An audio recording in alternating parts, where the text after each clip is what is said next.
Well, I need to tell you all something, and it's the most important thing I could ever say to you. In a little while, you'll know for certain that I'm putting my very life on the line and the safety of my family by sharing this with you. So I hope that buys me at least a few minutes of your precious time. If this video is taken down, it wasn't taken down by me, alright? Now I'm partly doing this to wash your blood off my hands, because God saved my life on a midnight highway one fateful night for this very cause. And He's watching, as He clearly proved that night. See, I should be dead. My sleeping driver was hurling us toward a concrete wall at 100 kilometers an hour when an angel of God was sent to wake me up from a deep sleep with just a whisper and just in time. And for what? Not so I could win X Factor or buy that dream Porsche or marry that dream girl, but for this, for these words, for this moment, so I can tell you something, so I can warn you about something. Nothing could be more important than this. So cancel that movie you wanted to watch, skip that gym session. Don't scroll down to the next post. Just stay with me. Stay with me. Now, don't worry about the quality of the video or the audio. Just focus on the content. Listen to my voice and trust your eyes.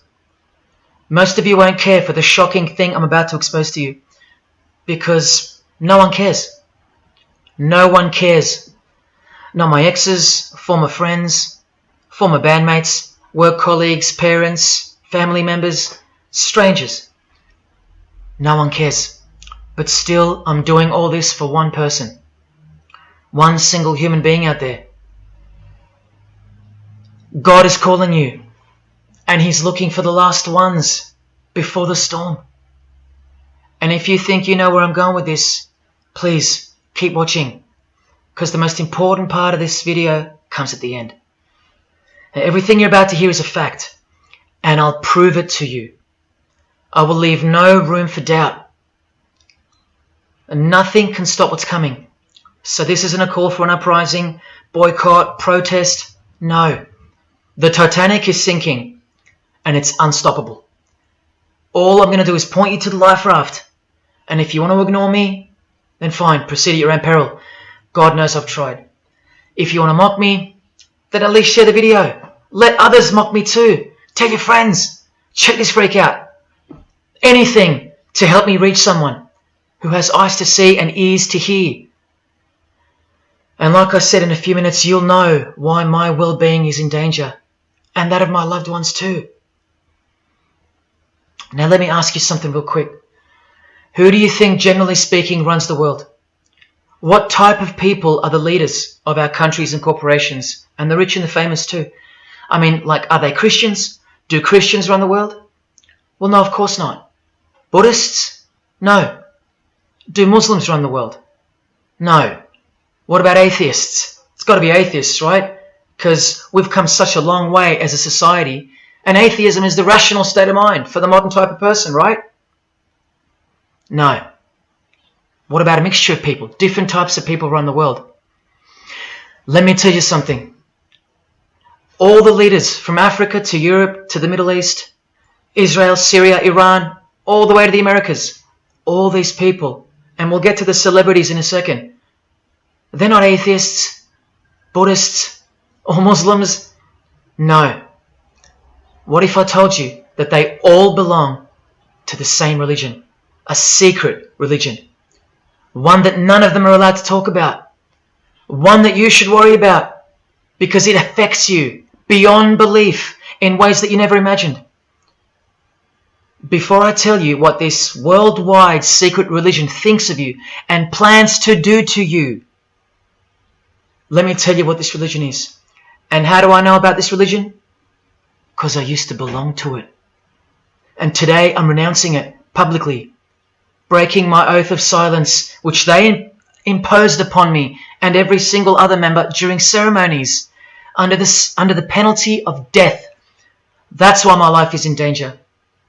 Every person you're about to see has taken the same oath as I did, over and over, no matter where on earth they're from, including Scott Morrison, your Prime Minister and mine. But see, I was plucked from it, saved from its camouflaged clamps, from its extravagant deception and its spiritual corpse, by none other than God Almighty. No one else is going to tell you this. Not your favourite singer or politician, who more than likely also belong to this hidden religion. Nowhere will they speak because they love it. They love their lives. They love their success, the money, the worship they receive.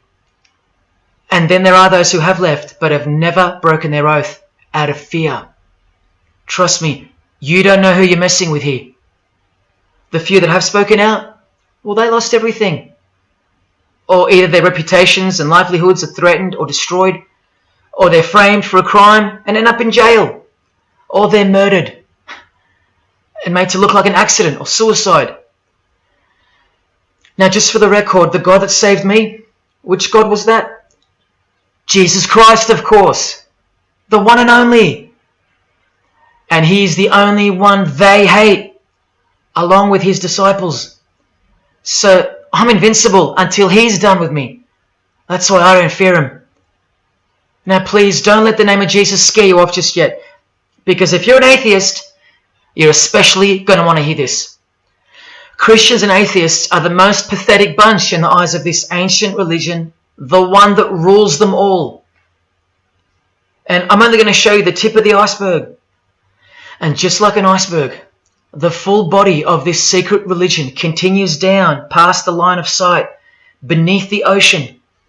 It widens in mass and scope until it continues further into the depths, into ever-increasing darkness and invisibility, until it reaches its foundations, which is firmly established in thick blackness, completely unimaginable and not perceived at all to those who only ever get to see its tip peeking out of the ocean top, including most of its members. At least 75%, 80%. And unless you're a member of this religion and this secret society, as they call it, you won't be granted access to the world stage or of a position of influence. It's become a prerequisite for success now that they've gained pretty much full control and their members own every place of prominence and power. So brace yourself for the truth that has been hiding in plain sight every day of your life, and for the mind-blowing, out-of-this-world climax to this video. Now look at this. There's a few different ways they display their allegiance. They don't do it often, and some don't do it at all. But most of them can't help themselves, because when they do it in public, it's a hidden statement. And that statement gives them a lot of satisfaction. The celebrities usually cover one eye, or hide it in some way, and obscure it, or emphasize it like this. Or they close one eye, or peek through it, through this hand gesture, all to highlight one single eye. It's called the all-seeing eye. Other times they'll just display a drawn eye somewhere, or a tattoo of it. The other method they use is what's commonly known as the hidden hand. Here, for example, River Phoenix is doing both the hidden hand and the all-seeing eye, so you can see the direct connection between the two. But in the political world, usually it's done with the hidden hand. And of course, this. That's a secret handshake for the members of this secret one-eyed religion. We'll start with Scott Morrison here, hidden in plain sight as usual, for everyone to not see as usual. Look at the handshake. I was taught this very handshake, or grip as they call it, during my time in this great school of deception. Here's a picture of a normal handshake, and here's the secret handshake. Normal, secret. Now here's Scott Morrison with Daniel Andrews. Normal handshake, secret handshake. All of them are sworn to secrecy under the penalty of death. And remember, I'll prove it to you very soon. Here's former Prime Minister John Howard giving the secret handshake, and Kevin Rudd bowing down to to this bloke in front of Julia Gillard, all of whom are members of the religion. And Tony Abbott, you'll see in a second, and he's Julia again. Now, I once heard Julia being asked in a brief interview on TV while she was the Prime Minister. The interviewer asked her, "What religion are you?" My ears pricked up as I was eating breakfast and I froze to hear the answer. And she actually said, with a sinister smirk, "I'm a member of a secret society. Next question, please." And what happened? Nothing. No one cared. No one cared that the person who represents them just confessed that she's a member of a secret society, when the Australian society is at large the only society that should matter. And why is it a secret in the first place? I'll show you. Very soon you'll know their beliefs, and you'll know their master plan, and you'll know why they take such extreme precautions with such hideous oaths of silence under the unbelievable penalties, including death, to stay hidden from the public. So what's the name of this religion? Well, I'll tell you right now. But keep in mind, the magic word you're about to hear only hides the true religion inside of itself. That's how it's secretly flourished to spread like a cancer around the world. It's a religion within a fraternity. The name of the international fraternity, the one that camouflages, conceals, and cloaks the secret religion inside it, is this: Freemasonry. This is their official symbol, the square and compass. Sometimes with a G in the middle, and sometimes with the eye, the all-seeing eye. This is the same eye that these people are referring to. That's where it comes from. The eye is sometimes placed in a triangle, and that's where this comes from, the eye in the triangle. Here's Chris Angel doing it, standing also next to a mate with a square and compass shirt on. Not a coincidence. This is not something Jay-Z invented. This is the religion Jay-Z belongs to, and proudly, as you're about to see. The Freemasons also placed the eye at the top of a pyramid, because the Egyptian pyramid is integral to their secret system. Here it is on Chris Angel's shirt and Madonna's jacket. That's a Masonic symbol. The Freemasons are sometimes called the Masons for short. It'll all come together and make sense really soon. Here it is hidden in plain sight at the Australian MTV Awards. And this is the MTV headquarters, by the way. Trust me, there's no doubting this. Here's the same eye in a pyramid on a Crowded House logo. Yes, initiated Freemasons. Here's the eye on the Harbour Bridge for a New Year's Eve gig. And I wonder what that eye could be referring to. So what's the connection? The religion is the connection, the secret religion. And you'll see. Prepare yourself for an incredible revelation and the amazing climax that comes at the end of this video. Now this is where the Freemasons are counting on you to lose interest, or roll your eyes and move on. Because in their beliefs, the uninitiated, meaning you, are ignorant and stupid compared to them. You're technically called the vulgar and the profane. Please prove them wrong. Prove them wrong. And stay with me just a little longer. Now the secret identity of this one eye lies in the heart of this religion that lives, breathes, feeds and grows deep inside of Freemasonry. And Freemasonry camouflages it very successfully. So it goes undetected and undisturbed until it ultimately fulfills a thing called the Great Work. That's what they call it. And they will succeed very shortly. Nothing can stop it now. And I think some of you can sense that something's coming. And who do we trust more than anyone in the world right now? This bloke. And there he is, giving the sign of the hidden hand in front of the whole world.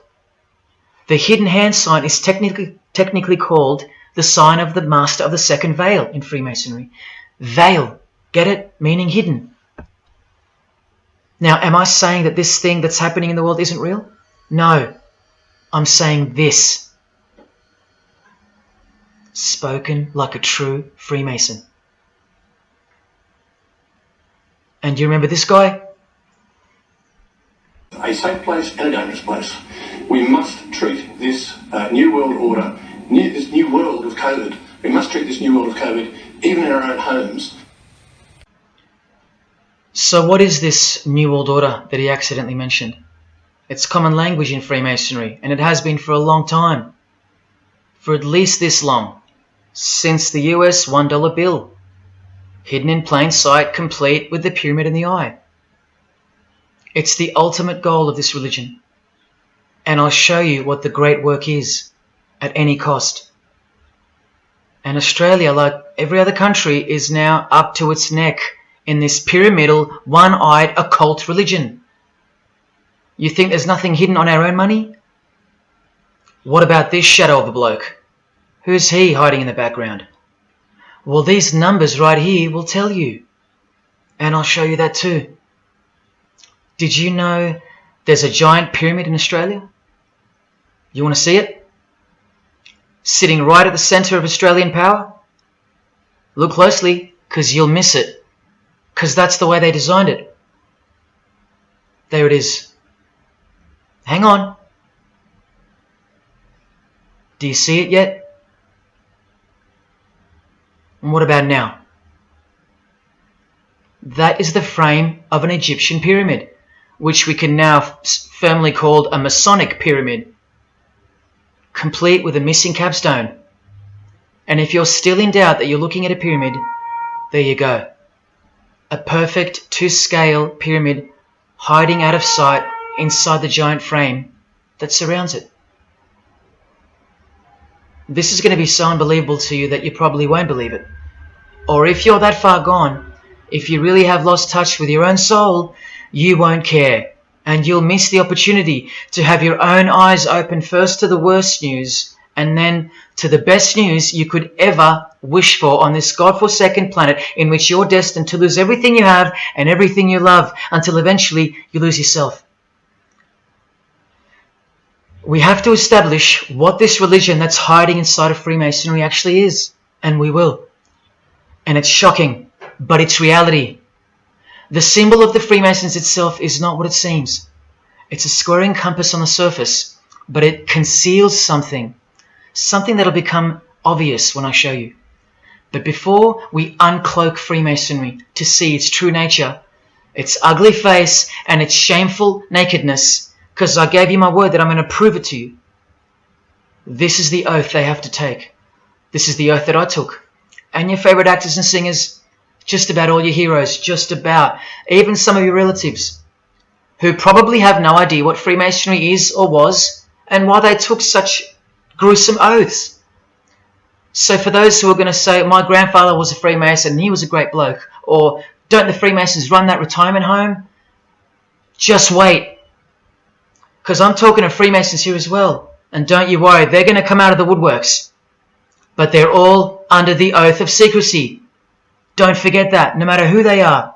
Adele, Neil Finn, Chris Angel, or Scott Morrison.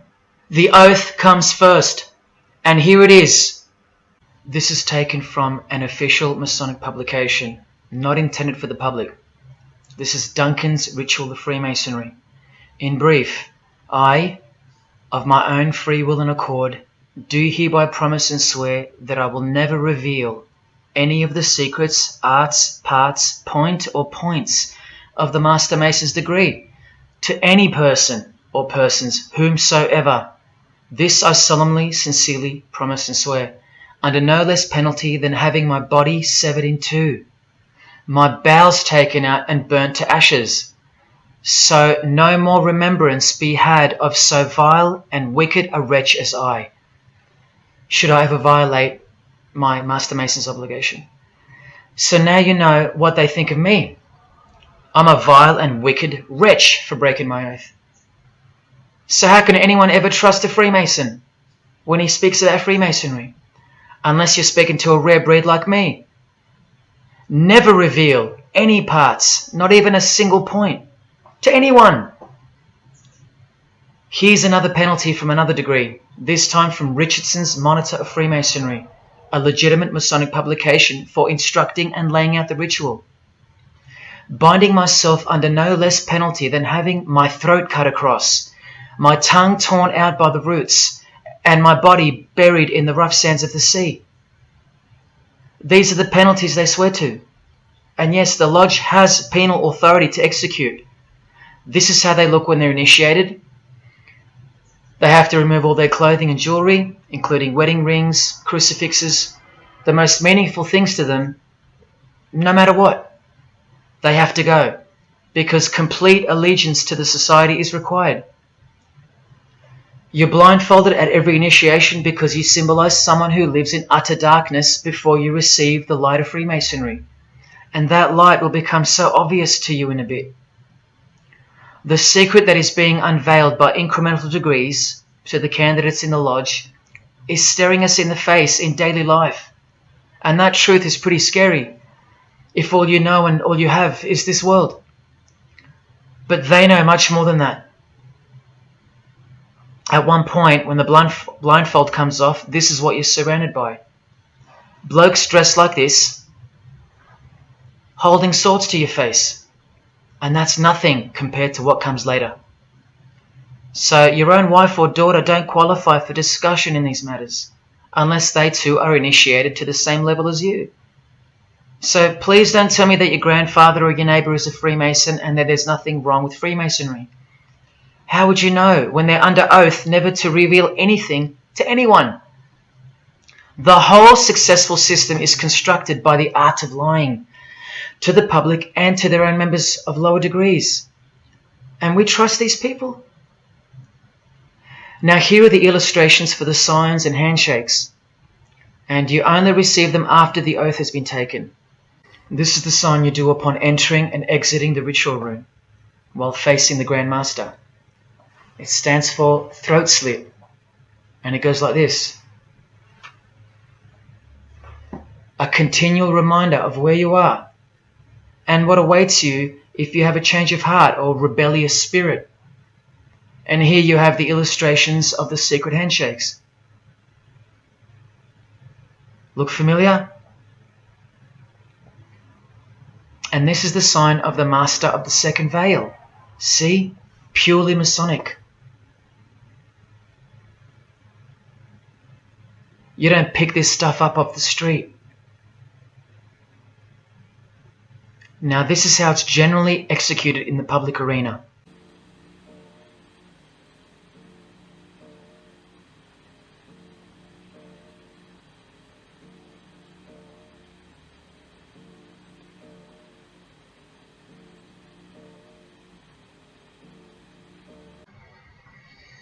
Sneaky, sneaky, huh?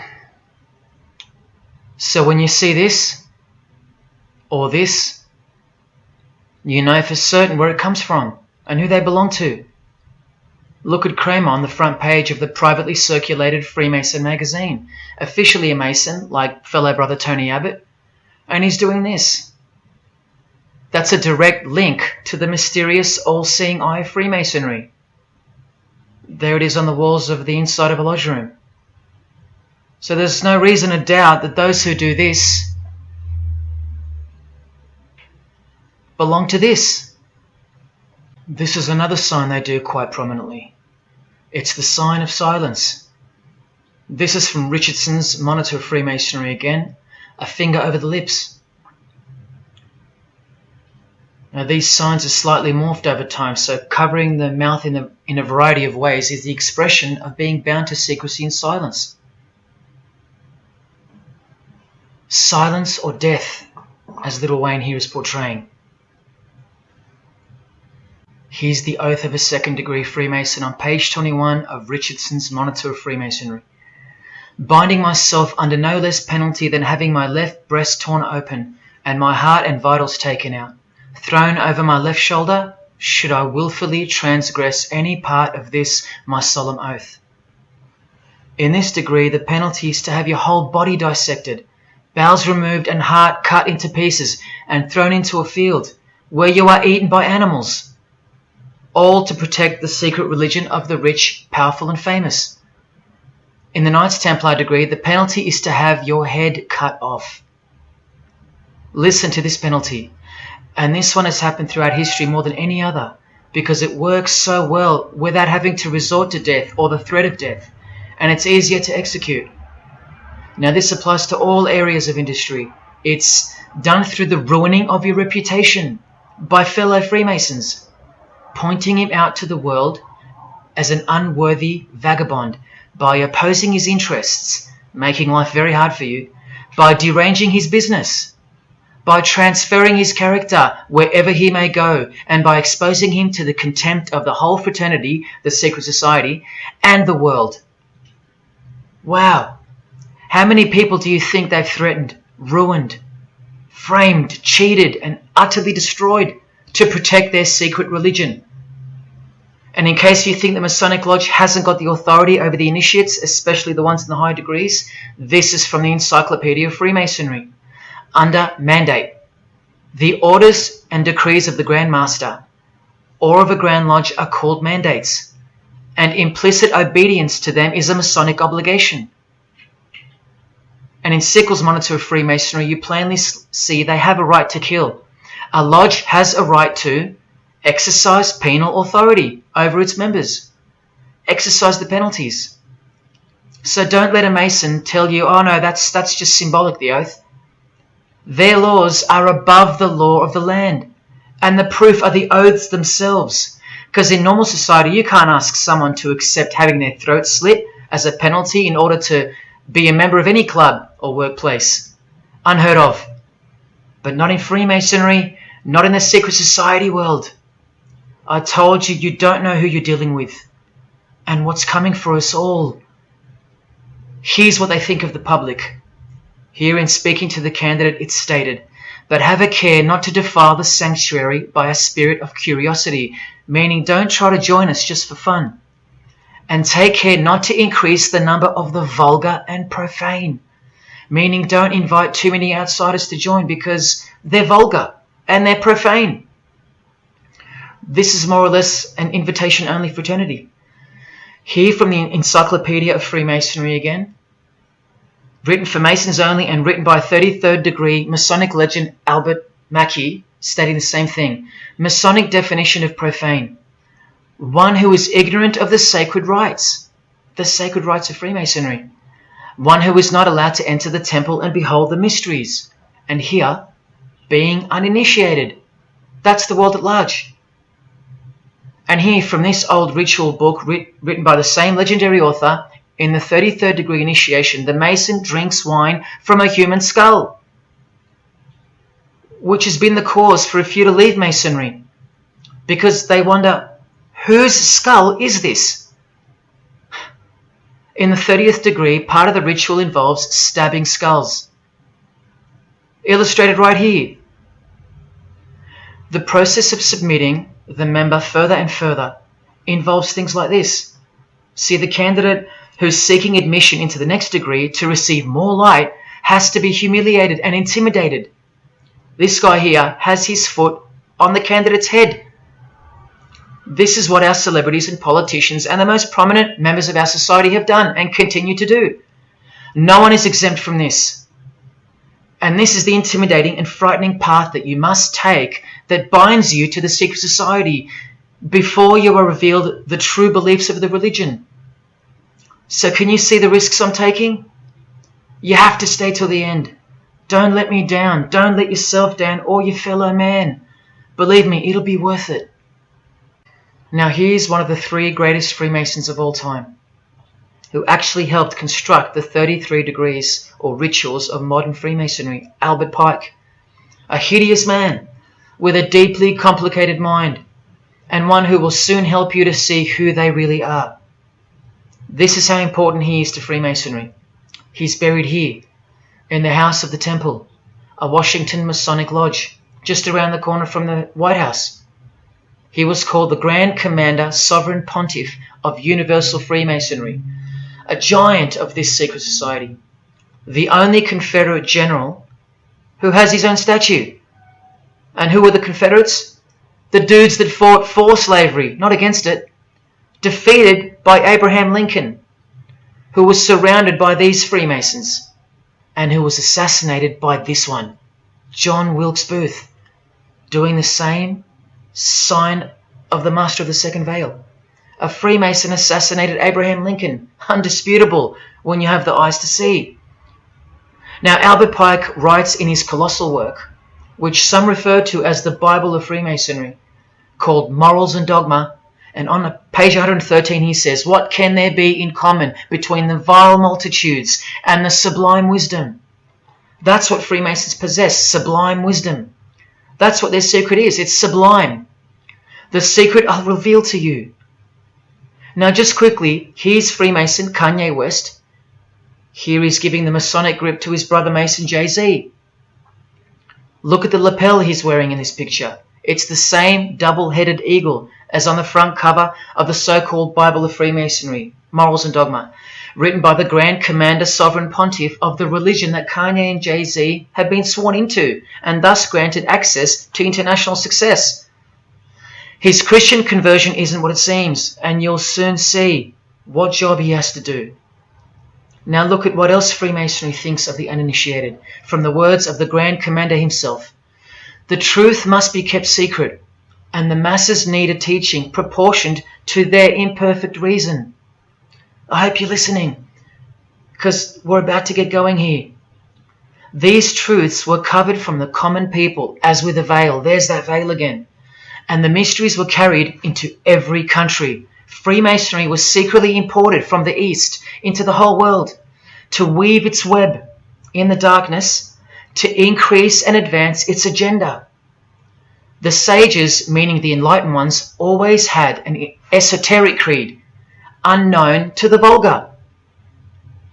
And here he says, to the end that the vulgar herd, seeing, might not see anything, and hearing, might comprehend nothing. Are they right? Am I wasting my time, laying it all down for nothing? Because they know you so well? Your favorite celebrity and politician's secret religion is beyond the reach of the vulgar. Vulgar is what you are to them. He won't tell you. She won't tell you. And they won't tell you.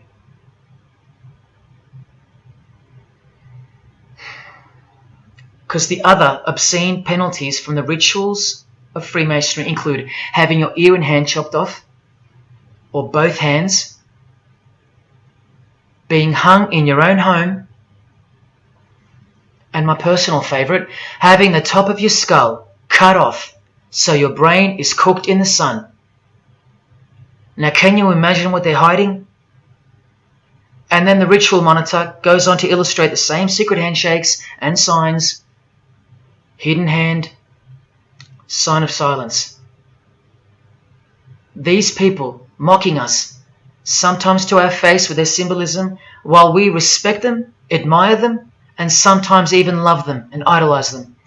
All of them partaking in the same initiation rituals. To belong to the secret society, a prerequisite for success. To belong to the religion that gives you everything you want, everything your heart desires. While the Gospels teach accurately that the heart is wicked. Now here is a practical example of how Freemasonry comes first, even above the title of president. Here's a portrait of George Washington doing the sign of the Master of the Second Veil, and here, Freemason, before and above president. And if you think that's just by chance that they put the word Freemason above president, then here, read this genuine quote from Harry Truman. This should tell you how deep the consequences of Masonic initiation go and what lies deep within. It's Freemasonry above everything else. There's the Queen showing her allegiance over and over. And here's the Queen leaving a very special hospital with a very special nurse. And this was the Queen's father, fully dressed in his Masonic regalia and that God-forsaken apron they wear, which also hides something, just like the square and compass. In fact, what the apron hides is what the square and compass really represents. And it's staring you right in the face. Can you see it yet? Prince Charles, handshake, hidden hand. Prince Harry, Prince William. And here is the Grand Master of English Freemasonry, Prince Edward, also in full gear. What a lovely looking chap. And now he's giving the Masonic grip in front of this stone that was placed there to memorialize his visit to Cape Town Lodge. And what about this guy? Prince Philip, husband of the Queen. Do you remember him saying this? Yeah, and here's the article in case you think he didn't. Initiated member. Do you slowly see what the Masonic mindset is? We are beneath them. And the craziest thing is, if they can turn you into what they think of you, then you deserve what's coming. It's a natural law. It's the law of nature. And I'll soon show you their real Bible, for lack of a better term, which justifies it all, and the one which guides their morals. And it makes a lot of sense, because the power of the deceptive phenomenon of Freemasonry lies in the fact that it contains real truth, intertwined with untruth. Now, this actual book that guides their morals and plans, it isn't written by hand, and it's been around longer than the Bible. So they think it's purer, sublime as they call it. And it's the foundation on which the religion is built upon. And that Bible, so-called, that unwritten Bible, is the key to unlocking its secrets. I'm going to hand you that key. And it's all going to come together like a flood. So they're going to own it all by their own words and actions. And they're going to introduce us to a new system of life, but only after a number of shocking events take place, which I'm so close to telling you about. But first I have to tell you the name of the secret religion and the identity of the I. Now, for the few of you that think of hospitals and charities and nursing homes when you hear the word Freemason, a word which I soon hope to never speak again after this video, well, it's a front, a cover story, and like everything else in this presentation, I'm going to show you. This too is for the poor Freemasons that are going to have the call to make an appearance in the comments section trying to defend their beloved fraternity.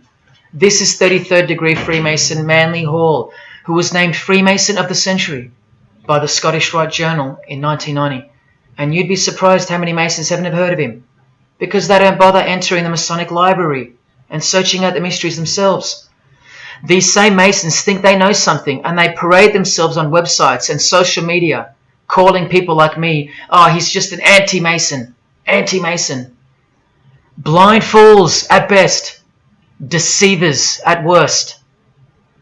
Well, the Freemason of the Century wrote in this book, and in this chapter, Freemasonry is a fraternity within a fraternity, an outer organization, concealing an inner brotherhood of the elect, one visible and the other invisible. The visible society is a splendid camaraderie of free and accepted men and women, enjoined to devote themselves to ethical, educational, fraternal, patriotic and humanitarian causes and concerns like hospitals and charities. But the invisible society is a secret and most august fraternity, whose members are dedicated to the service of a mysterious arcanum arcanorum, meaning mystery of mysteries. Now I wonder what that could be. So once again, don't listen to the lost or deceptive Masons that'll come here trying to cheat you from the truth, telling you that I don't know what I'm talking about or calling me an anti-Mason. Because there you just heard it.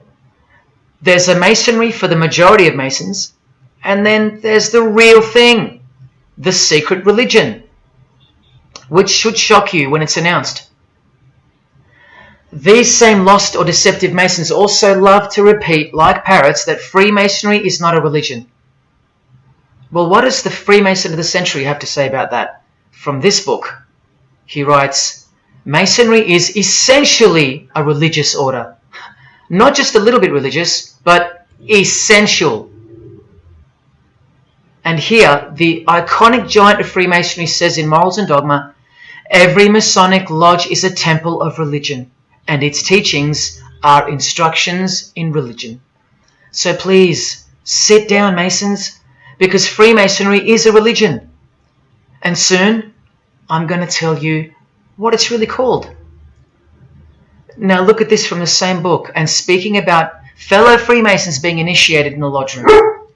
Part of the symbols are displayed there to the initiate, but he is intentionally misled by false interpretations. Their true explication is reserved for the princes of Freemasonry. The whole body of the royal art, which you'll know all about soon, was hidden so carefully in the high degrees. So you see, the whole thing is built on lies. And the ultimate liar lives inside the triangle, above the pyramid, so that even the highest Masons are living a monstrous lie. Wake up, Masons. Even you are deceived, just as the public is. Unless, of course, you're hungry enough to want to acquire all the power and climb up that pyramid closer to the eye that sees all. In that case, close your mouth, go back to your lodge, and good luck to you. Or, of course, grow some kahunas and be honest. But then you can't, right? Because you'd be breaking your oath. Sad. Oh, it's good to be free, under the wing of the true master. Stick around if you're interested, and you'll get to see some wonder. When I pull that cloak called Freemasonry right off, and those that are still here watching will get to see the true colours of the nakedness and the horror of the Masonic Lodge, and the religion that rules them all. Another thing that Masons will repeatedly say is that this has nothing to do with Freemasonry, and it's just a conspiracy theory. Well, the 33rd degree Freemason of the century also wrote this book about 100 years ago, The Secret Destiny of America, and look at the front cover. And I'll tell you why America is so important for the ultimate goal of the secret society. It's disturbing, but it's also essential in understanding the near future and what's going to take place. So for the Freemasons that still say that this is not a Masonic design, especially this Masonic website called Masonic Info, insisting here that even the eye in the triangle or pyramid is not Masonic. Completely laughable and pure disinformation for the stupid masses. Try arguing against this. This is from a 1960 copy of the New Age magazine, an official organ of the Supreme Council of 33rd Degrees. No higher authority in the United States to speak of the relationship between Freemasonry and the US $1 bill.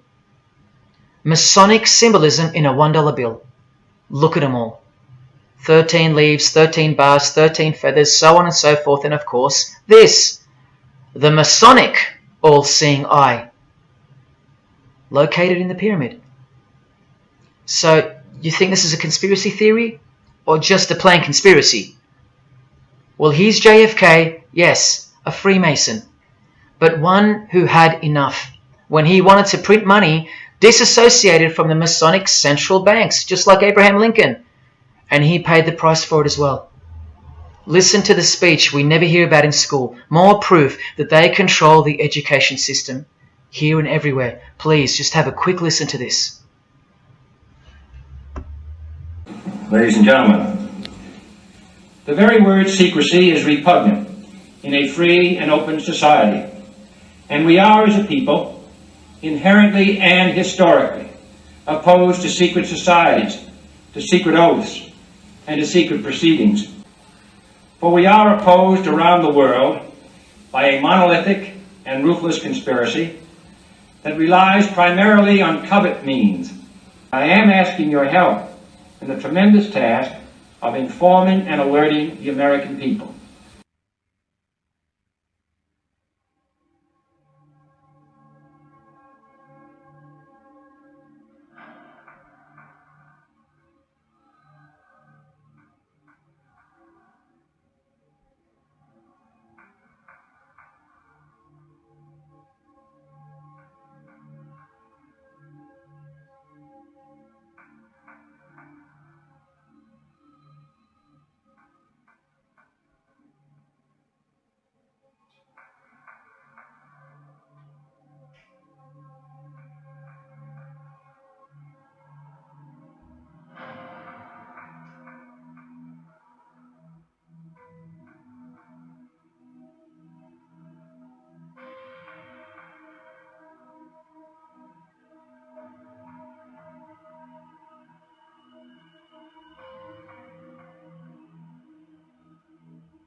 As I said in the beginning, you're just seeing the tip of the iceberg peeking out from the ocean top.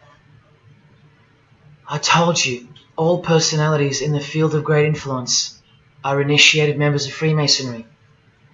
Otherwise they wouldn't be there. Within 60 seconds of me telling you what international Freemasonry really is, I'll prove it to you. Unequivocally, within 60 seconds. And then I'm going to drive it home, and then I'm going to show you what they're planning with this new age they're implementing, and then the conclusion, which is by far the most important part of this presentation. So when you hear me tell you the truth in just a moment, don't switch off in disbelief because you can't believe that your favorite idol or whoever could possibly be involved, like you know them or something. You don't know these people. You do know that they're under oath never to reveal their beliefs to you. The vile multitude. It's time to trust your eyes now, not your feelings, especially after all that I've shown you. This is why the secret religion is so hidden.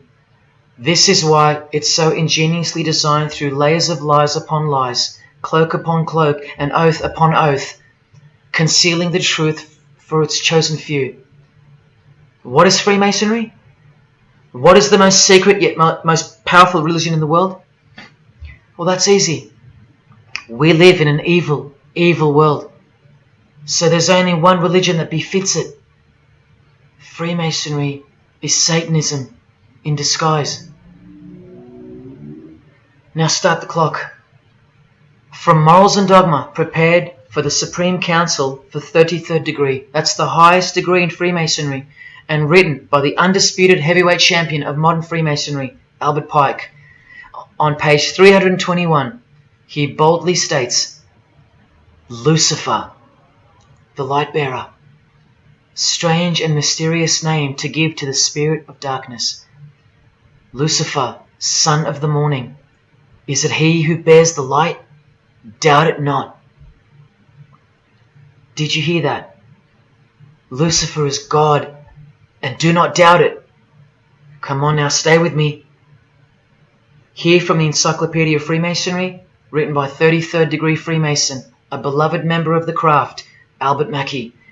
He tells us whose name represents the good principle in Freemasonry's secret worldview.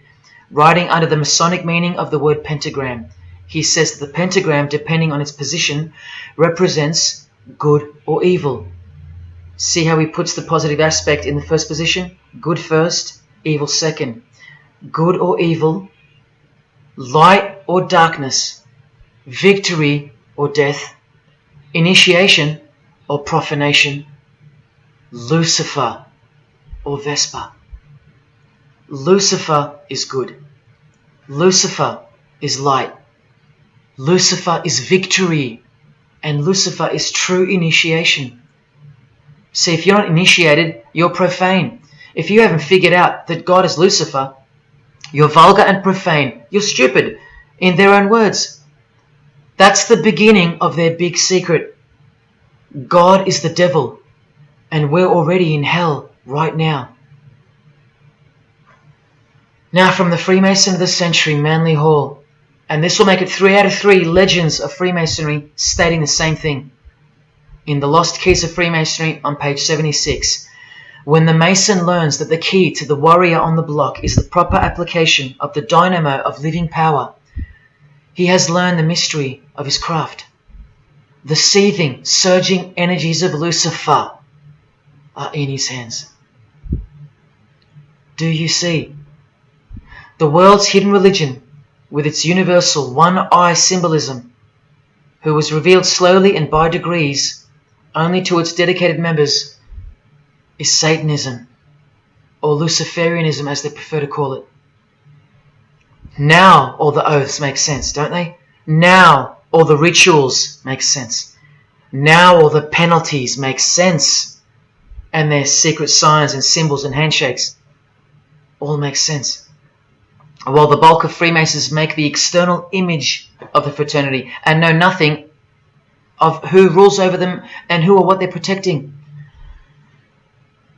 But which craft do you think the Freemason of the Century is talking about here?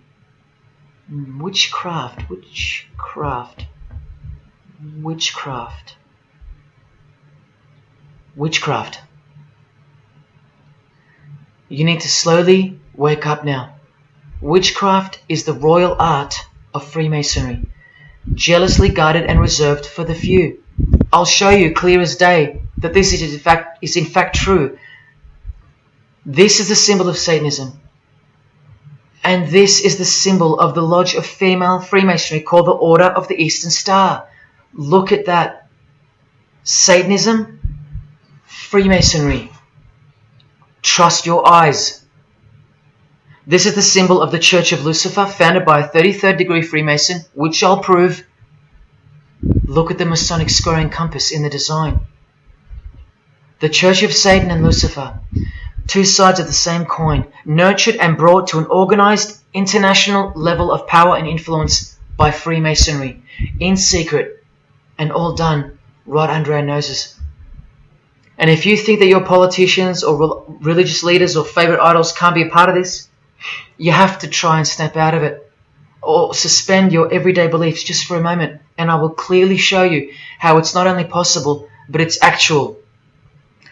Please, I feel like it's now or never. If you don't get a glimpse of this now, then when? Who else is going to tell you this? When will you next be confronted with this? This is reality. And as much as you thought that ordinary people came into positions of power through hard work or concern for society or family connections, combined with brains and talent, that's not the case. That's the fantasy. This is the reality. They all go through Freemasonry. You think that Sam Worthington was so talented that he was picked over all those American actors to star in Avatar? Of course not. He was a Freemason. And so was the director, James Cameron, of the highest caliber. You have to remember that to them, Lucifer is good. Lucifer is the liberator. Jesus is the suppressor. Lucifer is pure love. Jesus is impure love. Lucifer left heaven for you. Jesus was crucified because he was a false Messiah. The world has always been deceptive, and we have been magnificently deceived. Here is an incredible example. Pay attention. This should blow your mind. Charles Darwin, the father of atheism and rationalism, was an initiated Freemason, doing the hidden hand of Freemasonry in this picture, and the vow of silence in this one. This would have remained unknown to us because no one's going to teach us this. But now we have the tools to see his beliefs, not through his words, but through his signs and symbols. I told you they can't help but to show off their religions, because they think we're stupid, vile, and ignorant. And I've proven that to you as well. So once again, are you going to prove them right by switching off and ignoring this? Well, unfortunately, more than 90% of you will.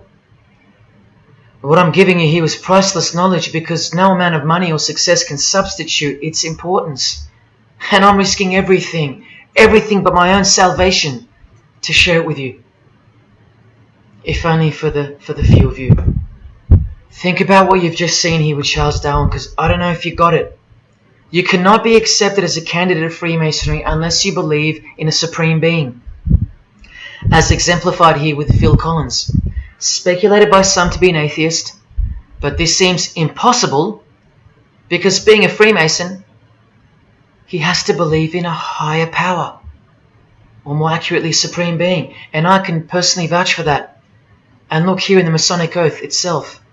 The candidate says, I will not aid or be present at the initiation of an atheist, a madman, or a fool. Freemasonry believes that to be an atheist is to be the equivalent of a madman. And they're right. Yet while they propagate atheism around the world, in universities and schools, Charles Darwin himself was a believer in an intelligent designer, a supreme being. He had to be, because he's a Freemason. And that intelligent designer that gave birth to us is named Lucifer in the highest degrees of Freemasonry. See? Never tell. He lied to you, because that's what Freemasons do. The whole thing is a giant lie that was carefully constructed by mutilating the truth, because mutilated truths make the most successful lies. This is the secret to their success, a lying tongue and a lying spirit from the 1st degree to the 33rd degree, to each other and to us. I've proven that as well. And what did Jesus, how did he describe their God? The father of lies. How accurate. The one who comes to cheat, kill and destroy. How accurate again when I tell you their plans. Look here, Charles Darwin is noted as an influential figure by the Satanic Temple. And proof for them, apart from the intelligent design that is all around us, that Lucifer is real and that he's the god of this realm, is the power of witchcraft or magic. Magic works because there's a hierarchy or a pyramidal power structure in the spirit realm, a realm devoid of any love for you. And these spirits can be conjured up and summoned by the practitioners of the royal art of Freemasonry. They ask for something in return, however. Listen to Bob Dylan, a Freemason. Hidden hand, one eye symbolism. Out here doing these songs, you're still on tour. I do, but I don't take it for granted. Why do you still do it? Why are you still out here? Well, it goes back to the destiny thing. I made a bargain with it, a long time ago, and I'm holding up my hand. What was your bargain? To get where I am now. Should I ask who you made the bargain with? with the chief commander. On this earth? And in this earth, and then in the world we can't see. How does one communicate with Bob Dylan's chief commander, Lucifer? By the jealously guarded royal art of Freemasonry, witchcraft. This is from the Encyclopedia of American Religions. Secrecy is bolstered by a system of initiations and degrees, the Freemasonic system. The material which is kept secret is the magical knowledge of the group. This knowledge may consist of rituals and powerful magical formulas. Do you think J.K. Rowling isn't a Luciferian? In this article, J.K. Rowling reveals the inspiration behind the Deathly Hallows symbol. And what is it? The Masonic square and compass, with the one eye that all the celebrities mimic. That's the inspiration. They're all members of the secret society. If you think that doesn't prove anything, here she is with her new tattoo. It says Solve Coagula. Also a song titled by fellow Freemason Marilyn Manson. And where does it come from? Here, the Baphomet. The image of Lucifer as conceptualized by another Freemason, Eliphas Levi, in his book, The Doctrine of Transcendental Magic. This horrid thing, with breasts, a penis, and a goat's head with 2 horns, has these words written on its arms, Solve Coagula. The impact of the meaning of these 2 words should disturb you to soberness when I tell you about them. Because apart from other things, they involve the process in which the new system will be implemented at unbelievable cost to you and I. Here's a statue of the Baphomet at the temple, Satanic Temple, complete with 2 little kids admiring it. That's J.K. Rowling's religion, Satanism. The secret religion for the highly evolved and the highly successful. Welcome to the real world. The same Masonic author writes in The Doctrine of Transcendental Magic, in the ceremonies practiced at reception by all secret societies, there are found indications of a doctrine which is everywhere carefully concealed, and that is witchcraft.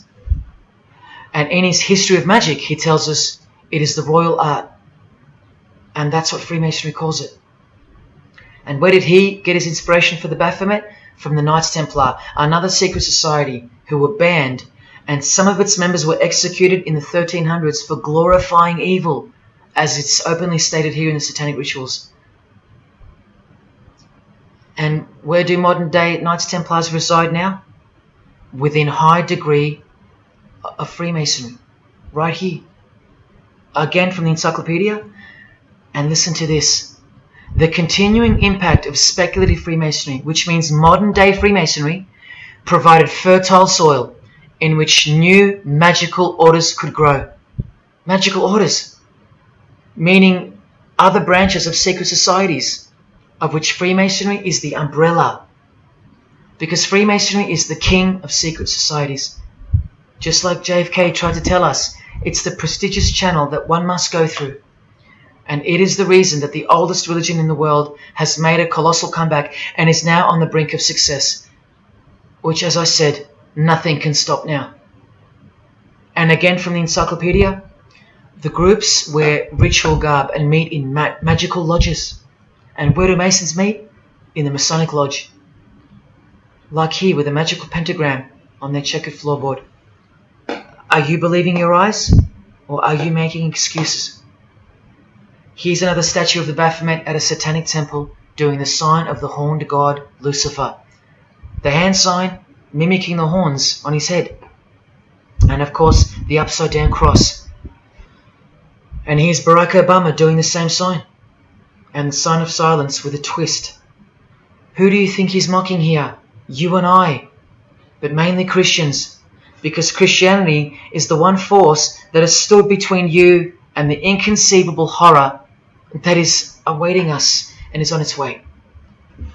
Here's an article on Barack Obama, and that's his hands adjusting his presidential seal. And there's his Masonic ring, and the sign of the devil's horns, over and over. Freemasonry and Satanism are intertwined. Look at these Masonic politicians throwing up the devil's horns. George W. Bush. Look how sneaky and sinister the look on his face is here. And the manner in which he's delivering the sign. In front of the whole world. Is he a fan of rock music? Is he saying I love you in sign language for the deaf, like some people like to say? This is his fraternal order called Skull and Bones, also known as the Order of Death, where you lie naked in a coffin with what's called a temple prostitute during initiation. Clearly a Masonic order, with this guy displaying the hidden hand of Freemasonry. In Stanley Kubrick's last movie before his death, he's telling you that all prominent members of industry, including politics, as the movie goes on to show, are members of a satanic secret society. In it, he shows the members engage in an orgy and feast after the ceremony of dedication to their horned god. To identify which secret society he's referring to, he leaves the clues in the artwork. Not once, not twice, but 3 times. The One-Eyed Religion. And who do you think the title of the movie is dedicated to? None other than the stupid, ignorant and uninitiated masses watching the movie. And you know it now. He knew that when we'd leave the cinema, we'd be commenting on the performance of Tom Cruise or giggling about the orgy scene or just being disappointed because the movie went too long or some other meaningless critique with eyes wide shut. Look at the cover of his other movie, A Clockwork Orange. The eye on top of the pyramid. And on his shirt, the word devil in Italian. Let me take it up a notch, in case this isn't registering. Listen to the founder of the Satanic Church, Anton LaVey, tell us in his book, The Satanic Rituals, which is a companion to the Satanic Bible, Masonic orders have contained the most influential men in many governments, and virtually every occult order has many Masonic roots. This is back in 1972 he said this. Now 40 years later it should read all governments, not many. And why is the founder of the Church of Satan talking about Freemasonry, the most respectable and charitable fraternity in the world, that no one seems to talk about and that we never hear about in school? This is why. Because the Satanic Ritual is a blend of Gnostic, Kabbalistic, Hermetic, and Masonic elements. That's crazy because Freemasonry is a blend of Gnostic, Kabbalistic, and Hermetic elements too. Any Masonic writer will confirm that. But how can that be? Because Freemasonry is Satanism in disguise. On page 106, every rite of the Black Order employed Masonic principles. Every rite of these Black Orders, one of which was called Freunden von Lucifer, which translates to Friends of Lucifer. And guess what? There are numerous manifestations of Satanism in Masonic ritual, including the goat, the coffin, and the death's head. Please awaken, O sleeper, and let the glorious light of the truth dawn upon your sleepy eyes. How did Freemasonry get away with this? Just like Jesus, the greatest enemy of theirs, said they would, by dressing the wolves as sheep. A satanic underground carefully cloaked in Christian trappings. That's how Freemasonry got away with it. We can't find out about it because they run the media and the education system clearly. John F. Kennedy was brutally assassinated after he attempted to inform us that we are opposed around the world by a monolithic conspiracy. Did he know that Lucifer was the god of Freemasonry? I don't know. The Grand Master of my lodge, who was the mayor of the city, was a 32nd degree Freemason. That's one short of the top, one short of the true beginning of the secret religion, and he had no idea what Freemasonry really was. After 42 years in the lodge, they never invited him into the 33rd degree initiation because he couldn't see past the Christian trappings, as they were designed to do exactly that, trap the Christian, or trap anyone else who was too sensitive to behold the truth. Thus, Freemasonry could halt their progress at any time without suspicion because it's a rare thing to reach the 33rd degree, and every Freemason knows that. So that there are no rude awakenings that take place with those that aren't ready to embrace Lucifer as the true god of Freemasonry and the world. This is an ingenious system, birthed by what must have been demonic inspiration. Anton LaVey says that this ingenious system I speak of serves as a rudimentary screening process for organized Satanism. Exactly right. It's a filtering process, as I've said earlier. An international filtering process from which men and women are picked and permitted to enter the world stage. And I'm saying all this for those who naively think that politics and magic ritual do not mix. That's the founder of the Satanic Church. He admits that. Admissions that were never heeded because no one cares. How else did the Freemasons pull the wool over our eyes? The companion to the Satanic Bible tells us that as well. By filling the world with fools. And who's the biggest fool in the eyes of Freemasonry? An atheist. From the Encyclopedia of Freemasonry. One who does not believe in the existence of God. Such a state of mind can only arise from the ignorance of stupidity.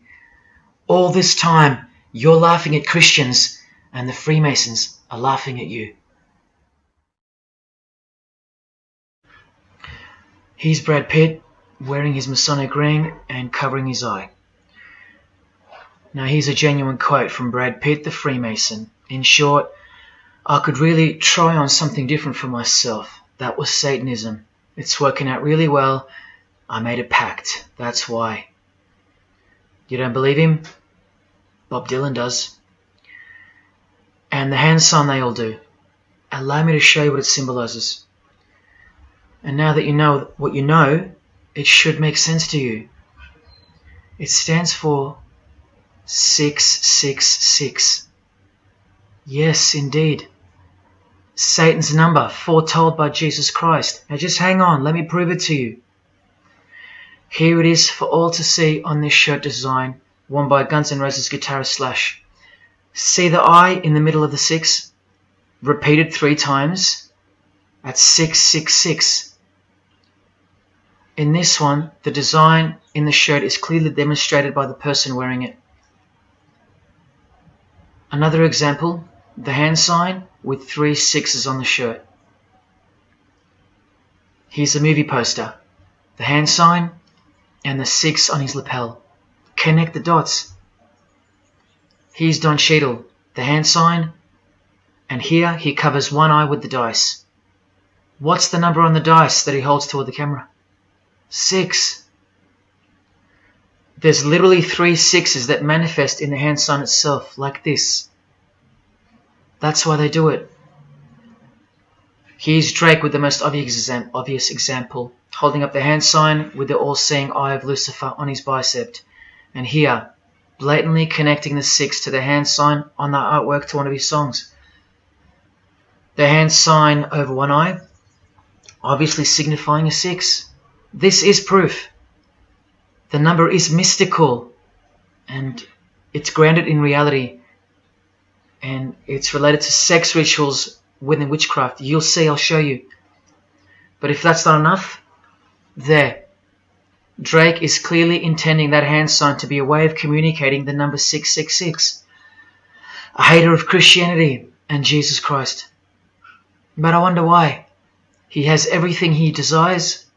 Christians aren't suppressing him. He doesn't hate Buddha or Muhammad. None of them do. No. Jesus is who they hate. But they protect Freemasonry by communicating its presence in their lives, not by word, but by symbols and signs. Disciples of Lucifer. While you don't believe it, they take it very seriously, and they mock you by displaying it in your face. They know the truth. The chief commander, the one at the top of the pyramid, is Satan, the god of this world, just like Jesus told you who he is. Britney Spears doing the 666 over the eye, and look at this. The devil's horns while she wears the seal of the US $1 bill, designed by Freemasons. You know why now. You just have to stop denying it. Freemasonry is Satanism in disguise. This is how they tell you. Let's go to Britney's close friend, whom she tongue-kissed in front of the world, sexualized as these people are, and for all the girls out there to be inspired and corrupted by. Madonna, wearing the same Masonic design as Britney. 666 hand sign, the one eye symbolism, and the vow of silence. The vow of silence with her fellow practitioner of witchcraft. The Masonic eye in the triangle behind her, and now the upside down cross of Christ on her outfit. A member of the secret society who hates Jesus with a passion, as you can see here with Lucifer, the god of Freemasonry, giving her oral sex. Deep despisers of Christianity. Are you wondering why yet? The sign of the devil's horns here, meaningfully placed and done with precise intent, like with all of them. And here teaching her poor children to follow in her footsteps. Truly only God knows how many young people she's perverted in her career, all orchestrated by Freemasonry. Here's the founder of the Church of Satan again, Anton LaVey, showing the horn sign. The horned god of the witches, as illustrated by Una Woodruff in her book Witches. And here, with a member of the Agora sect of Hinduism partaking in a ritual of the oldest religion of the world. She's drinking blood here. From what? A human skull. Sound familiar? That's right. That's what all the high-level Freemasons do, except they use wine, until they themselves are invited into the secret religion. It's ritualistically done to gain magical abilities, not a myth. And look at her hand sign. It's also known as the El Diablo. Do you still think this hand sign is a joke, or it's misunderstood or misrepresented by people like me? Look at the cover of Anton's other book called Satan Speaks. Look at the eye. He has one eye emphasized. Can you see? What about the image of Lucifer in the Satanic Temple? Look at the right eye. It's darkened. You ready for this? From the Bible. And this passage is thousands of years old. Woe to the worthless shepherd. His right arm shall be completely withered, and his right eye shall be utterly darkened. Where do you think this hatred for Jesus comes from? Do you think it's because we've outgrown it? Or because it speaks the truth? Who do you think this worthless shepherd with one eye darkened is? And who said, I am the good shepherd? Who said that? Jesus Christ is the good shepherd, not the worthless shepherd with one eye. You think this is all just a coincidence? Just hang tight a little longer and you will see some wonder. Here's Anton LaVey with Freemason Marilyn Manson, and here's Marilyn covering his eye. In case you forgot that this is the eye of Freemasonry, the international religion they all belong to. Here he is giving the sign of the master of the second veil, the hidden hand of Freemasonry, along with his Masonic ring. You know how many presidents and journalists and common men have tried to expose Freemasonry or get it shut down, get it banned? Well, those days are long gone. Marilyn Manson, the Freemason who tears the Bible into pieces on stage during his performances, he captured the fundamental purpose of Freemasonry's existence very well when he said in an interview with Spin magazine in 1996, "Hopefully I'll be remembered as the person who brought an end to Christianity," echoing the dreams of grandeur, just like his spiritual father. Now Kesha, one-eye symbolism of Freemasonry, the eye in the triangle, and the sign of silence. So she's a member. And behold, an inverted cross in her music video. Inverted cross on her outfit, and a satanic pentagram on this outfit. Just like the symbol of female Freemasonry. You think none of these Freemasons look like witches? Really? And none of these witches in the making? Remember, 90% of them don't know what they're serving, or what they're doing there, or why they're taking oaths of such silence and such penalty. Avril Lavigne does, showing her allegiance with the one-eye symbolism, participating in lesbianism in a video, influencing the masses, subtly stealing her innocence. And what's on her helmet? One eye. And doing the El Diablo with pentagrams at her concert. Anthony Bourdain with his one-eye symbolism. He was openly a hater of Christianity. And what kind of woman would suit a man like this?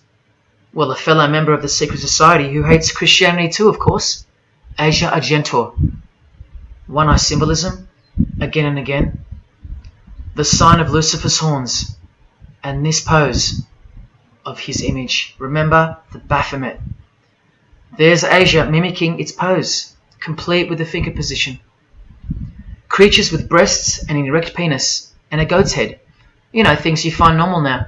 Thanks to international Freemasonry, normalizing evil and filth through multiple levels of and avenues of propaganda and influence, including television, movies, music videos, schools, education, through legislation, through passing of laws to protect the evil nature. And of course through your favourite idols. Chris Hemsworth, just your everyday good Aussie bloke? I'm afraid not. One-eye symbolism and the sign of silence. Both of which mean he's taken all the disgusting oaths of Freemasonry under the penalty of death, thus catapulting him over the competition, never to promote Christian values or Jesus Christ again. The 666 hand sign, and now, see how the hand symbol makes sense? Amber Heard, who was married to this Freemason, who's best friends with this Freemason. I told you they only date, marry and associate with their secret society. Here with the 666 over one eye, and this tweet. I think it's a tweet, I don't know.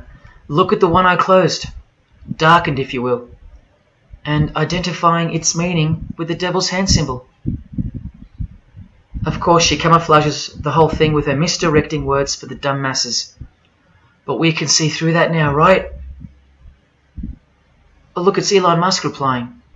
He's a fan of Amber Heard. Or is there more to it? Good sign, he says. The sign of the devil's horns. The fertility god. The sex god. That's what he's referring to. Why on earth would he point that out? You know why. But to be sure, let's go to his wife or girlfriend, Grimes. One eye. And whose eye is it? You know that too now. The God of this world. Who hates Jesus Christ just like she does. 2 inverted crosses of Christ and the pentagram. And what about Elon's mother? Of course, all members of the secret society. Most of us who never even knew it existed. Blink-182 initiated member with some of his secret brothers from the lodge. Vow of silence. Sign of the devil. Cyndi Lauper, all-seeing eye. Vow of silence. the sign of the god of this world. Christian Bale, who thanked Satan at an award show, doing the sign of the master of the second veil, the hidden hand of Freemasonry. Ashley Tisdale, all-seeing eye, social media post, and hanging out with her boyfriend, who proudly wears the satanic cross. You think they belong to the same religion? Of course they do. Bonnie Wright, one eye and the satanic horns. John Cleese, I include him here because he's a well-known hater and mocker of Jesus Christ and Christianity. He got rich off it, and he's a proud Freemason, showing his allegiance. Motley Crue, Nikki Sixx, Tommy Lee, Vince Neil holding a cross upside down, and their album cover. Secretly Freemasons under oath while promoting Satanism in the open, doing their job and influencing the masses to hate Jesus and Christianity and to live a life of sin through seduction of their music.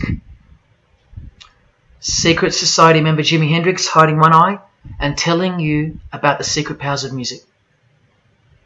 Nirvana, Kurt, bass player Chris, Dave Grohl, Dave and Jack Black making the sign of the pentagram, a geometric tool used in the magical curriculum, and Dave wearing his upside down cross. Hard to listen to all those beautiful songs he's written now. Courtney Love and her daughter glorifying the symbol of Satan, and Nirvana discovering something on a road trip while covering some numbers up. Proud Satanists, all secret Freemasons.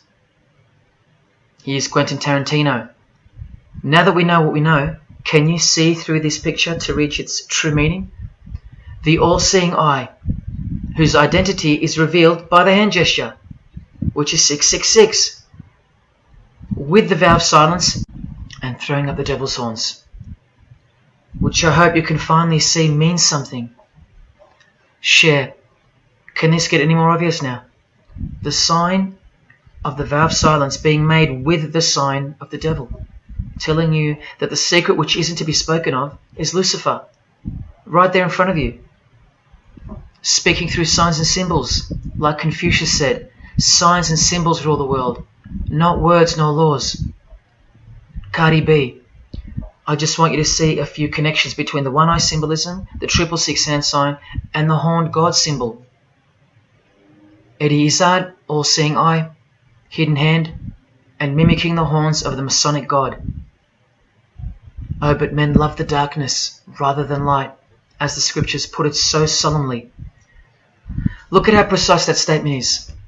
With high-ranking Freemasons loving the darkness so much that they define the darkness itself as light. Watch. In MasonicWorld.com, an article by Worshipful Master John Alexander, who has journeyed from the lower degrees to the high and sublime degrees. This is the religion of our leaders and celebrities, so listen. He writes, every ritual from the high and sublime degrees that I've ever read contains the statement, I beg you to observe that the light of a Master Mason is darkness visible. I put it to you, brethren, that this is the most accurate description of Masonic light that you will ever find. Think about what you just heard, because this is what they learn. Masonic light is darkness. And this is before they enter the real religion of Freemasonry, Satanism. That's why in the high degrees the ritual states to the candidate, I beg of you to observe, meaning to ponder, to contemplate what they mean by the statement. My 32nd degree Grand Master, he never understood. And they don't push you, remember? It's all a screening process to weed out the weaklings who can't handle the truth. The truth that this is how the all-seeing eye sees things. Evil is good and good is evil. Look at what he says immediately afterwards. In keeping with our normal Masonic practice of burying our important truths deeply, the ritual sets out to immediately disguise this truth. Usually people bury their lies, but Masons bury their truths. Because their truth is that God is the devil and that we are in hell. So everything has to be flipped on its head in order for things to make sense in this place where lust creates life, where might is right, where compassion is weakness, and of course, in order to succeed. Look here, with another Freemason of the highest degree, Helena Blavatsky. She writes in her book, The Secret Doctrine. Doctrine means belief. So the book is called The Secret Belief. The Secret Belief of Freemasonry. She says, the sons of God, of whom Satan was one, all those spiritual beings were called angels of darkness, because that darkness is absolute light. Do you see how far they go to protect and glorify the darkness? Because men love darkness rather than light. If these were just randoms next door or some minor cult, I wouldn't be telling you about them, and I really wouldn't care this much. But these are not randoms. These are our heroes. These are those who have crept into the power structure very slowly since 1717, when the first Masonic Grand Lodge was organized, to overthrow Christianity and the world. These are those who we admire, trust. And these are those who have perverted our culture with one hand, the hidden hand, while upholding it with the other hand. So you can never call them out, because they run charities, nursing homes, and children's hospitals in the open, while they propagate smut, violence, debt, and of course atheism in secret. While a plethora of everyday distractions are endlessly supplied to us through entertainment and news, plowing through our lives. That's political Freemasonry, politicizing everything, including entertainment, supplying you with their heroes and their idols.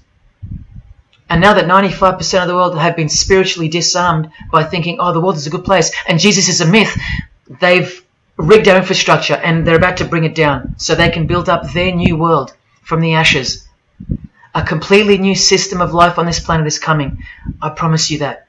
In a book called Satan's Master Plan, LaVey affirms his commitment to destroy Christianity.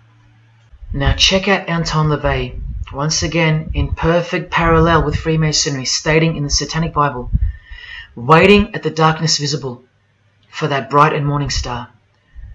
Bright and morning star being a reference to Lucifer. The exact same expression as the Freemason and worshipful master John Alexander that we just heard describing Masonic light. Darkness visible. Identical language. Because Freemasonry is Satanism in disguise.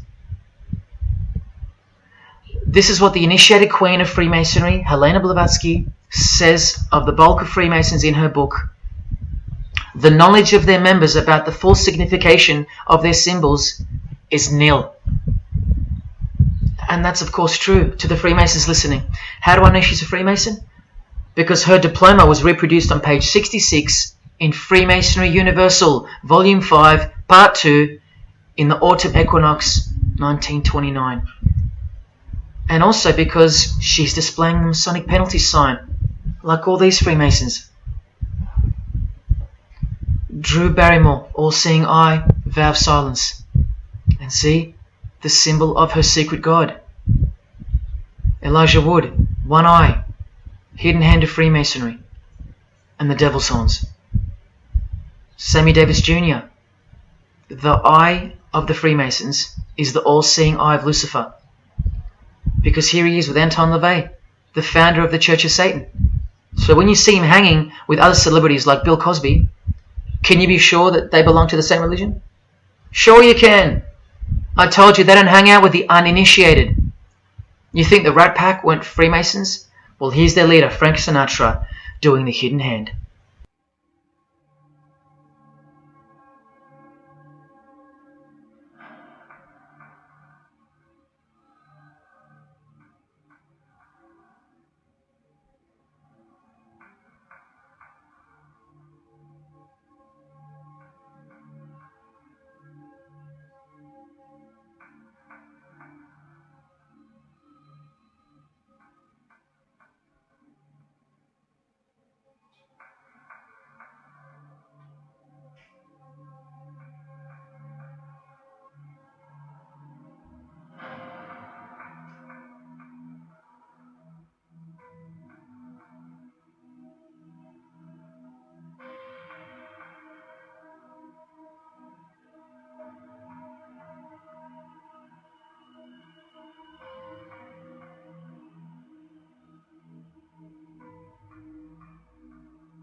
got introduced to the music industry. I swear I wanted to be like the Amy Grant of music. Yeah. But it did not work out, and so I sold myself to the devil.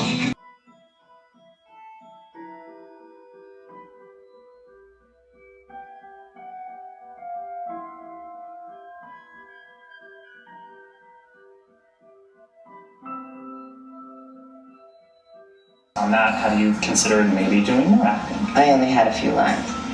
It was fantastic, but I can't really tell you anything else. But it was. Sure you can. I know I can't. It's very secretive. It's a very secret society.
And I'm like, if you don't get this right now, I swear to Lucifer, I'm gonna.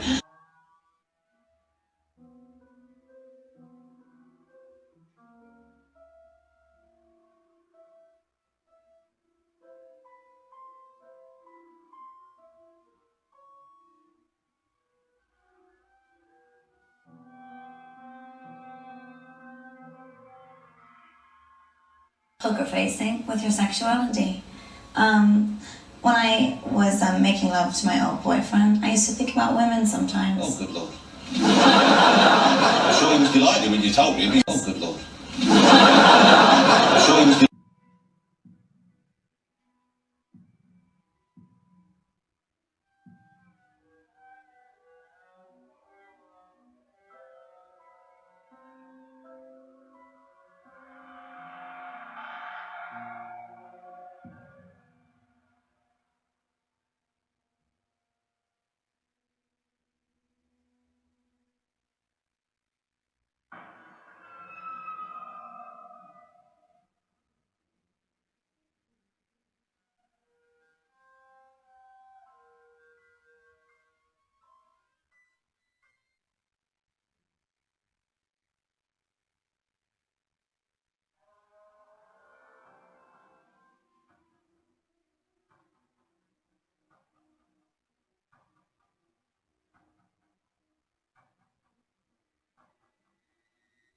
You may feel a small Christ!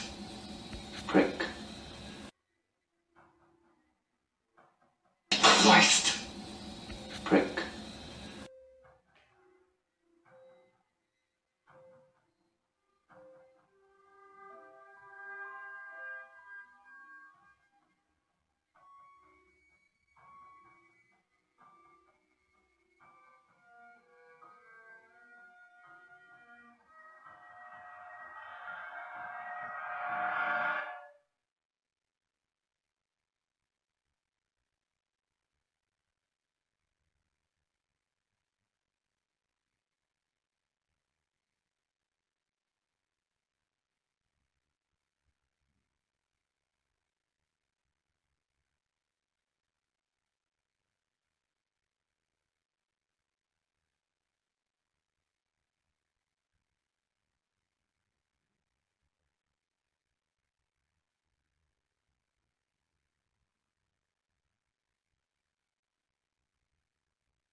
gracious. I'd like to, first of all, I'd like to thank Satan. I'd like to thank Louis Armstrong. I'd like to thank Neil Young. I'd like to thank the Rollins Band. I'd like to thank Bob Marley. I'd like to thank the Marx Brothers. I'd like to thank Salvador Dali. I'd like to thank Louis Bruel. I'd like to thank Miles Davis. I'd like to thank the Parliament Funkadelic.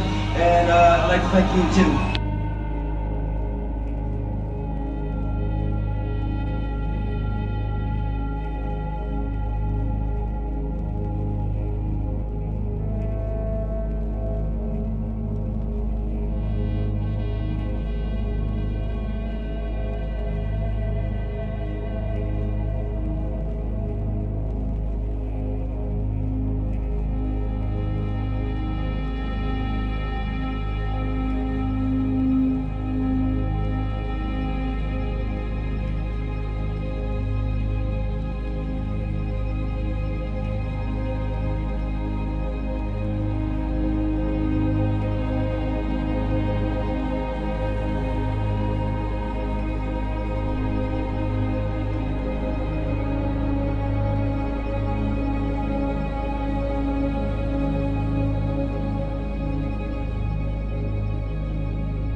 there is a fork in the road that's approaching you.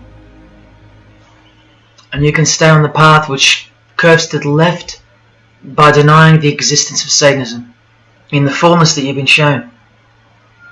Or you can surrender to the truth and take the right-hand path.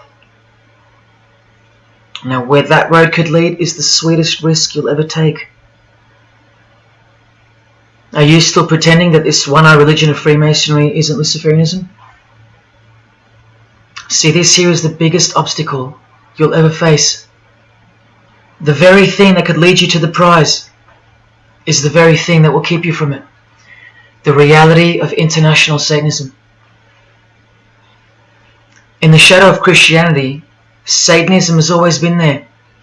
With every church that sprung up, so did its invisible enemy, the Satanic Church, growing out of sight and out of mind, from this to this.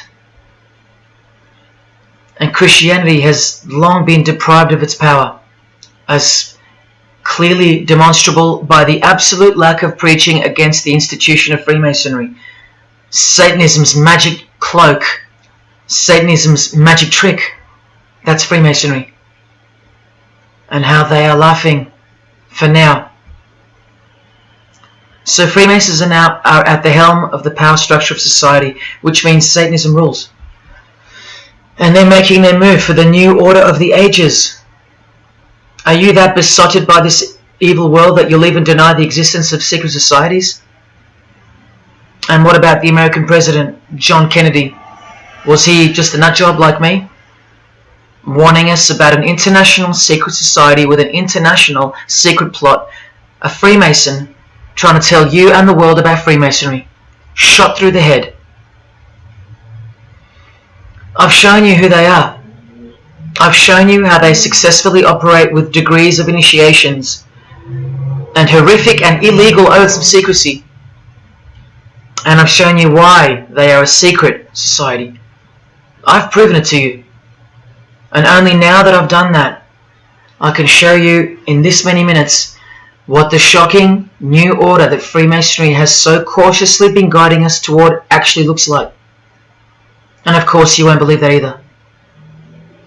By now there's a 98.5% chance that you belong to the world. And in that case the world can do, will do, and is doing whatever the hell it wants to with you. And when all you have is the world, you'll do anything to hold on to it. Christian or not, most of you will follow this world straight to the slaughterhouse in the name of peace, safety, and progress. Clinging to it, because all you love is inside it. Blissfully ignoring people like me warning you of who's really in charge of it. Men, women, actors, singers, businessmen, and politicians, all interlocked, whose God is named Lucifer.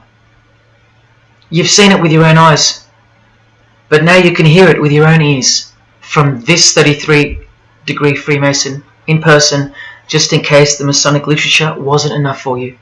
Okay, define Lucifer for me. Pure, virtuous, wholesome, innocent individual that's out to help people. Lucifer is? Yeah. Say that again. Lucifer is a pure, holy, Virtuous. virtuous. Now, is he the Lucifer that God created? That's the same one. Oh man, this is great. I'm going to put this on the internet.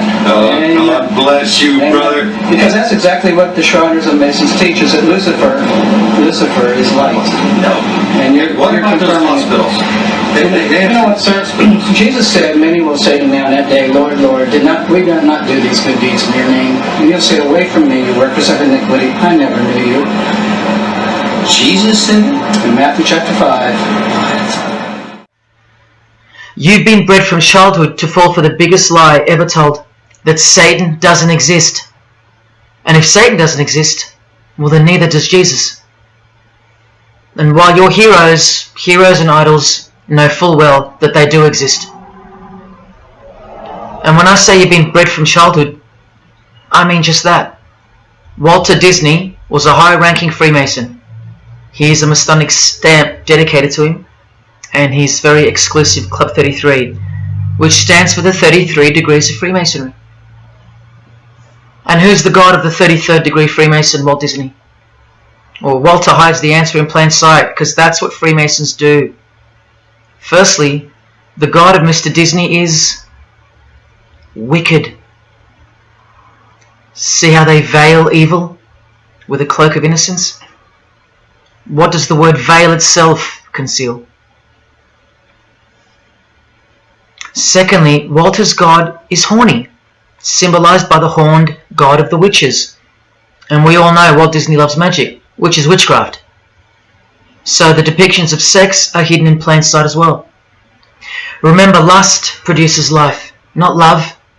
So lust is purity, lust is love, for the high degree Freemason. And thirdly, he hides the number of his God's name in the open as well. No, that's not a 666 he's seeing interwoven in the design. That would be ridiculous, wouldn't it? Not even when they separate the sixes from the name, all three of them, and place them together for you like this, in plain sight. No, not even then will people see. Do you think things are any better 50 years later? Here's the Eye of Lucifer in the Nickelodeon channel, and his lightning flash. Remember what they actually believe about Satan. From Freemason Helena Blavatsky's book, The Secret Doctrine, meaning the secret belief. Who is Satan? He is the angel who was proud enough to believe himself God, brave enough to buy his independence at the price of eternal suffering and torture, beautiful enough to have adored himself in full divine light, strong enough to still reign in darkness amidst agony. Helena Blavatsky is suggested as recommended reading by the Encyclopedia of Freemasonry right here.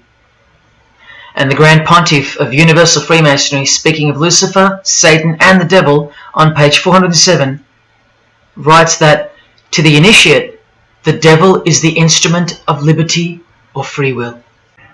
That's who Lucifer is to them, okay? To show you how little you know of who you're dealing with and the extent of this religion's influence and power, not to mention their plans, let me jump ahead for a minute. Watch this. This is Lucius Trust. The Lucius Trust is a non-for-profit service organization incorporated in the United States in 1922, and their objective from Lucius Trust website, dedicated to the establishment of a new and better way of life for everyone in the world based on the fulfillment of the divine plan for humanity. The divine plan.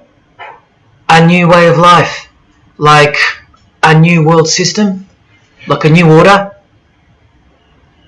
Now you want to see who they work for?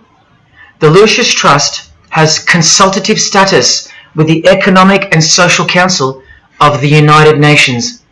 The United Nations, the UN. They consult the United Nations of the world. They advise the United Nations of the world. Now look at this.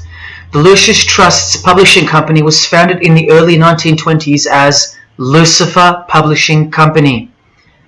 The Lucius Trust says that the name was probably chosen to honor Lucifer.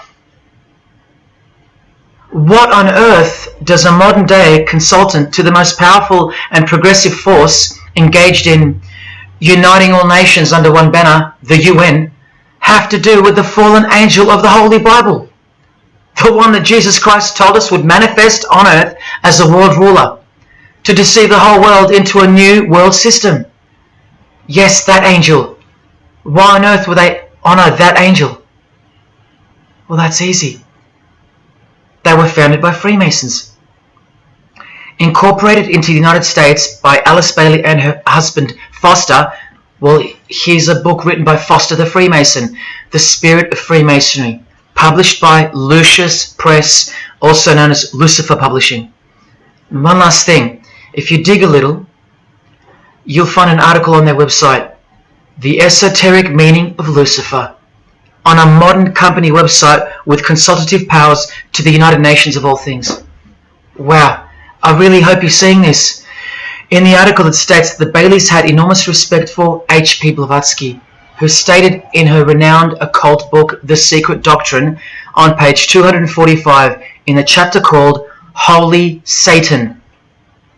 It is Satan who is the God of our planet, and the only God.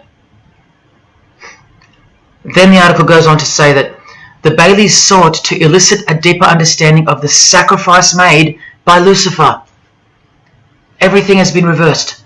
Evil is good, Jesus is the enemy, and Lucifer sacrificed himself for you, not Jesus Christ, the one who washed the feet of his disciples and the only one they fear. Modern progressive atheists do not influence world events, people. Satanists do. Remember the goal of the Lucis Trust? The fulfillment of the divine plan for humanity. Yeah, the divine plan exposed by Jesus Christ in the Gospels. Hence their war on the Bible and the abolition of it from the school system and even from modern Christian churches who dare not preach from the book of Revelation. Your most highly evolved and contemporary leaders of society secretly believe that in the theosophical perspective, the descent of these solar angels was not a fall into sin or disgrace, but rather an act of great sacrifice. They believe in the fallen angels and their revolt against God as revealed in the Bible, led by the devil, the chief commander of Freemason Bob Dylan, remember? These people make contact with these fallen angels, with the royal art of Freemasonry called witchcraft. Please stick around, let me show you that. How many solar angels does the Bible say followed Lucifer out of this heavenly realm?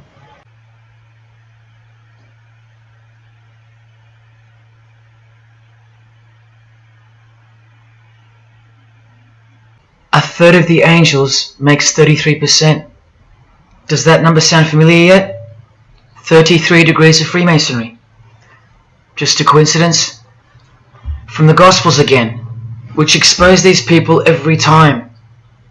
Do not let anyone who delights in false humility and the worship of angels and who has access to some visionary world beguile you, trick you of your reward. You still don't believe that the false humility of the charitable fraternity of the Freemasons is behind it all? Well, Blavatsky also published a magazine called Lucifer with a woman named Annie Besant. And here's a letter written by Annie herself with the official Masonic letterhead. And here Annie signs off as a 33rd degree Freemason. Printed also in the left-hand corner, Annie Besant, 33rd degree, and a member of the Supreme Council. Undeniable and undisputable, please don't make me prove it to you over and over. Have you caught a glimpse of who you're dealing with yet? They're all Freemasons, high-ranking. And they're all buffeted by a plethora of Masonic dupes who don't know any of this because they can't decipher the symbols and they don't care to try. They're proud and boastful and defensive of their beloved fraternity in which they get to rub shoulders with the most important people of their suburbs, cities and towns, and in which they got on their knees to take blood oaths of death, calling other old decrepitated men worshipful master, yet still they think it's innocent and has nothing to hide. Delusional and lost, almost beyond hope. Some of them still think it's a Christian organization, just like the founder of the Satanic Church described. What do you get when you carefully conceal Satanism with Christianity? You get Freemasonry. People, Satanism is at the core of our world, and it is behind the new order that will be implemented soon enough. It will be all done through deception. You'll be tricked. Remember how I told you that the all-seeing eye sees that we're in hell? Well, the massive witch and Freemason Helena says so right here. Satan is the minister of God, Lord of the seven mansions of Hades, the angel of the manifest worlds. Hades means hell, manifest worlds means earth. This is who you're dealing with. This is the religion and the beliefs of the rich, powerful and famous. And yes, politicians. Do you want to go back to sleep? You can sleep after this? Well, wait till I show you what they're going to do to you, coming up in this many minutes. For those who simply refuse to believe that Bono or Scott Morrison or Prince can be Luciferians because they all go to church, let me show you another Masonic ritual they do. And this is before Satanism or Luciferianism is revealed to the candidate. And then you tell me if Bono or Scott are capable of secretly believing in Lucifer. It all starts here with the Masonic apron. Different kinds signifying different grades. Have you guessed what it's hiding yet? The genitals. Pretty obvious. Like everything else they hide, once you can see. The genitals are the true working tools of a Mason. Freemasonry is foundationally a sex cult, like Satanism, because it all starts with sex, doesn't it? Life itself starts with sex. So the mystical force of the true God of Freemasonry hides in the hidden part of the human body. That's the Holy of Holies, covered by the Masonic apron, the seat of God, the seat of Lucifer. See here with Satanist King Diamond's artwork? The eye is attached to the horn god, but look at where the eye starts, from the waist down. That's where the apron of a Mason begins. And the one eye of Freemasonry is also the one eye of the penis, where life generates and springs forth. See the openly hidden secret of the Masonic square and compass now? You're looking at the sex act. That's the female in missionary position, and that's the male mounting her. The sex act. And the eye in the middle, with these emanating rays, is the orgasm and the ejaculation of the penis. See life shooting forth. That's how they see the sun and the earth too. The sun is the visible penis of their true God, shooting forth life continually. The light itself is the mystical sperm of the God of this world. The sun and penis generate life, while the earth and female womb produce life. The letter G, when replacing the I in the middle of the square and compass, stands for generation, sexual generation. The practical aspect of Freemasonry and Satanism's religion is that of a sex cult. You see Rod Stewart telling you he's a Freemason? By displaying the hidden hand of Freemasonry, also known as the Master of the Second Veil, and look at his other hand, taking the Masonic apron's place for covering his penis, which is the Holy of Holies, the seat of God for the Mason. And from the Grand Pontiff of Freemasonry, Albert Pike, hence the significancy of the phallus, the penis, or of its inoffensive substitute, the obelisk. Straight from the horse's mouth, the erect penis graces us, or should I say disgraces us, with its presence in every country in the world, marking its territory. The Masonic obelisk in our face, everywhere, making its bold statement, yelling, screaming in silence. This is another reason why we're considered the ignorant and stupid masses. Another example of hidden in plain sight. And here's an erect penis on the front page of the female Freemasonry magazine, The Eastern Star. I once stood in front of this obelisk in Sydney, and I must have asked 30 people what they thought it was. Not a single one of them knew. To the Freemasons of the higher degrees, the whole universe is in fact one giant and continuous sex act. This is the structure of Freemasonry. You can take this path to the top or this path. And way up here, you have the Order of the Mystic Shrine.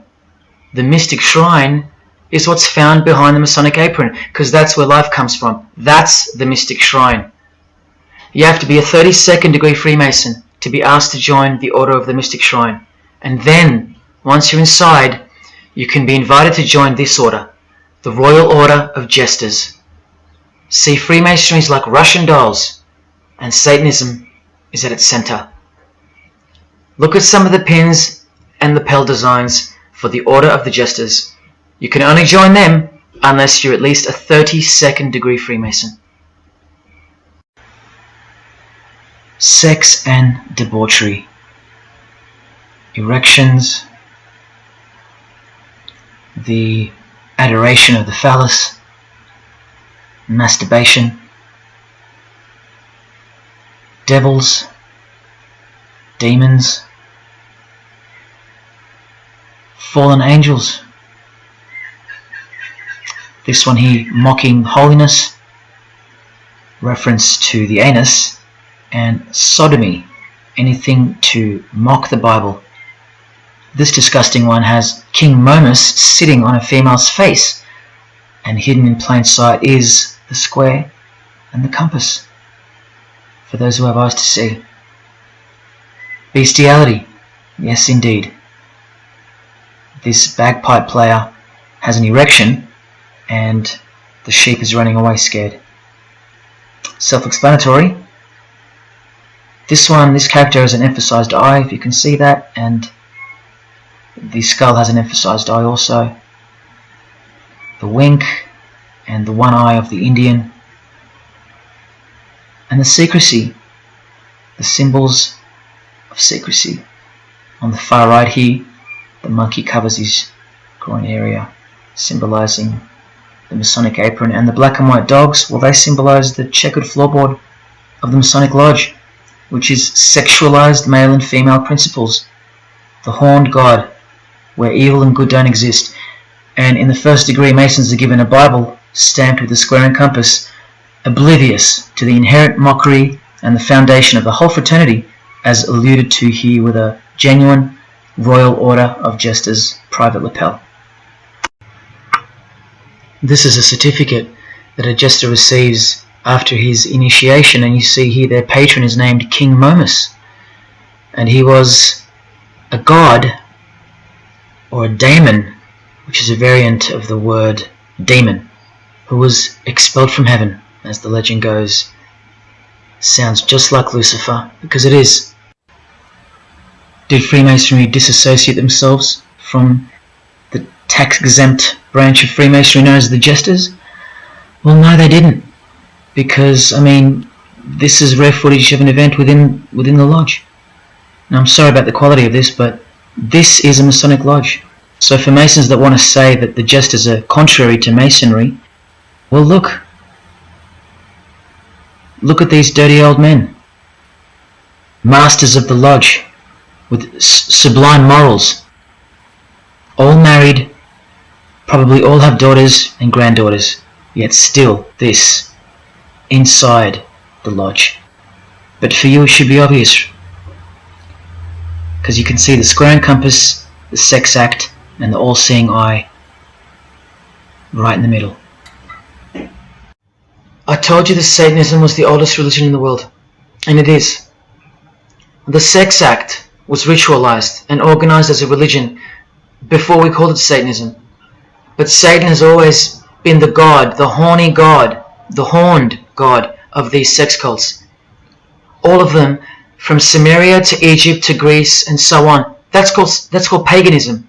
And the real Bible of the Freemasons and the pagans, the one not written by hand, the one that's older than any book, the one that supersedes all the rest in age, thus making it the purest and most unadulterated word of God in the eyes of the Freemasons, is nature. Nature is their Bible. And before you think there's nothing wrong with that, wait a second, because you're not thinking straight. Ask a Mason, whether he be a first degree or a 33rd degree, what is Freemasonry? And the universal go-to answer is this: a peculiar system of morality, veiled in allegory and illustrated by symbols. Now, why would you need to veil your morals? Because in their peculiar system, evil is good and good is evil. That's Satanism 101. A peculiar system of morals. That should tell you something. That should tell you everything. Why would your morals need to be a secret? Because their deeds are in fact evil. Glorifying the laws of nature, where cruelty and self-obsession are virtuous characteristics. That's nature. Nature is as cruel as she is kind. The checkered floorboard, where everything is legal. It's Christianity that lives in reverse. The first shall be last. Love your enemies. The meek shall inherit the earth. These are unholy and unnatural concepts in the eyes of visible nature, the nature of Freemasonry, which is Satanism. What the Freemasons really mean by this morality veiled in allegory is that they're allowed to steal because nature allows it.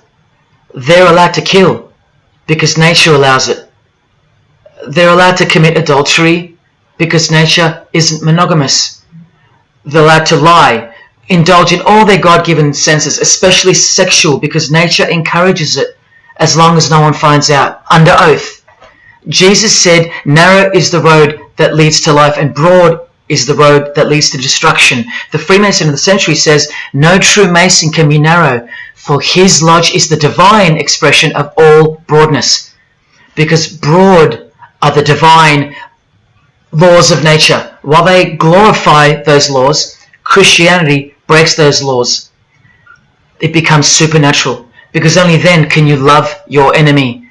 And so it goes that Christianity is despised by Freemasonry, the real Freemasons, because their Bible is nature, and by nature they know the personality traits of their God Satan, because he's the God of this world, just as the Freemasons, the enemies of mankind, say that he is, and just like Jesus said he was too.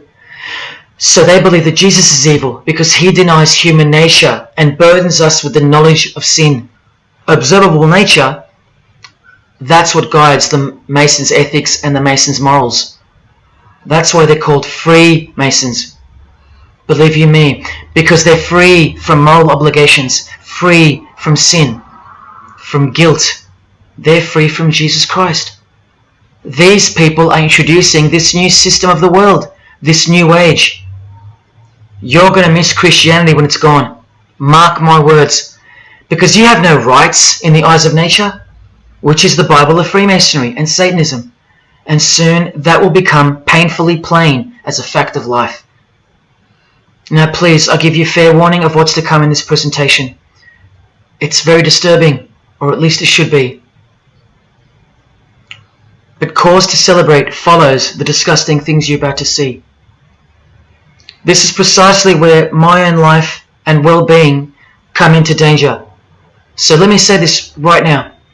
If you hear of my sudden death, or of my possession of 0.5 kilogram of cocaine, or child porn, or my overdose, or my suicide, remember this video.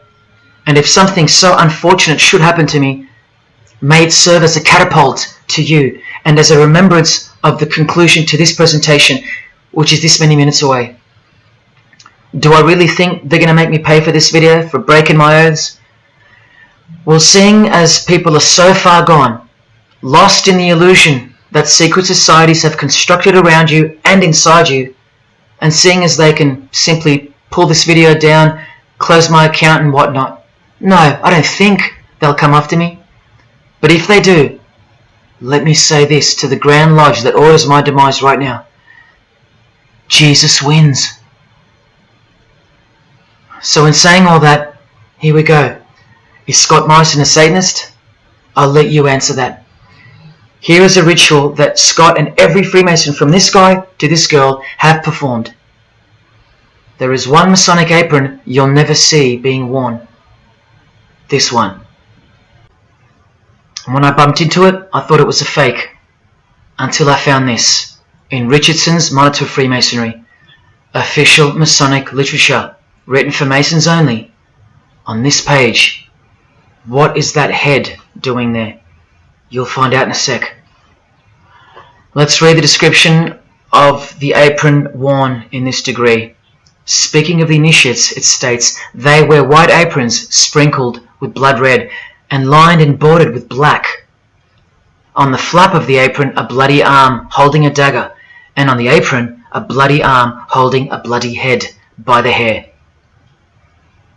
Now this is why there's an illustration of a decapitated head. And this is going to become to a bone-chilling conclusion. So during this ritual, the candidate removes the blindfold and discovers a basin of water with a tumbler beside it. He is also astonished to find a human head lying on the floor. The Master of Ceremonies returns and directs the candidate to take up the knife in his right hand and the head in his left. Yes, this Pope, this rock star, this pop star, this actor, this actress, and this beloved Prime Minister, this is what they've done. All of them, hands down. And you thought all you needed to be is talented to succeed? No, you need to belong to the secret society called Freemasonry. And believe me, when you belong to them, you belong to them. Now you tell me, can these people end up believing in Lucifer? Is that really a stretch? Carrying around a bloody head? Swearing to have your brain cooked, tongue torn out from the roots if you ever reveal anything? No, the stretch is that you think they couldn't believe in Lucifer. That's the stretch. Lucifer, the one who sets you free, remember, from sin by sinning. Can you now see the bloody spirit of Freemasonry lurking behind the veneer of charity and the veneer of Christianity? Because Scott Morrison goes to church, apparently. The Pope is a Christian, apparently. But look at these people. So-called Christians, or Christians, gathered around a giant erect phallus in the middle of the Catholic square. This is Freemasonry, the demolition of morals, the creation of hypocrisy, and the demolition of true virtue. These minds are directing the future. Now, to be fair, I don't know if these heads are real heads. I never got that far to find out. But I will tell you this. All the skulls they use they're real. All the skeletons they use they're real. And they run every single noteworthy funeral home in Australia and the world. I know that personally and for a fact.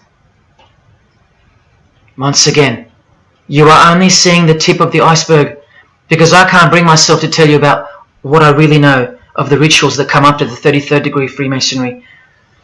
For as much as they celebrate life in various grotesque ways, they also celebrate death in ritual form, which are the things I can't speak of to you.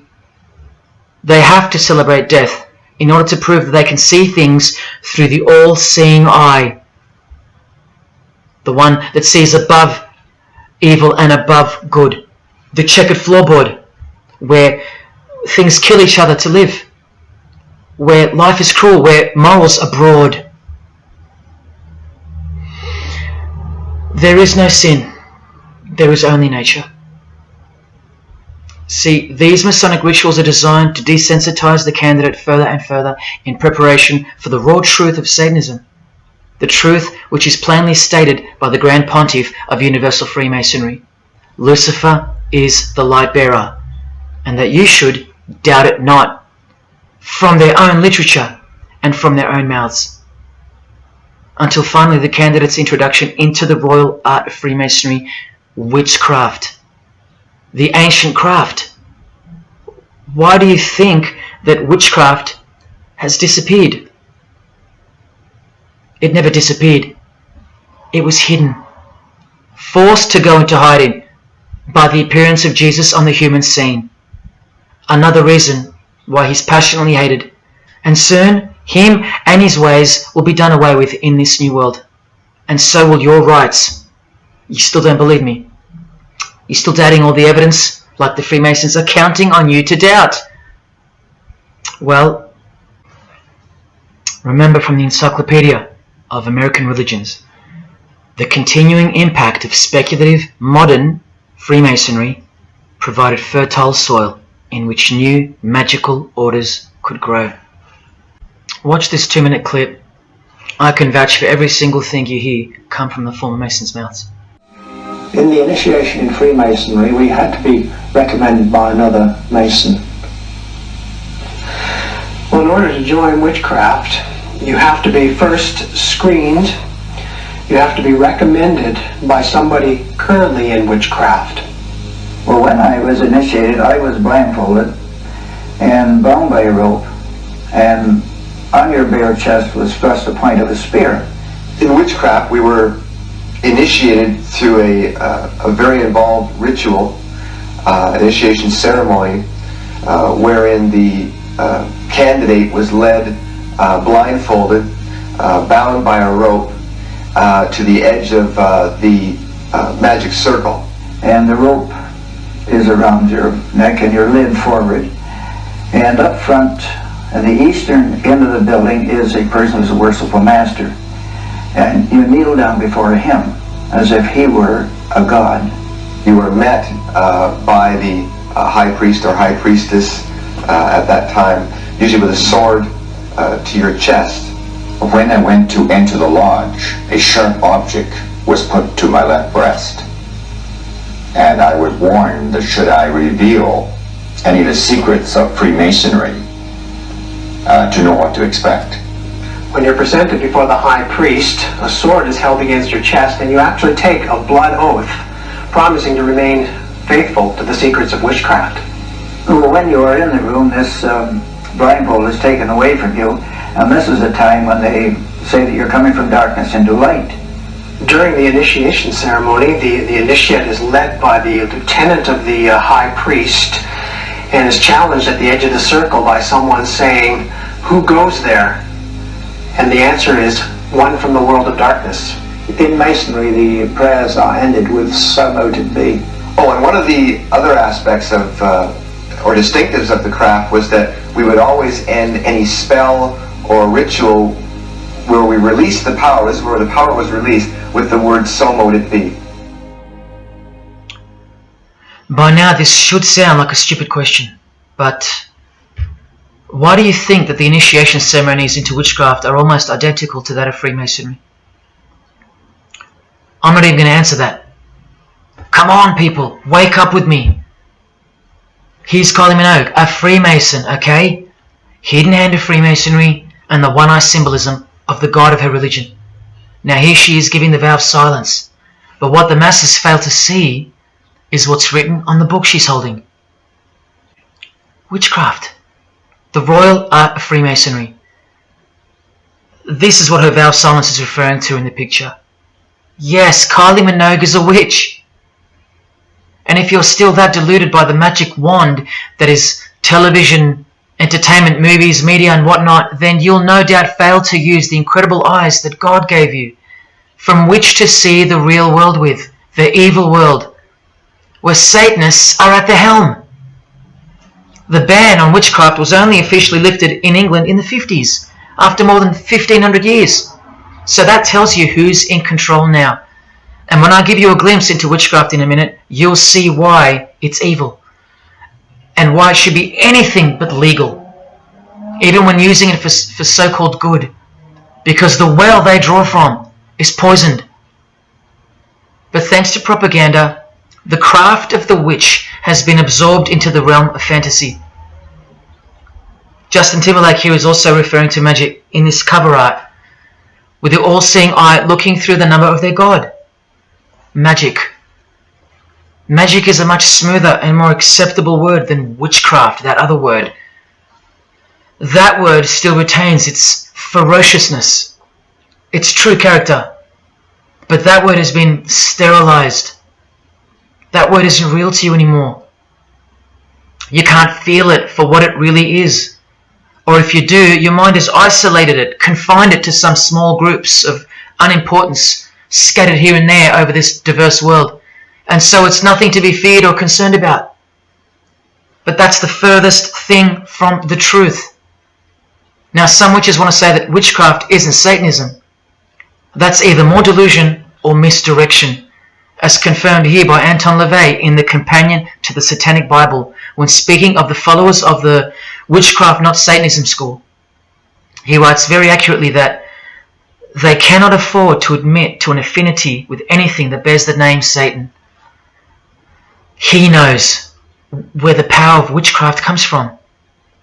Now, does that mean that Justin Timberlake is a Satanist because of his symbolism and the use of his word alluding to witchcraft in his artwork? Well, yes, actually, that's correct. He is.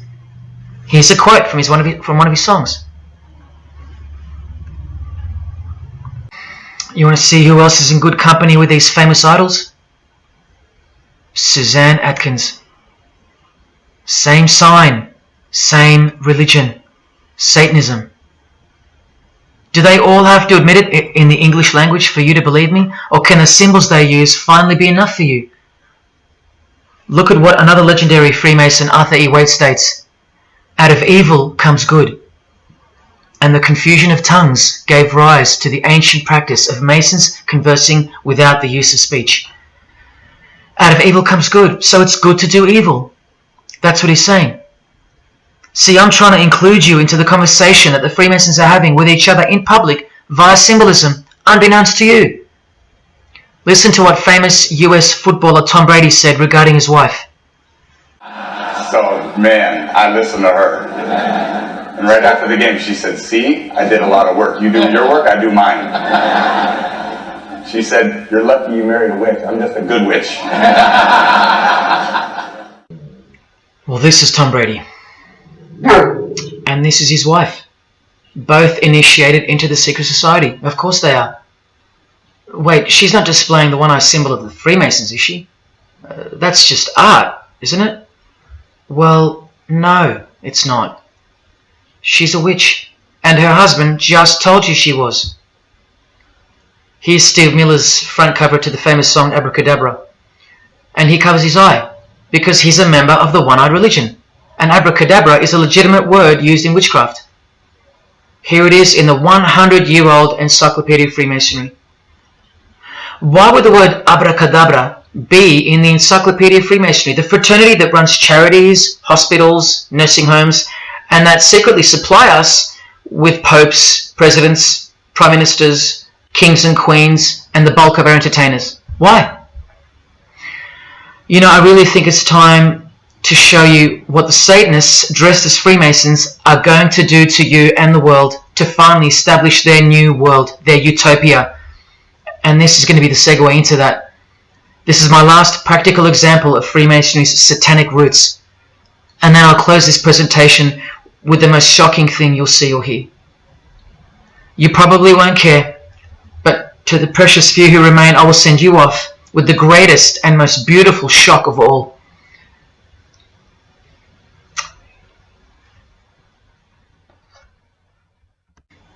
This is Jay-Z inside his Masonic Lodge. You could see the Masons in aprons in front of him.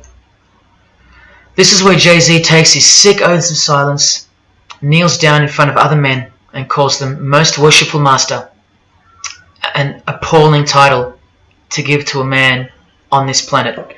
Jay-Z the Freemason writes songs like this. This one's called Lucifer. And in Empire State of Mind he writes, Jesus can't save you. Life starts when the church ends. Oh, but he can save you, Jay-Z. He can even wake you up just before you collide into a concrete wall doing 120 kilometers an hour. I should know. This is fellow member of the craft Alicia Keys, who sings on the track. Here she is, showing her allegiance and wearing the broken and bloody cross of Jesus Christ, the occult peace sign, pure hatred for Jesus. There is peace when your conscience has been killed, seared to sin, and you can indulge to anything, a false and temporary kind of peace, no doubt. Here's a shot of Jay-Z's clothing line, purely Masonic, The Craft. Well, this is the craft he's referring to. This is him with well-known witch Marina Abramovich, also showing her sign of allegiance to Freemasonry. Now here we go. Here's Jay-Z wearing a most revealing top and the dead giveaway that you need to see behind the curtain of Freemasonry. Do what thou wilt. Do whatever you want. That's the adopted motto of the most notorious Satanist of the 20th century, 33rd degree Freemason, Aleister Crowley. Here is his certificate of appointment, known as the 33rd degree inscription and the double-headed eagle of Freemasonry. And here, next to his name on the certificate, including the symbol for a Grand Commander of Freemasonry, as shown in their encyclopedia. But to really confirm that he's a Freemason, here he is doing the Masonic sign of the Master of the Second Veil. Now here's a legitimate letter from Aleister. Again, the addition of his inscription of the 33rd degree, and he signs off with a symbol of the past Commander of Freemasonry. What does he write beside it? Baphomet. This Baphomet. Now listen to this man to get a clearer picture of the truth behind the secret religion of the stars and the leaders of the world. Aleister is the founder of a Luciferian church called the Ordo Templi Orientis, and he named himself the Beast 666, straight from the Bible, depicting the number of wickedness in human form. In his what's called Liber's writings, he says, "With my hawk's head, I peck at the eyes of Jesus as he hangs upon the cross." Do you see the hatred? You think they don't hate you too? Keep watching. And from the equinox, with the all-seeing eye of Freemasonry, this illustration. What does it mean? The writer himself explains. The picture is symbolic of the new eon, the new age. From the blasted stump of dogma hangs the hag with dyed and bloody hair, Christianity. There's a massive glimpse into the New World Order that's coming. Keep watching. And down here, do what thou wilt is the true nature. The true nature, remember? The broad morals. There is no such thing as evil. So do what you want. Can you see the Masonic future yet? Can you see the hidden hatred that pulses through its veins? If they believe in do what thou wilt, what do you think they will do to you? And what do you think they'll do in order to build this new world? This is from a commentary on his book of the law. The Beast 666 adviseth that all children should be accustomed from infancy to witness every type of sexual act. Do what thou wilt. And what about the royal art of Freemasonry? Magic is the highest, most absolute, and most divine knowledge of natural philosophy. What a statement. The highest, most absolute and divine. Well, let's have a closer look into some of the more hidden secrets of the most divine natural philosophy known as magic. Any living being is a storehouse of energy, varying in quantity according to the size and health of the animal. At the death of the animal, this energy is liberated suddenly. The animal, therefore, should be killed within the circle, within the magic circle, so that energy that's released can be captured and directed to serve the will of the witch, male or female.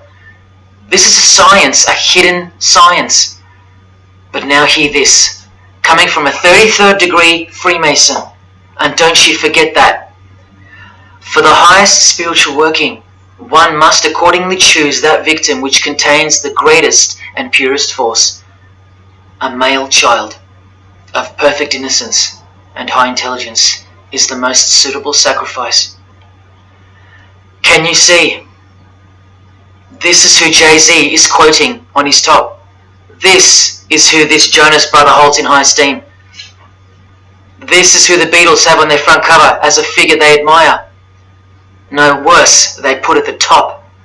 This is the same picture of the front cover in a mirrored form, and after some kaleidoscoping, you'll find this.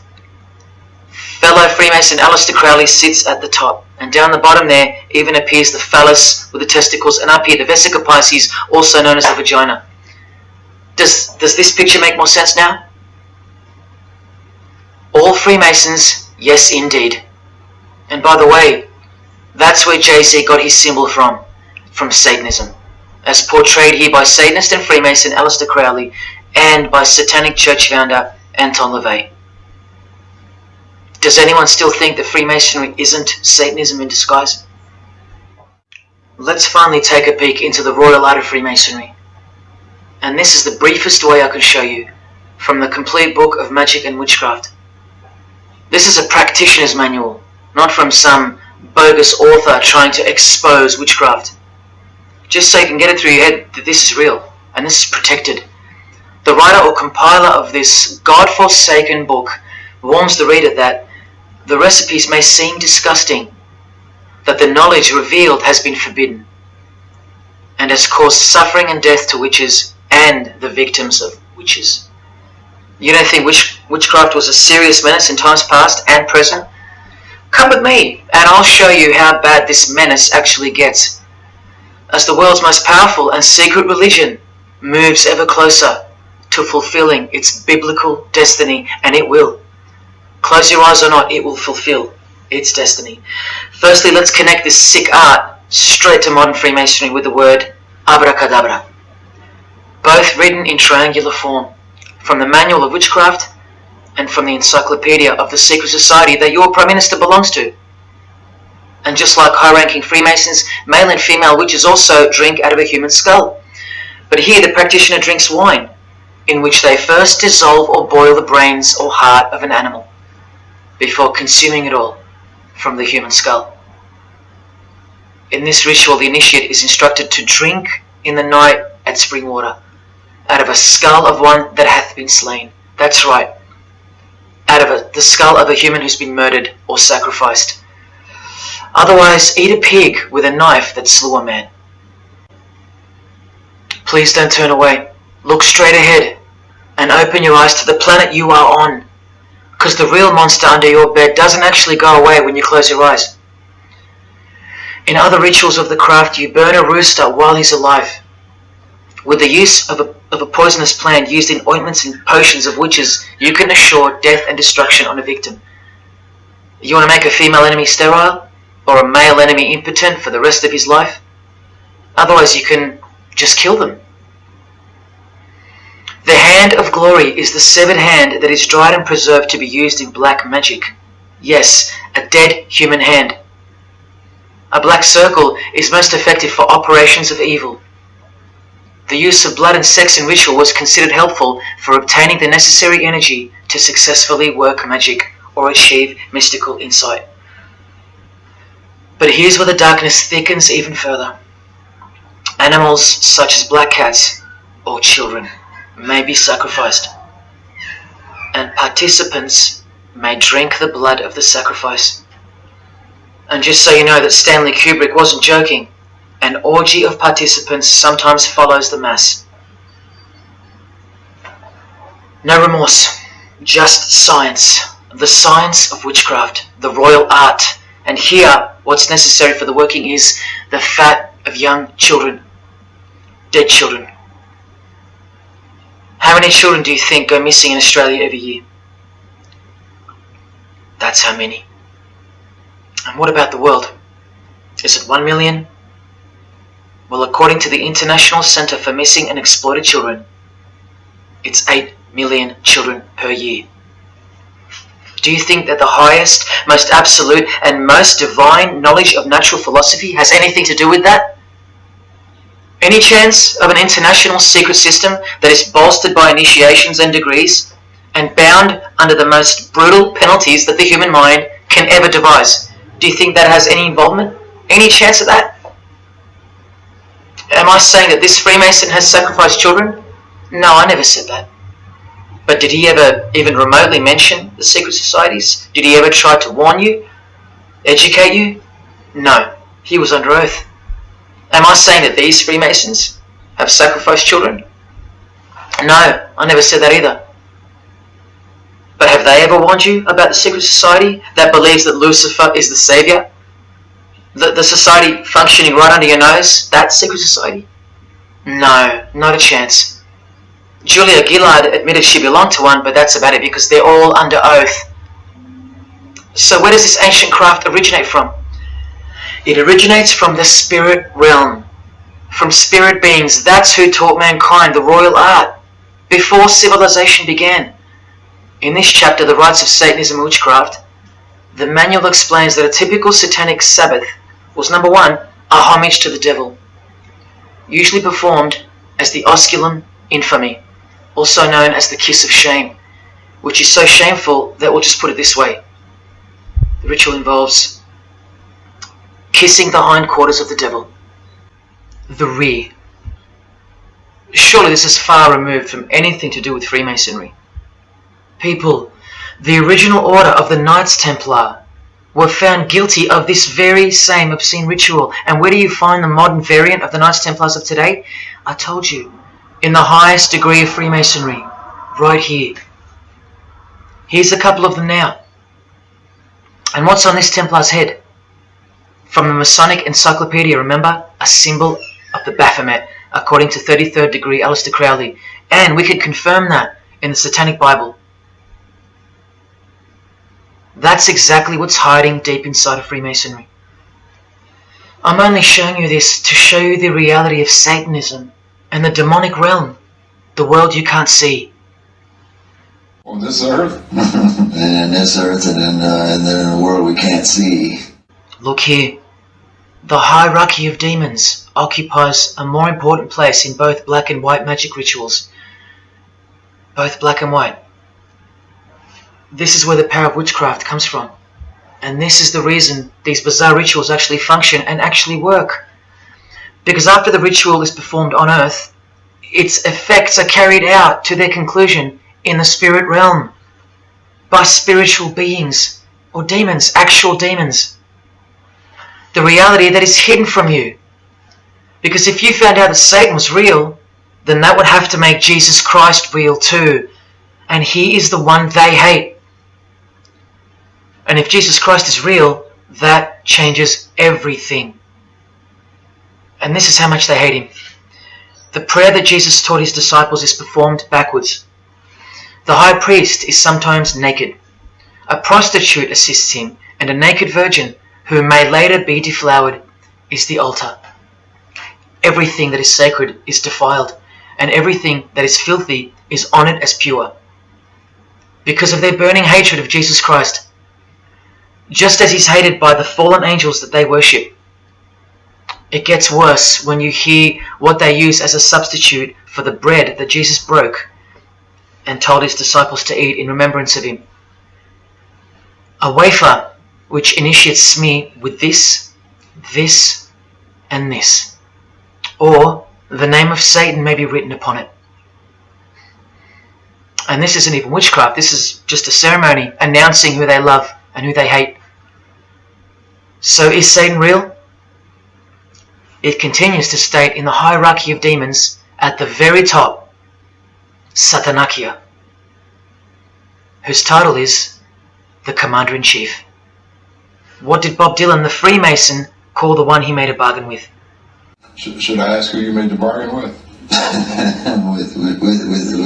with the chief commander. Same title, Commander-in-Chief, Chief Commander. Are you following? But watch this. In case the darkness is getting a little too thick and encompassing for you, let's shine a little light. The true light that only the Gospels can supply. Speaking to us humans and revealing something about Satan, the Gospels state, you follow the spirit of the age in this world system as dominated by the commander of the spiritual powers of the air. Satan, the god of this world, the commander. You still think the Gospels are wrong or fake? See, Satanists know that the spirits also live in the air, just as the Gospels reveal. You can summon any of these demonic spirits by name if you possess the royal art. Who do you think this figure on the front cover represents? A magician who is inadequately prepared and cannot attain his desires may seek the aid of Satan. That's who this is. Now that you know, hopefully for a fact, that these are the top of the human food chain, do you think they'd be fooling around with stupid fairy tales? No, witchcraft and Satanism is absolutely real, hence their earthly power. This demon here, fifth in the pyramid structure, holds the title of Inspector General. And what's the title of the highest degree in Freemasonry, who exists in every local lodge in every suburb, a suburb near you? Inspector General. Same title as the living demon. Do you believe me now? You can even conjure Lucifer himself, or be Beelzebub, who the Gospels call the Prince of the Devils, both of whom are listed as superior spirits in this book of witchcraft and magic. I can show you so much more from this disgusting book, but I'll cut it off here with the seal of Saturn, a demonic sigil from the complete book of magic and witchcraft. And this is his seal. Can you see? Do you see? This is the society that lives amongst you, above you. The one-eyed religion of Freemasonry, hidden right in front of those who have their eyes wide shut.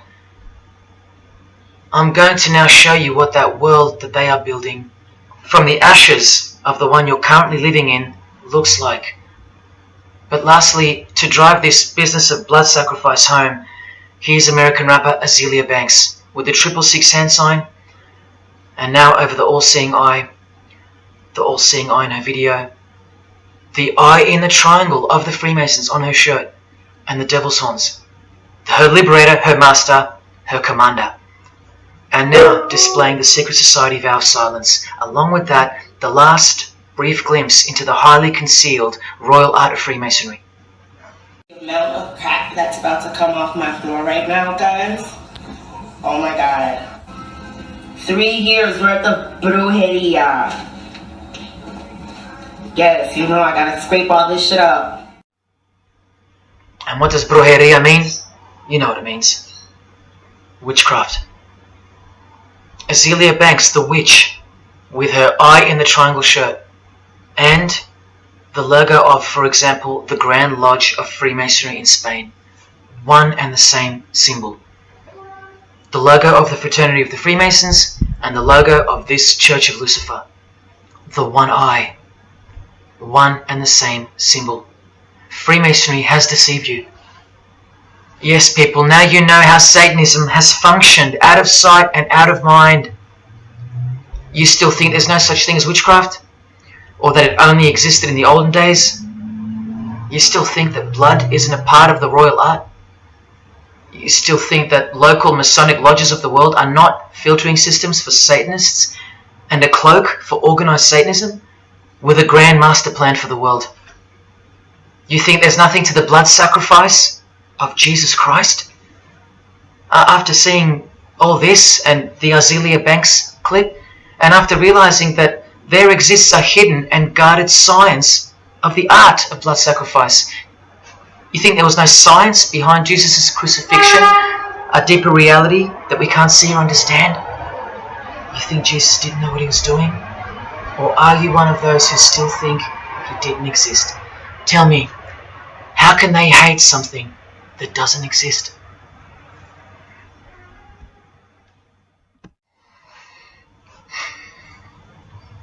If only you could hear from some other Freemasons who have the courage to break their oaths.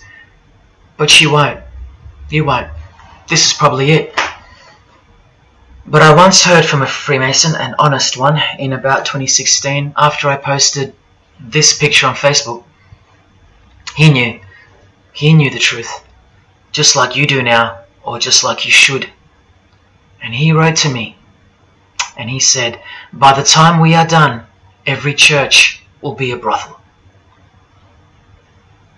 Well, in case you think that that's impossible, this is a fashion show that was held in a church, a real church, and it was organized by high-ranking Freemasons, who you will see now to be Satanists. Designed to be a heart-wrenching mockery and a colossal sign of the times, this event. Just so you know, it's a Masonic production. Here's the inside of a lodge. See those twin pillars? Well, here they are. See the Masonic checkered floorboard? Well, there it is. See the Masonic square and compass? Well, there it is. And do you see the eye of Freemasonry? Yeah, there they are. The lower square in the square and compass has been disfigured so that as to not make it too obvious.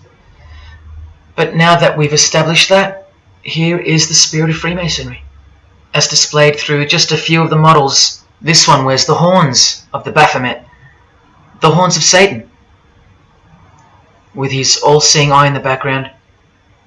More horns. This model wears the all-seeing eye, as does this one. And this disgusting thing with another huge all-seeing eye of Lucifer in the background. Then there's this, with a satanic pentagram on her face.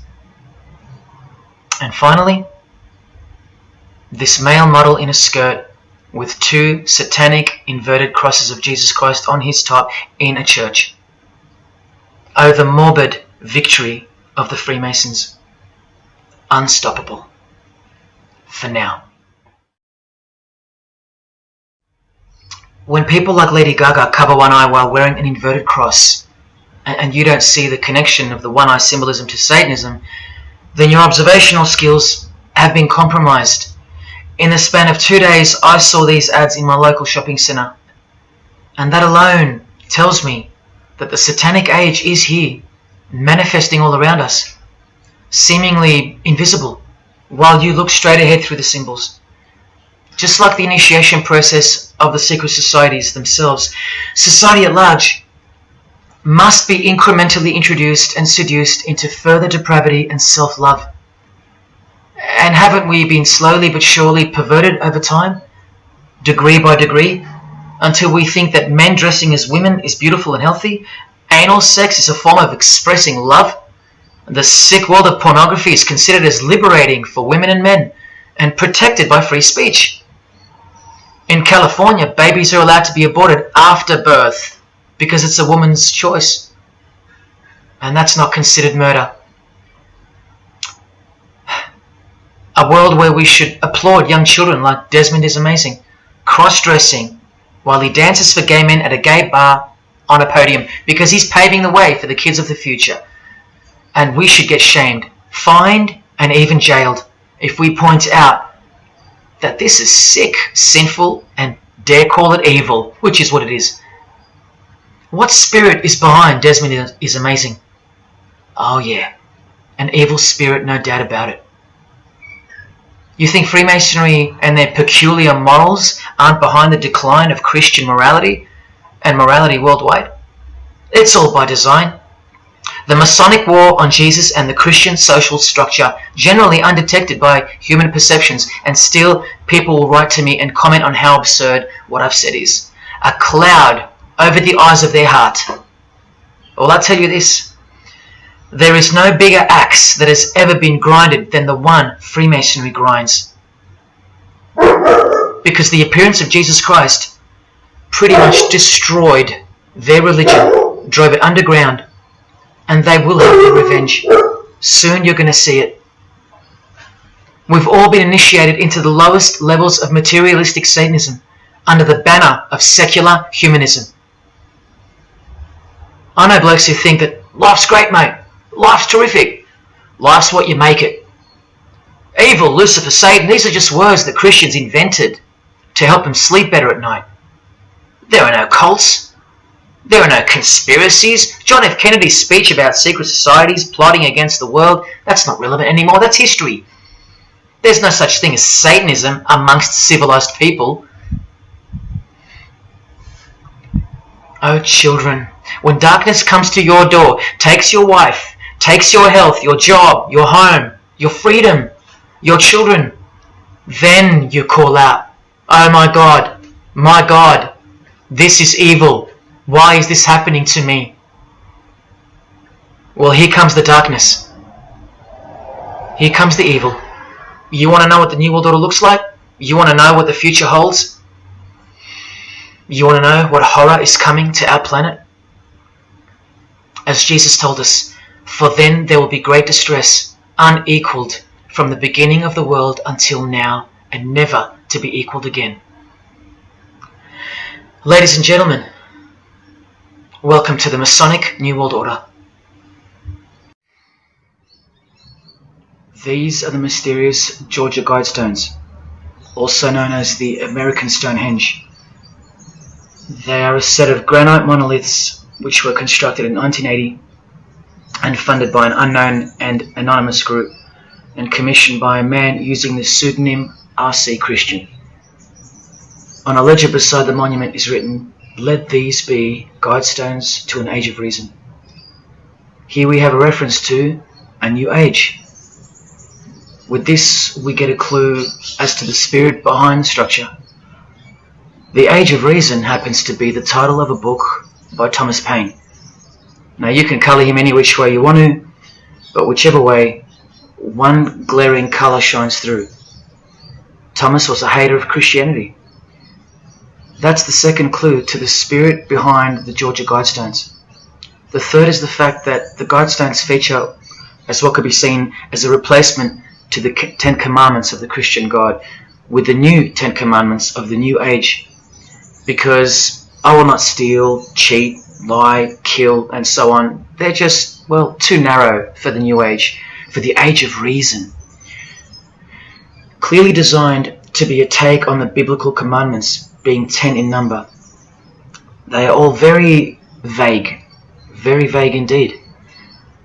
But anyone can ascertain the horror that must first take place before this New Age can begin by looking at the first guideline. Because this one's not vague at all. Maintain humanity at under 500 million. That's right, a reduction of at least 7 billion human beings would be necessary for that.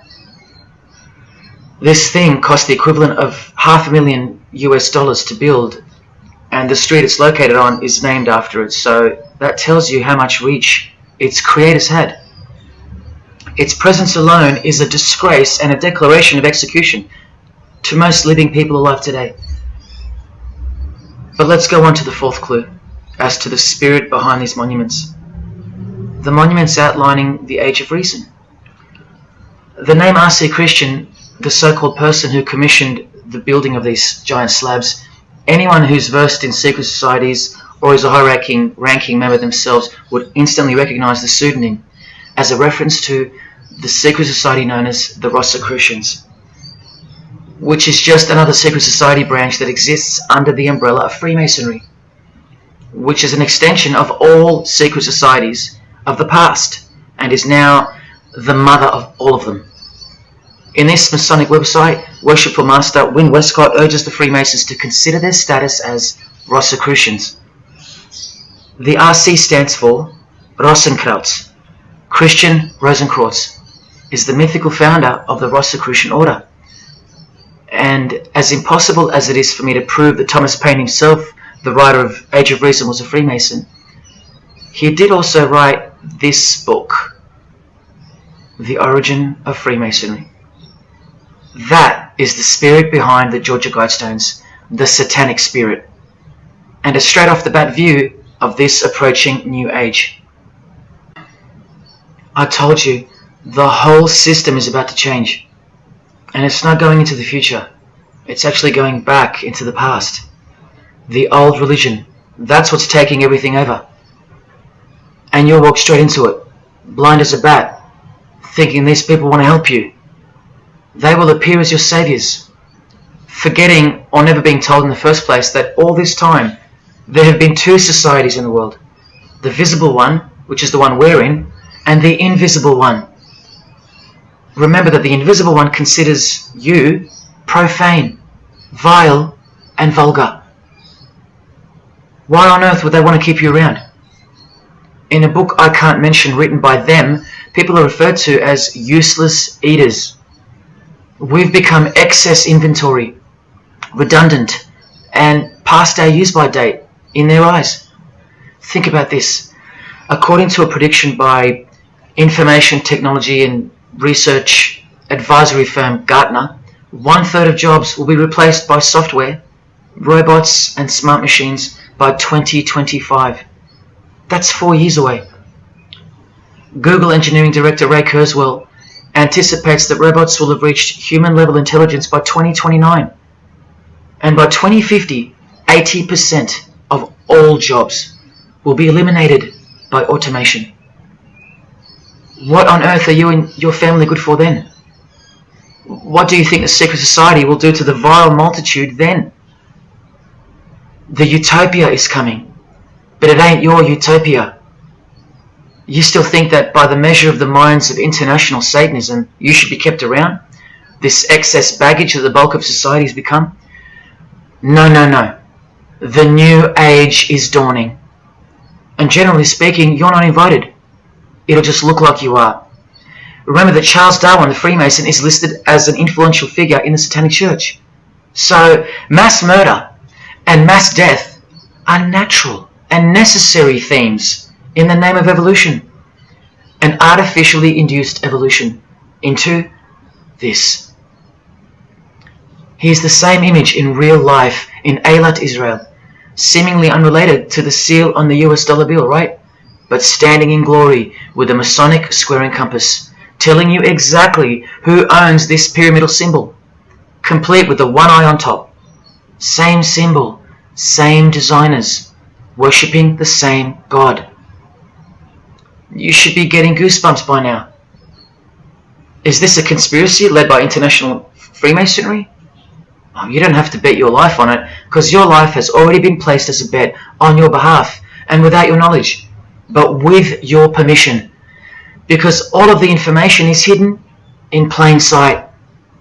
In your face is where it's hidden. You're going to lose this battle unless you've been hidden in Jesus Christ, the only one who warned you that the new age is a trap and that it is the climax to this epic drama being played out on planet Earth. Now hang on, brace yourself, because I ain't going to let you down. This is a magazine called The New Age, but if you press rewind, you can find its source. Supreme Council of 33 Degree, Freemasonry. This one stretches way back to 1922. See the twin pillars of Freemasonry? Look, this is 19th century Freemason and New Age pioneer Helena Blavatsky on the cover of this edition. She's the one who wrote that darkness is absolute light, and that Satan is the god of our planet, and that we are in hell. But do you think the readers of these magazines are told that? No. Darkness is sold as light. Satan is disguised, and it's him in the details. This Masonic New Age magazine was the precursor to all magazines and trends, promoting the great deception of self-love and spirituality. Meanwhile, you're feeding off the plate that Luciferians serve you. Look at how the Satanic Bible in 1966 reveals the reality behind the curtain. Evidence of a new Satanic age. A new age. The new Satanic age. All rigged and all propelled by Freemasonry. Satanism's magic cloak. After all, and I think you should have guessed by now that Anton Szandor LaVey, the founder of the Satanic Church, the one who vowed to help destroy Christianity, is himself a Freemason. I can't prove it to you, but I know it, because of not only his obvious fondness of the fraternity of the Freemasons and the mention of it in his Satanic Bible, and its vital role in the Satanic takeover, but also because of the symbols, specifically this one, generally called the Devil's Claw or the Lion's Paw. Freemason James de Rothschild displaying the Devil's Claw or the Lion's Paw.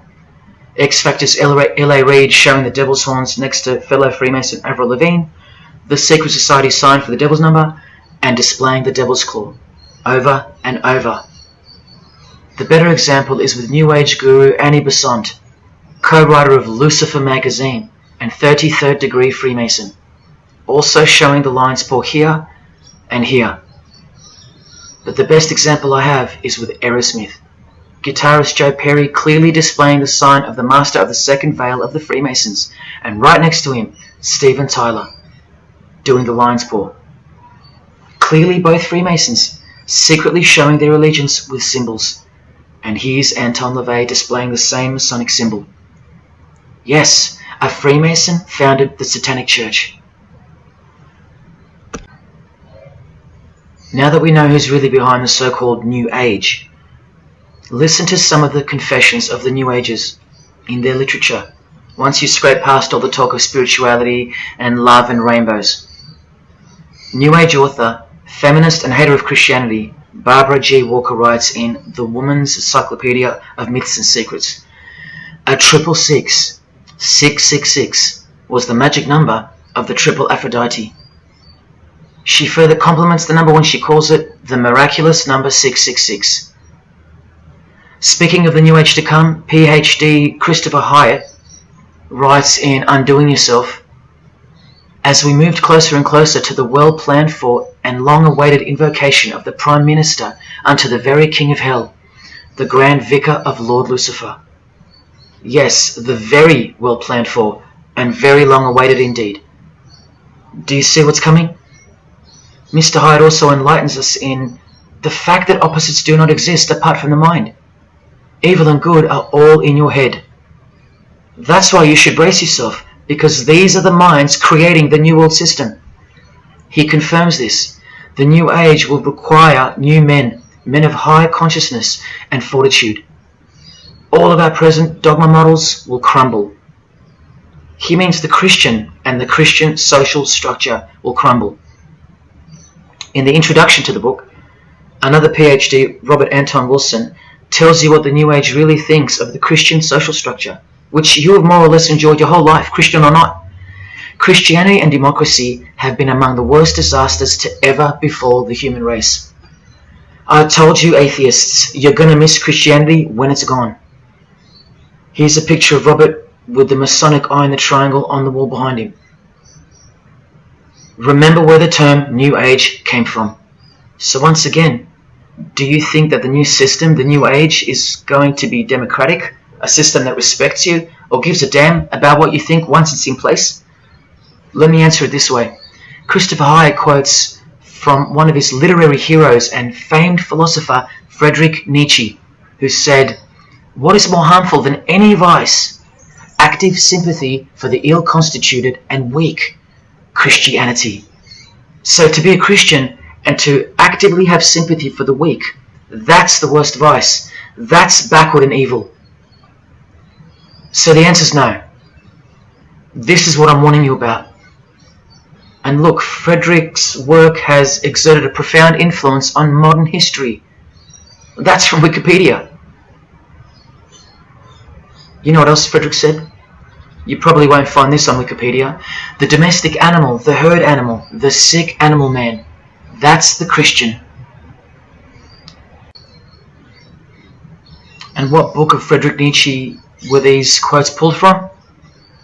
The Antichrist.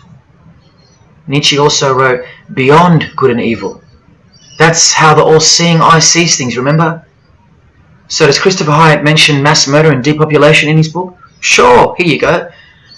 Those who would survive can do so only by grasping the vision of what lies ahead. The new wave that will carry them into an interesting future. Yeah, where the vicar of Lucifer is God and Prime Minister. He openly admits the identity of this man. This Antichrist that most of you still think is a fairy tale figure from a fairy tale book.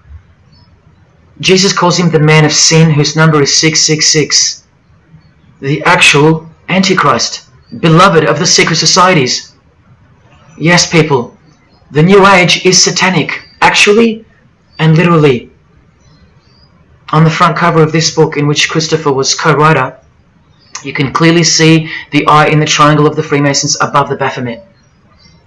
Christopher admits in another book that both satanic cults and Christian fundamentalists are closer to seeing the truth than most normal people. Yes, indeed, how true that is. In Coming World Changes, Harriet and Homer Curtis speak of a prophecy they received from a mysterious spirit titled King of the World. Now I wonder who that could be. Think not that any country in this broad world can escape. And they also speak of the long-expected great teacher, the king of the new one-world government. The victors will remain as the seed of the new race to people the new land, for the new sixth great race. This is the race that Luciferian Lady Gaga referred to. All part of the plan. In Threshold to Tomorrow, New Age author Ruth Montgomery writes on page 206 that only those open to the reality of one world will be around to enjoy it. Sounds like another vague suggestion for mass murder. Vera Elder Stanley's book title implies much the same thing. Initiation of the world. That's right, it's coming. You think Vera hasn't been initiated into the secret one-eyed religion? What else has she authored? How about The Finding of the Third Eye, the all-seeing eye? New Age author John Randolph Price writes in The Planetary Commission, in question and answer form, how do you define the Antichrist? The answer is pretty amazing. Any individual or group who denies the divinity of man as exemplified by Jesus Christ, the highest self of each individual, which Jesus Christ never exemplified because he is God. If you deny that mere men and women are divine gods, you are unfit for the glorious New Age kingdom. And you are the definition of Antichrist. In Practical Spirituality, he prepares his readers for a population drop of 2.5 billion people before the New Age era can begin. On page 32 of New Age author Barbara Marx Hubbard's book, Happy Birthday Planet Earth, she states that people will either change or die. That's the choice, she says. Notice the New Age has a new gospel, yet all the while, the world will be neglected of the information in the real Gospels, where it warns and predicts. For if someone comes and preaches another Jesus, not the Jesus whom we preached, or another gospel, you are most beautifully tolerant of them. In the Book of Knowledge, The Keys of Enoch, the writer has a quote-unquote direct experience with two spirits, Enoch and Metatron, and they share with the writer spiritually scientific teachings regarding the new system of things soon to be fully manifest. The reason this work is considered extra special amongst its readers is because it was the first book to point out the alignment between the Great Pyramid and the constellation of Orion. The first book ever. That's basically proof that these spirits, Enoch and Metatron, are the real deal. Not only that, it was also the first book to show the direct relationship between DNA coding and the divine name.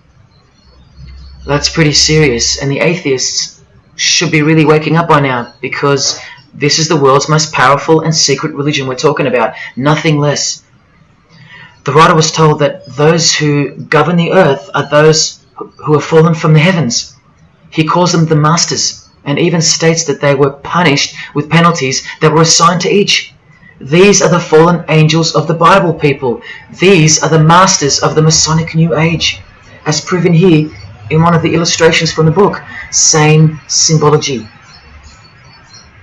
This worldwide catastrophe that is coming will bring about a complete reorganization of Earth's life system. And like all high-grade initiates of the secret societies, every attempt is made to bring positivity to the number of the Vicar of Lucifer.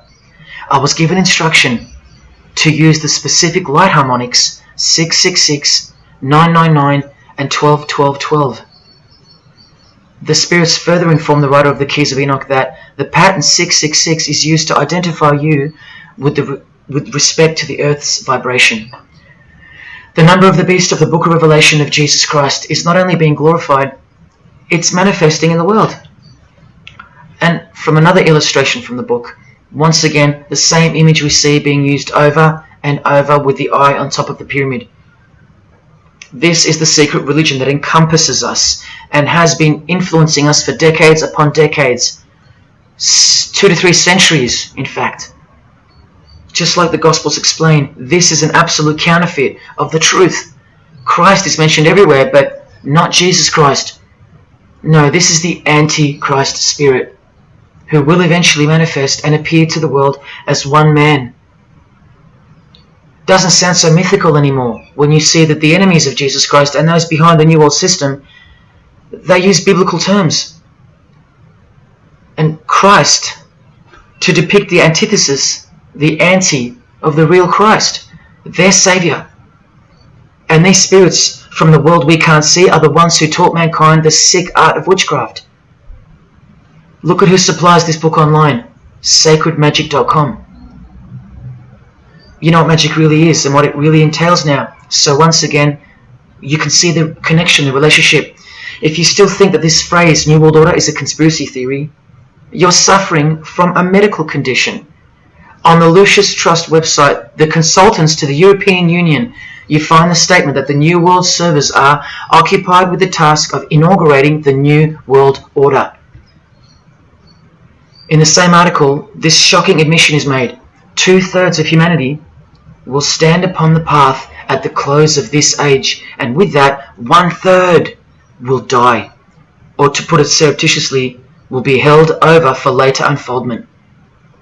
That's the Lucius Trust, the word Lucius being the replacement for the word Lucifer, who works hand in hand with the EU, the European Union, stating that 2.5 billion human beings are planned to be killed off, all predicted by Jesus, and only Jesus.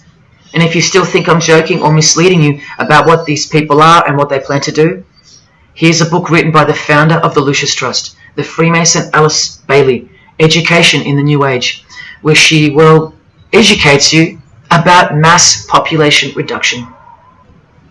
When a form proves inadequate or too diseased or too crippled for the expression of that purpose, it is, from the point of view of the hierarchy, no disaster when that form has to go. Death is not a disaster to be feared. The work of the destroyer is not really cruel or undesirable. Do you see? Did you hear that? Through the all-seeing eye of Lucifer, the destroyer, for the purpose of the new world, death and mass murder isn't evil, it's good. And Alice Bailey in The Labours of Hercules also tries to re-educate us and protect that God-forsaken number, predicted in the Gospels to be associated with evil. The number of the physical plane activity is called the number of the beast. This idea seems to have a horrible fascination with many, but what it really means is that Virgo is the symbol of triplicity, 6 on the physical plane, 6 on the emotional plane, and 6 on the mental plane. not 666 at all. And one more time, from the consultants to the European Union, from their website Lucius Trust, to prove to you that these people are all working toward and waiting for the world leader. The coming of the Avatar and the advent of the coming one are the keynotes of the prevalent expectancy. After everything I've shown you, are you going to ignore this? Or worse, are you going to trust these people, of whom were predicted to this very condemnation 2,000 years ago? Right down to a one-world system, depopulation, and to the man who will carry the number 666, and with it implement a new system in which you won't be able to buy or sell unless you receive a mark in your hand or forehead. And what's just been announced by Business Insider? Cashless society. Due to this, by 2024. This is the manufactured trend for the world. And you better believe it's fulfilling biblical prophecy. You know that book that's been ripped out of schools and hysterically discredited? Why do you think there's a single eye displayed on all the covers of George Orwell's dystopian novel 1984?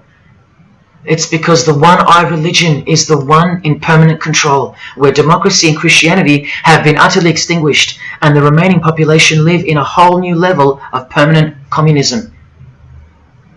It is well known that George Orwell himself had ties with the Fabian Society, which is a secret society complete with degrees of initiation. Tucked away neatly somewhere under the wing of Freemasonry, the Fabian Society's logo used to be this: a wolf in sheep's clothing, which is exactly what Freemasonry is. And it was a metaphor for gradually advancing socialism. And socialism is communism for slow learners. This level of denial on our part has been brought on by mass propaganda, because everything has been weaponized to work against you and God's truth. Education, entertainment, and economics. You're a slave to each one. And Freemasonry is the slave master. Listen to the Grand Pontiff of Universal Freemasonry tell you about it in Morals and Dogma. The blind force of the people is a force that must be economized and also managed as the blind force of steam. You are just blind energy to them, made to be enslaved. This force must have a brain. Who do you think the brain is? Freemasonry is the brain, obviously. And he's saying that we're just the body parts that move to its will. Look, these are some pictures I took of the local obelisk in my town. An erect phallus hidden in plain sight. See how the cube at the bottom is rough? In Freemasonry it's called the rough ashlar stone. Well, watch this from Morals and Dogma. The rough ashlar is the people, rude and unorganized. Once again, you can see what this secret society secretly thinks of you. Now see how the stone built on top is smooth? That's called the perfect ashlar. The perfect ashlar is the state, the rulers. Yeah, the one-eye sex cult of Freemasonry, which hides its master, Satanism. Now, where is this brain taking us? Remember, this guy is the general who fought against the United States forces to uphold the institution of slavery. And the Grand Pontiff of Universal Freemasonry, who calls you the vulgar herd and the ignorant multitude, and admits that, yes, unbelievably so, Lucifer is the light bearer. This is the highest authority in Freemasonry, the secret religion of all our leaders and idols. Believe it. Now listen to this. The papacy and rival monarchies, all that will become the heritage of the temple, meaning the temple of Freemasonry. The world will soon come to us for its sovereigns and pontiffs. We shall constitute the equilibrium of the universe and be rulers over the masters of the world. They're gonna own it all. And it's true, the papacy and the monarchy have fallen into their hands. All Freemasons now. This is a 150-year-old book, so you can see how far ahead they plan, while we stay ignorant. How do you suppose that they won't achieve the New World Order? The New World Order of death. Of combined and systematic movement and effort, the great revolution prepared for by the ages will begin to march. The future is all planned for by them, And the revolution prepared for by the ages is coming. And it'll look like a natural occurring event, just as current events seem natural. Lastly, from his other book, Legenda, and reading from the ancient and accepted Scottish rite of Freemasonry, Albert writes, "And thus the warfare against the powers of evil, meaning Christianity, that crushed the order of the temple in the 1300s, goes steadily on, and freedom marches ever onward toward the conquest of the world." The conquest of the world, guys. And this is their method. Ingenious as it is, the double-headed eagle, the left and right paradigm. Whether you are pro-abortion or life, prefer Macca's or KFC, Ford or Holden, vote Liberal or Labour, shop at Coles or Woolies, go for the Parramatta Eels or the Canterbury Bulldogs, always the two most opposing forces, the result always feeds the one belly. The two heads always serve the same Masonic beast. Do you get it? That's number one. Number two is the horribly magnificent motto of their double-headed eagle, Ordo ab Chaos. That means order out of chaos. It's the ultimate way to achieve your sinister goals while looking like a hero. With one hand, they create beautiful and noble things. With the other hand, the hidden hand, they destroy and pervert. Then the helping hand comes back in to save or fix things again, alternating from one to the other, while nudging toward a predetermined goal, until finally reaching that goal that's set in mind in the first place. All the while you never knew that the same hand that's saving you is the same hand that was destroying you in the first place. Order out of chaos. Their order out of their chaos. Another way to look at it is this. Z creates or exploits a problem, then attributes blame to others. Y reacts by asking Z for protection and help to solve the problem. Z offers the solution that was planned for by them long before the crisis occurred. Ordo ab Chaos, order out of chaos. Now you can change Z and Y to suit any scenario. For example, your best friend who wants to sleep with you creates or exploits a problem, then attributes blame to others. You react by asking your best friend who wants to sleep with you for protection and help to solve the problem. Your best friend who wants to sleep with you offers the solution that was planned by them long before the crisis occurred. Each time your best friend gets closer and closer to you until eventually they're in your bed. How about your employee creates or exploits a problem, then attributes blame to others? The employer reacts by asking the employee for help to solve the problem. The employee offers the solution that was planned by them long before the crisis occurred. The employee eventually gets the promotion. But this is the way I really want to put it. The government creates or exploits a problem, then attributes blame to others. The population reacts by asking the government for protection and help to solve the problem. The government offers the solution that was planned by them long before the crisis even occurred. This is how the Great Revolution, prepared for by the ages by the Freemasons, will begin. So who's going to warn you? Even modern Christianity is steered by Freemasonry. Hillsong won't warn the sheep about Freemasonry and the One World Government. What, the Hillsong senior pastor who wrote these books and lives here? No chance. Did modern day Christian heroes like Billy Graham warn you about Freemasonry? Well, no, because here he is giving the Master Mason grip to other Christian giants like Paul and Jan Crouch, all Freemasons. Here he gives the same third-degree handshake to former President Harry Truman, and here to a Muslim Freemason. Billy is listed as a Freemason in the 33rd degree Albert Mackey's History of Freemasonry by the publisher on the inside flap. Billy's son, Franklin Graham, also won't ever expose Freemasonry because he's too busy eating at Voodoo Donuts, where they sell these donuts and these pentagram donuts. More Christian heavyweights like John Hagee or Hagee throwing up the devil's horns. He'll never preach against Freemasonry. Neither will all these world-famous pastors throwing up the devil's horns. The very popular Ray Comfort even stated that he wasn't a Freemason. Well, here he is, giving a perfect Masonic handshake with pastoral giant Joyce Meyer. Do either of them expose Freemasonry, or the fact that it's the driving force behind the One World Government, all predicted by Jesus? Of course not. What about Christian radio or the Christian music scene? No, not a single word of warning whatsoever regarding the satanic church that lives and breathes all around us. Freemasons like Bono, wearing the Christian name tag, his whole band of Freemasons. Bono too should know better than anyone that a one world government is a trap as foretold in the Bible. But Bono supports it. Oh yeah, he works for it. Just like the Masonic Pope does.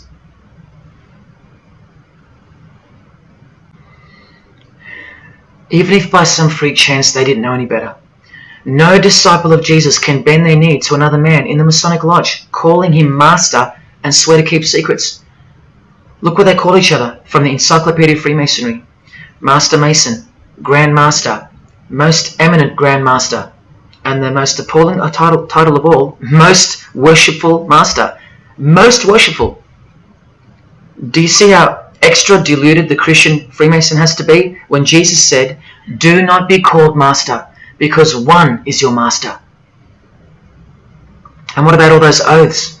Don't worry, Jesus covered that too. What I tell you is this: do not put yourself under oath at all, but let your yes mean yes and your no mean no. How's that for an idea? But the Freemasons' yes means no, because they all swear to lie and conceal from the first degree initiation all the way through.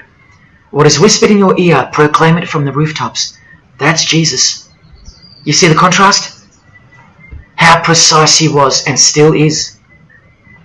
Do you think Bono and the Pope don't know about the Masonic calendar and how it's not the same calendar as ours? From the Encyclopedia of Freemasonry, the real date of the world is found by adding 4000 to the Vulgar era. This whole Christian era is vulgar. So the year in the Masonic world is actually 6021. And this abbreviation is in French, the Vulgar era, beginning since the year of the Lord, since the year of Jesus Christ. That's how they feel about the current age, which is coming to a mind-blowing end by design. Now, do you think Freemasons aren't capable of mass murder? Well, Joseph Stalin murdered approximately 20 million people, and he was a Freemason, displaying the sign of the master of the second veil of Freemasonry. Vladimir Lenin was the leader of the Bolshevik party, and he paved the way for the mass murder of 60 million people, mostly Christians, and he was a proud Freemason. And ladies and gentlemen, this is Adolf Hitler, a Freemason, clearly giving the grip of a Master Mason. And here he sits next to his military leader, Hermann Göring, who is also displaying his allegiance to Freemasonry with a hidden hand. He even displays the Masonic triangle, just like fellow Masonic brother Jay-Z. The mind of Hitler surrounds you now. It just hasn't pounced yet. The mind of Hitler isn't isolated to some portion of the world anymore. It now encompasses you. Hitler is everywhere. Far more clever than you can imagine. Evolved and sleeping in your bed. It's easy to say that's impossible. Once upon a time, 70 million Germans adored him. Once upon a time, Hitler was named Man of the Year by Time magazine. You've been fooled by the satanic machine. Please don't try to get inside to the mind of Freemasonry. It's like trying to understand Satan himself. You can't, and you don't want to. Freemasons will make friends with their most hated enemies. They will cross-dress their morals to move closer to their goal. They'll make the English language void of any meaning by turning everything inside out and upside down to camouflage its objectives. They will simultaneously create charities along with the greatest machines to ever destroy the hearts of men, like pornography. They will sell their souls to gain the world. They are a dichotomy, a paradox, a lie that loves to speak the truth and a truth that loves to lie. They are a snake eating their own tail, consuming what they produce. Freemasonry is hell dressed as heaven, death dressed as life. Its God is an angel of darkness dressed as an angel of light, and 90% of its membership is a shield, lost in its symbolism. Freemasonry has become the ally and the opposition. Who are the biggest voices on so-called climate change in recent years? Which is more order out of chaos? Al Gore, a Freemason, and Greta Thunberg. From a Jesus-hating, secret society family. Freemason and former Russian President Mikhail Gorbachev said this in 1996. Yes, the whole world is under the control of the evil one, like the Gospels say. Freemasonry controls the opposition, with the most popular conspiracy theorists Alex Jones and David Icke both banned, yet both secretly Freemasons, who will lead you in every direction except into the arms of the ultimate power of the Gospels. Every noteworthy religion is comfortably caught in the Masonic net, because they all stem from a lie. Here's the Dalai Lama with a bunch of Freemasons. He just loves hanging out with famous people. Here he's throwing up the devil's horns with Freemason Gene Simmons. But there's no way the Dalai Lama can be a Freemason, right? Well, here he is displaying the hidden hand of the Freemasons next to George W. Bush, a fellow brother. That's right, the Dalai Lama is a Freemason, under an oath of silence and sworn to secrecy. Are you going to wake up now? Here he is with his students in his temple. And what's behind him? This symbol. Can you see? The pyramid with the emanating eye on top, symbolized by a sun, which you know now is the phallus of the god of this world, shooting forth his generative light, his mystical sperm that gives life, and whose one eye transcends good and evil, both of which are just illusions of the mind. Understanding this comes by initiations, and yes, tantric initiations are used in Tibetan Buddhism. Gerald York was the Dalai Lama's emissary, his personal representative to the West, and he was personal friends with 33rd degree Freemason and Satanist Aleister Crowley, who wrote 20 essays named Aleister Crowley, The Golden Dawn, and Buddhism. And he also served as a consultant to the movie Lucifer Rising, the Dalai Lama's representative. See how the eye can also be represented by the sun, caught behind the moon in this movie poster. That's just like the Dalai Lama's logo. And here's a scene from the movie with the Masonic square and compass hidden in plain sight. Look at the symbol of Buddhism, and look at the floor inside every Masonic lodge, symbolizing opposites and equilibrium, which creates life, and where evil is not what it seems, it's necessary. Why do you think the New Age author Christopher Hyatt, who writes that the Grand Vicar of Lord Lucifer is soon to be crowned Prime Minister of the world, notes in that same book his appreciation of Nietzsche, the man who states that the Christian is the sick animal man, the Zohar, which is witchcraft, and Buddha. These are the people he appreciates. Why does he lump Buddha into the same basket? I'll tell you why right now. Because in his highest manifestation, the Buddha, seeing the illusionary world through the all-seeing eye, his third eye, would not interrupt a rape if he happened to walk by, so as to stay detached from the karmic cycle. Whereas Jesus, knowing everything and more than the Buddha, would sacrifice himself, because he was born to destroy evil, not transcend it. So tell me, who would you rather have walk by if you were being raped? A transcendental meditator or Jesus Christ? Whatever you think of me, you will have to reconcile the fact that all the leaders of the world, from Scott Morrison to the Dalai Lama, belong to the very same secret society as Adolf Hitler did, Freemasonry. The secret religion no one speaks about, for good reason, and by good I mean very, very evil. What do you think is going on here? I've told you almost exactly what's going on. We're in a lot of trouble, because in the land of the blind, the one-eyed man is king, and Hitler, Stalin, and Lenin combined will be child's play compared to what's just ahead. Now here's a point-blank picture of the future and the reality of their most brutal truth from the 33rd degree Freemason Aleister Crowley's The Book of the Law. We have nothing but the outcast and the unfit. Let them die in their misery. Compassion is the vice of kings. Stamp down the wretched and the weak. This is the law of the strong. Do you see? Can you see the future yet? Now please pay attention from his other book, Magic in Theory and Practice. This is what all the degrees of initiation are for. And this is what it takes for them to create the New World Order. he speaks of the initiation in the true order of the Rosy Cross. Rosy Cross being another name for the order of the Rosicrucians. Remember the guys that built this? Now this is a 33rd degree Freemason speaking. It is extremely desirable that he should have attained an absolute degree of moral emancipation. That is purity of spirit and perfect understanding. I've shown you this over and over. Because the world is full of evil, they mimic the morals of nature, because they are the true morals of the true God of this world. That's purity to them. That's true honesty and perfect understanding. Evil is good. That's the moral emancipation he's speaking of. Now watch this and brace yourself, because this is the future.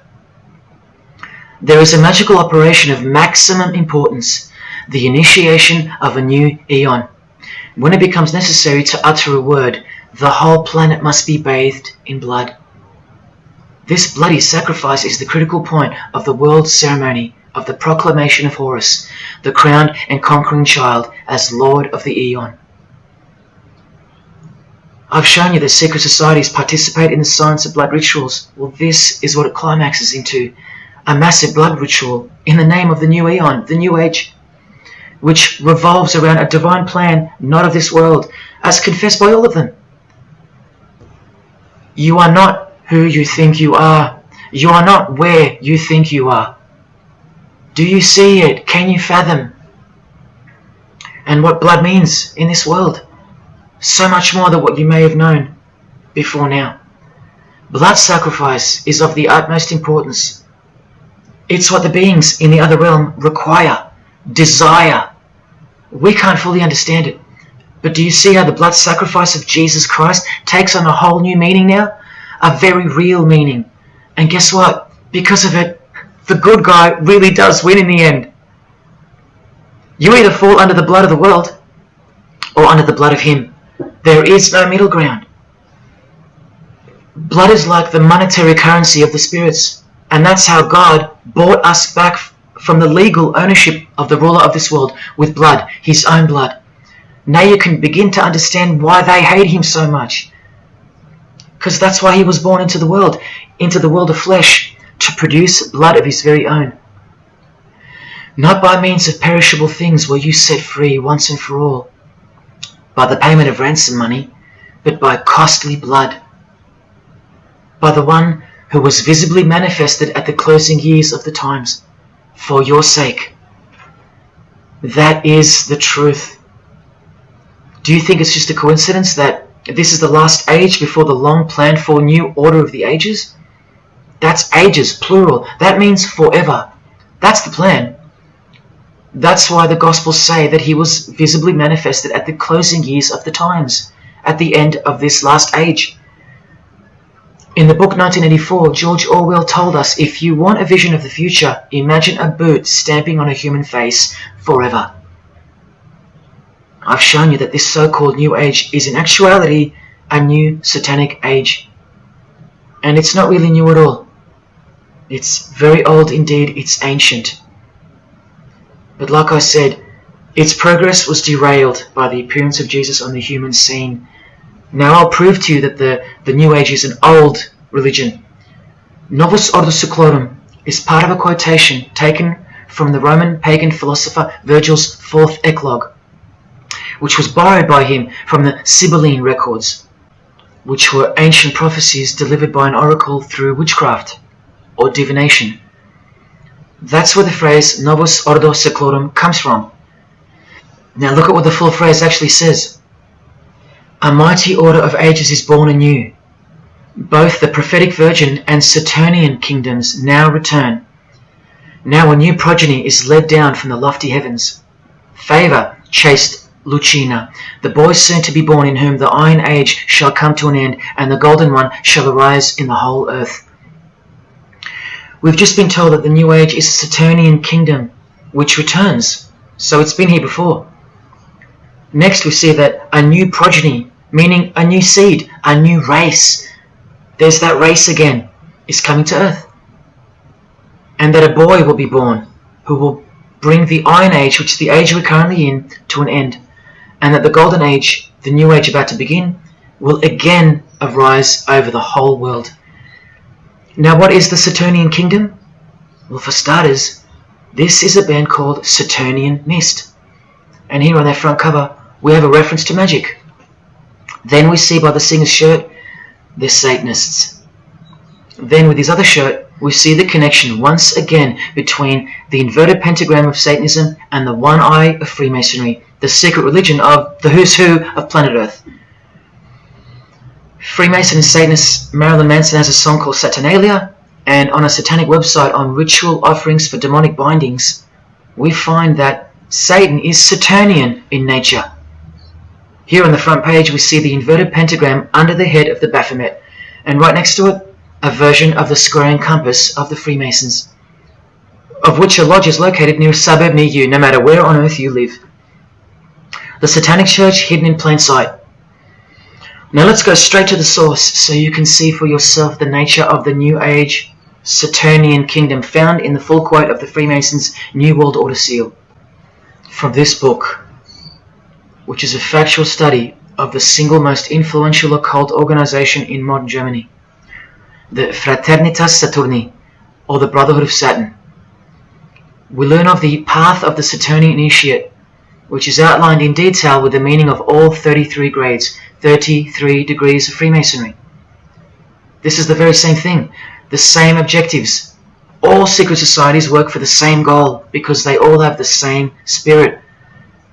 The only difference between Freemasonry and this Saturnian fraternity is that your local Masonic lodges are veiled and camouflaged filtering systems for future Satanists, from which all influential figures of society are chosen, where the real religion begins at the 33rd degree. Whereas with orders like the Saturnian Brotherhood, there is no filtering system. As such, you're a student of Satanism from the first degree. That's why Satanism's takeover would have been impossible without international Freemasonry.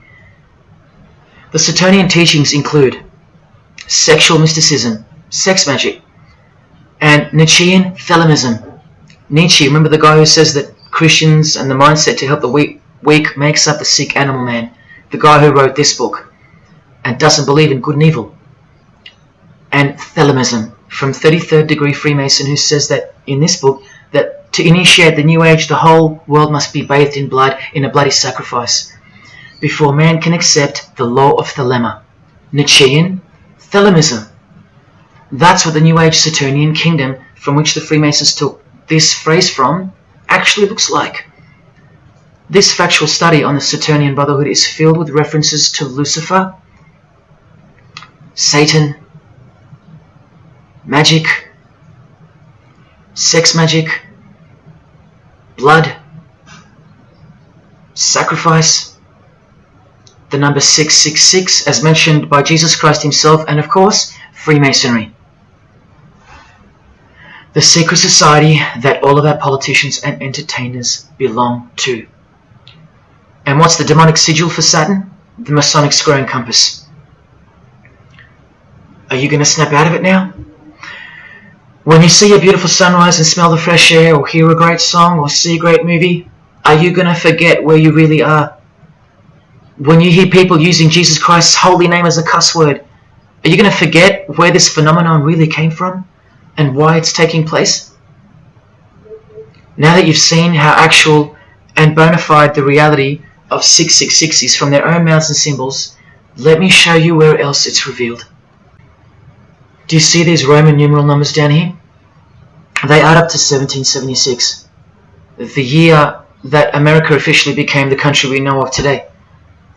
And also the year of the birth of another secret society, which was absorbed into Freemasonry after it was banned in 1785. But look, the base numbers. M is 1,000, C is 100, and X is 10. All you have to do is subtract the base numbers. 1776 minus 1,000 minus 100 minus 10. Or simply remove the Roman numerals which represent the base numbers. No, I'm not playing tricks on you. Neither are your eyes. But someone else is. Now that you've seen the prevalence and seriousness of this horrid number, now that you've seen what you've seen, I can show you where else it appears. This figure is represented by the numbers. To make this work, they had to remove the number 1 altogether and separate the 2. Of course, we'd be too dumb to pick up on it. But 789 minus 456 is this, multiplied by this lonesome 2. That's right.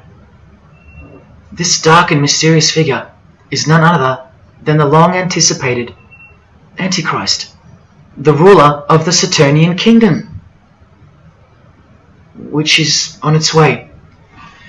And Australia has been steeped up to its neck in secret societies since the early 1900s.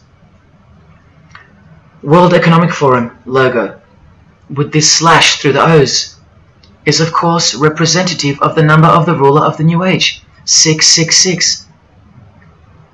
The barcode is the primitive version of the worldwide system that Jesus predicted would revolve around the number of the beast.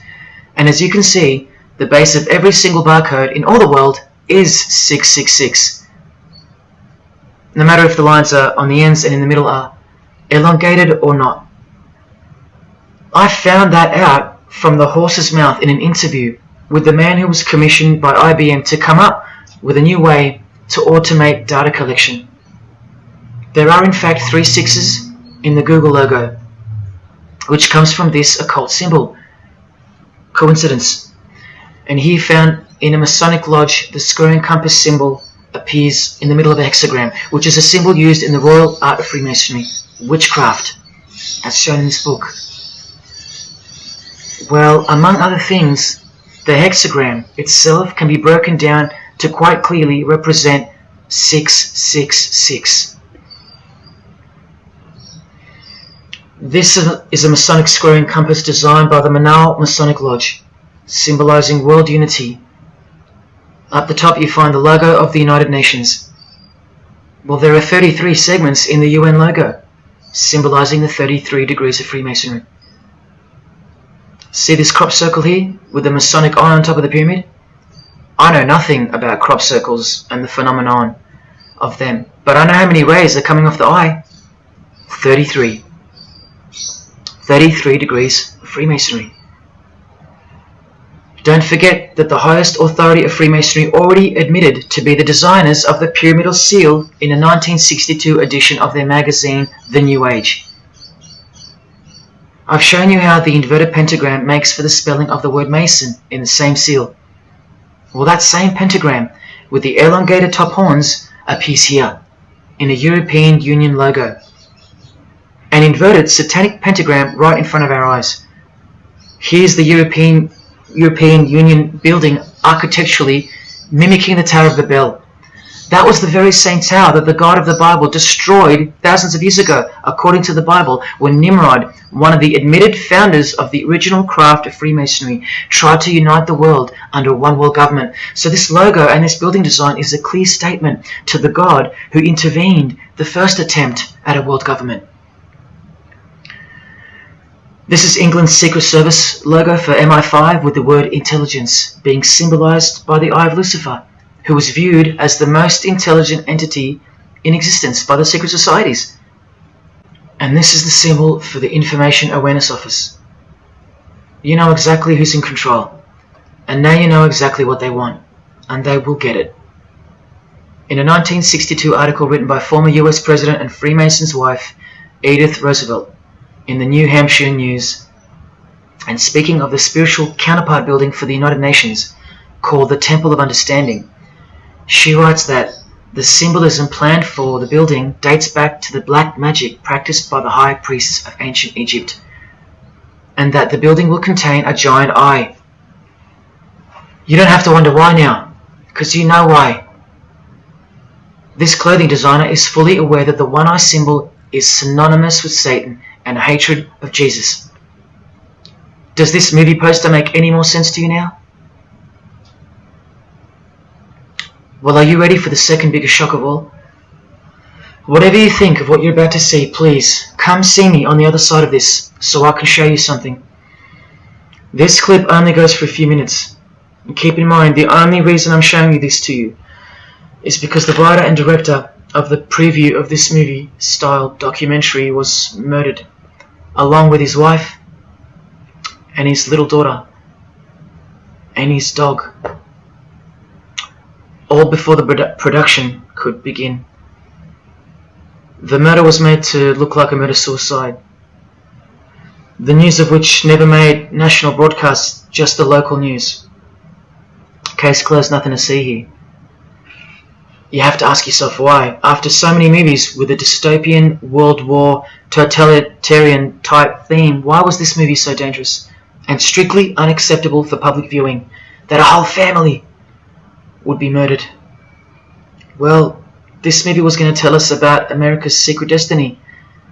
And one other thing which you'll see on the other side of this clip, an amazing thing.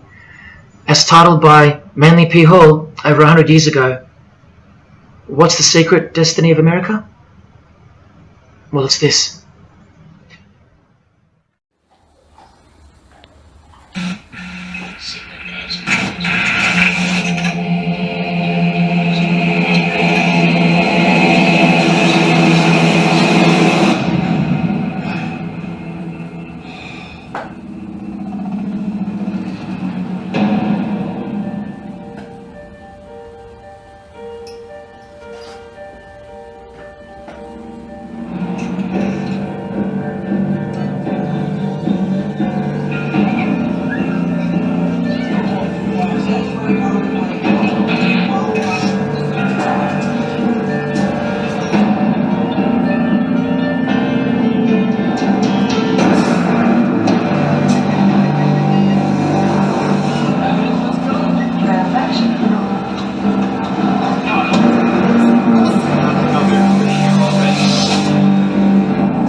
What was David's hidden message inside the Grey State?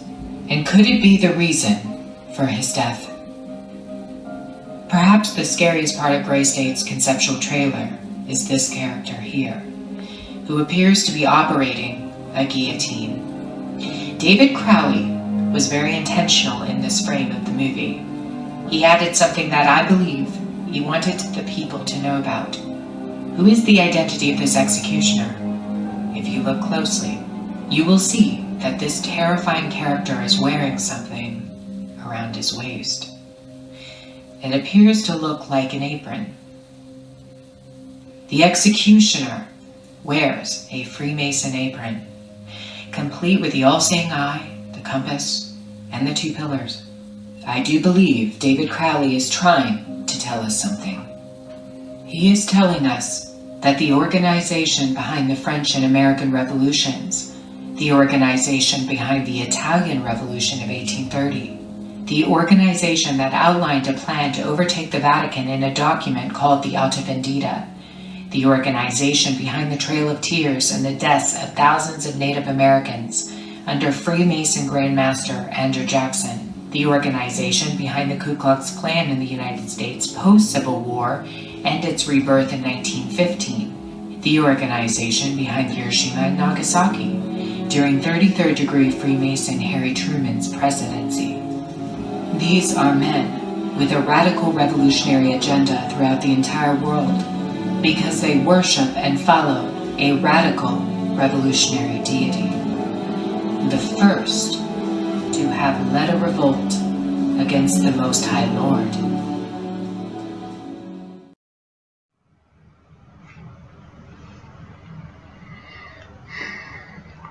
When I was in high school, coming from a completely non-Christian and non-religious family or background, I distinctly remember the first time that I decided that the Bible, or the New Testament, to be more precise, was definitely not true.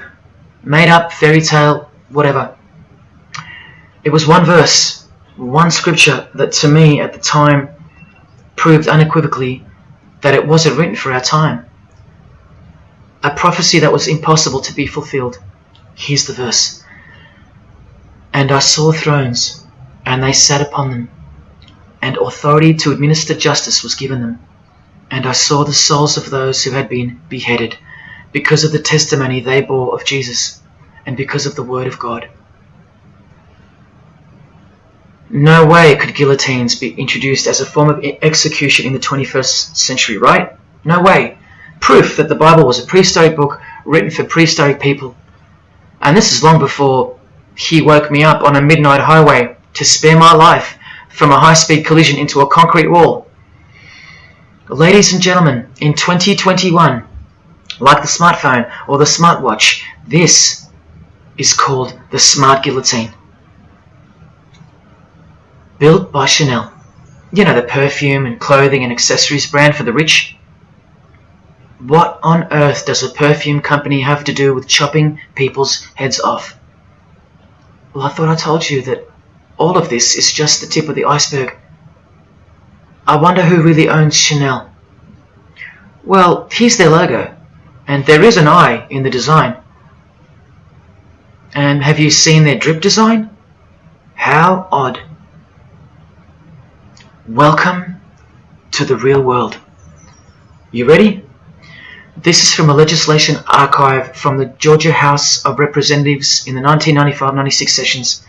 This is Bill HB 1274 on the death penalty, guillotine provisions. How far along are we into enacting these bills worldwide? I don't know. Maybe they've been enacted already. But I just want to show you that in 1995 the ball was already rolling. Another ball that's rolling are the 7 universal Noahide laws. They sound great from the outside, designed so to conceal some terrifying details on the inside. Firstly, they were signed into US law in 1991 by George H.W. Bush on March 26. Here's the bill and resolution. It was named Education Day. As you can see in the details of Resolution HJ 104, they are the 7 Noahide laws, resolved by the Senate and House of Representatives of the United States of America in 1996. Every single president since H.W. Bush has annually re-signed this resolution. Many world leaders have called for the acknowledgement and observance of the 7 Noahide laws, including the President of the European Union in July 2014 and the Australian Governor-General Michael Jeffrey in 2008. And this will be international law. So what's the problem? Well, just for starters, the law against idol worship will include, quite specifically, the worship of Jesus Christ as the Son of God, which the Noahide laws will classify as blasphemy, and the punishment for transgressing the 7 Noahide laws and for blaspheming the ineffable name of God by calling Jesus God is decapitation. I'll let you take that in for a second. This will be governed by a world court with no possibility of appeals. Something like this, an international Sanhedrin. Who do you think is truly behind these laws? Well, I can show you that right now. Here is the bill being signed into law by H.W. Bush, and here is their signature hidden in plain sight, the hidden hand of Freemasonry, displayed by this sinister and gloating-looking individual. And you know what Freemasonry is a cover for now. Who do you think designed the guillotine in the first place? This guy, Joseph Guillotine, a Freemason. Still don't believe in the prophecies of Jesus Christ? You're still in denial?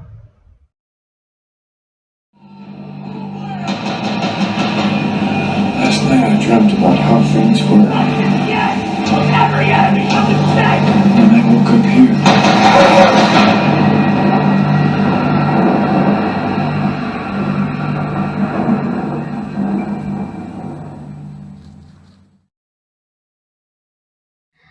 Well, that's why the director was murdered. And his wife, daughter, and dog. I think of them often, and sometimes when I need spiritual sobering up, I think of that fateful and evil night where that beautiful Christian family were brutally eliminated. If you think he wasn't onto something, well, he paid the greatest price to share this with you. Prophecy will be fulfilled. Listen to the words that come right after the execution by guillotine scripture in the Gospels. And I saw those who were such that they did not worship the beast, nor his image, and did not receive his mark of identification upon their forehead and hand. Remember this mark in the video? I'm not saying that the director knew what the mark would be, but based on the symbology, he knew who would be behind it. Look at the triangular symbol of the Freemasons.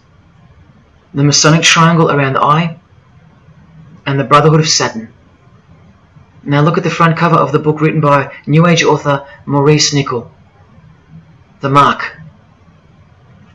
Same symbol.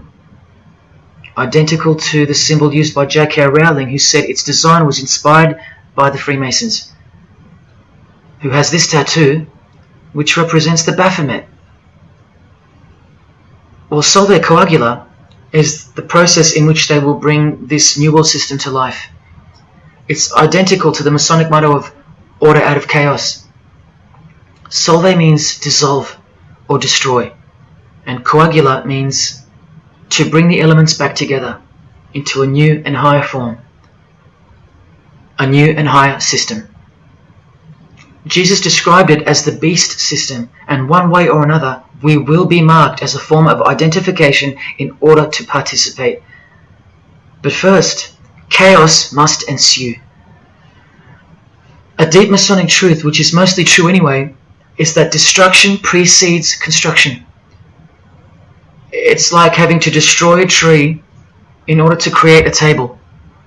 The same principle applies to creating the New Age. That's why I know that the process which involves the creation of a new system must involve the destruction of this one. Now, this is the last referenced work I'm going to use to show you who will be the head of that system, that one world government.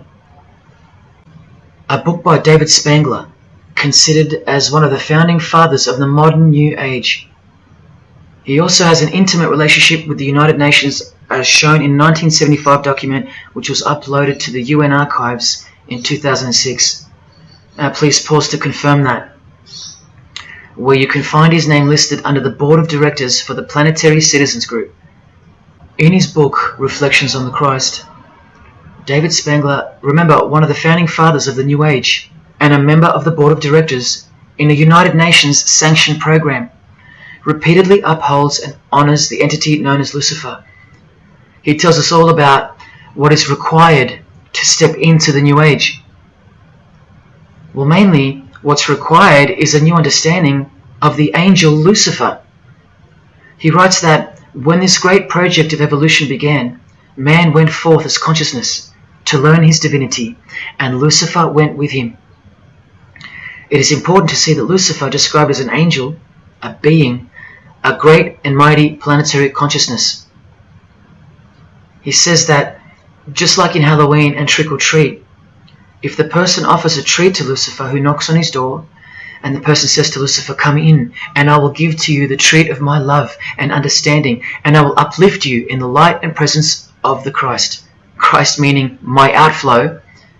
Then Lucifer becomes that being who carries the ultimate treat, the light of wisdom. Lucifer represents experience. Lucifer is literally the angel of experience. The Luciferic element becomes the true revealer of light, the angel of light. The light that reveals to us the path to the Christ comes from Lucifer. The Christ that he refers to obviously is the Antichrist spirit, who will eventually manifest on earth as one man. But for some odd reason on page 60 he feels compelled to clarify that he was only joking once when he said maybe to enter the New Age we all need to take a Luciferic initiation. Well, that's definitely no joke. That's right, Lucifer is the saviour of the secret societies. The solar system was the manifestation of the consciousness of a very great being known as the Solar Logos. And if we go back to the secret society of the Brotherhood of Saturn, we read that mankind will be able to take a measure of egocentric power from the Solar Logos. In this way, Lucifer is the saviour of humankind.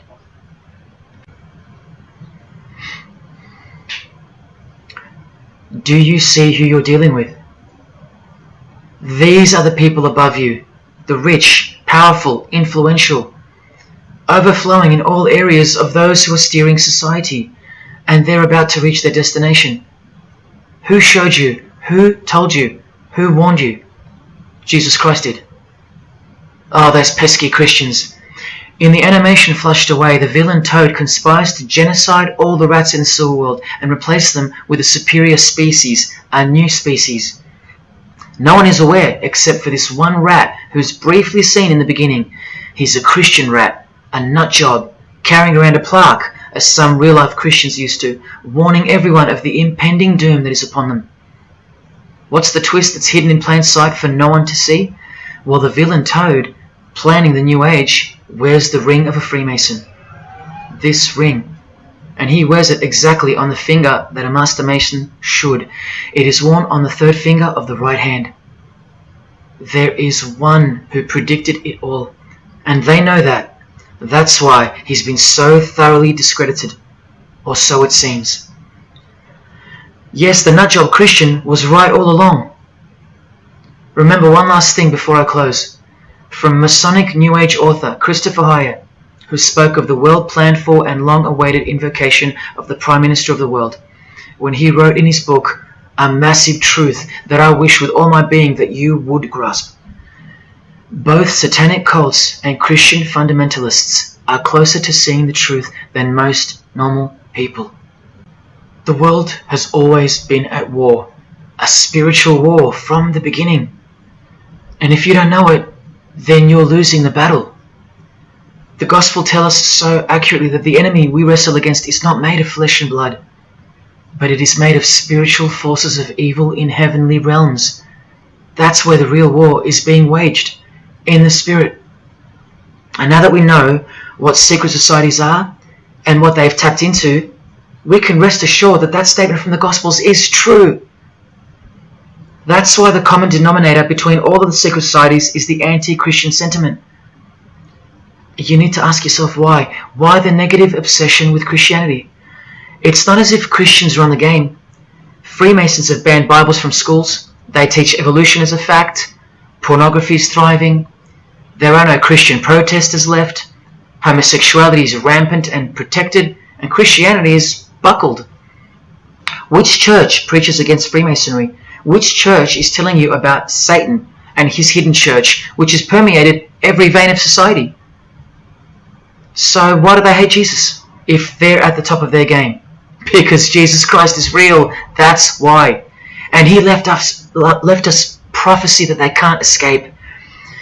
See, the more they win, the more they fall into the hands of the prophecies of Jesus and his Gospels. What a blessing for you, those who would grasp this as truth. What good news for you, and what a terrifying conundrum for them. If you've come this far, and you still don't care, or still unwilling to trust, then you deserve what's coming, as a law of nature. because you've been warned of all of it. The one world government clearly on its way. Cashless society, inevitable. The mark that each person will receive, without which you won't be able to buy or sell or participate in this world. And the manifestation of the name, the number of the name of the one who will implement this system. 666. All of it is coming to pass. Inescapable we are from him. Everything and everyone will fall back into his hands, where he will finally separate the goats from the sheep.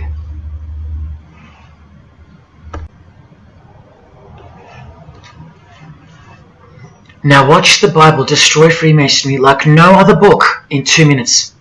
Regarding their lodges and obelisks, their heart is faithless. Now they must bear their guilt. The Lord will break down their altars and destroy their sacred obelisks.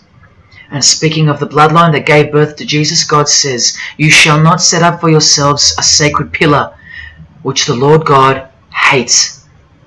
See what you're up against, Freemasonry? While Freemasonry meets and speaks in darkness and secret, Jesus said, "I have spoken openly for all the world to hear, and in secret I've said nothing."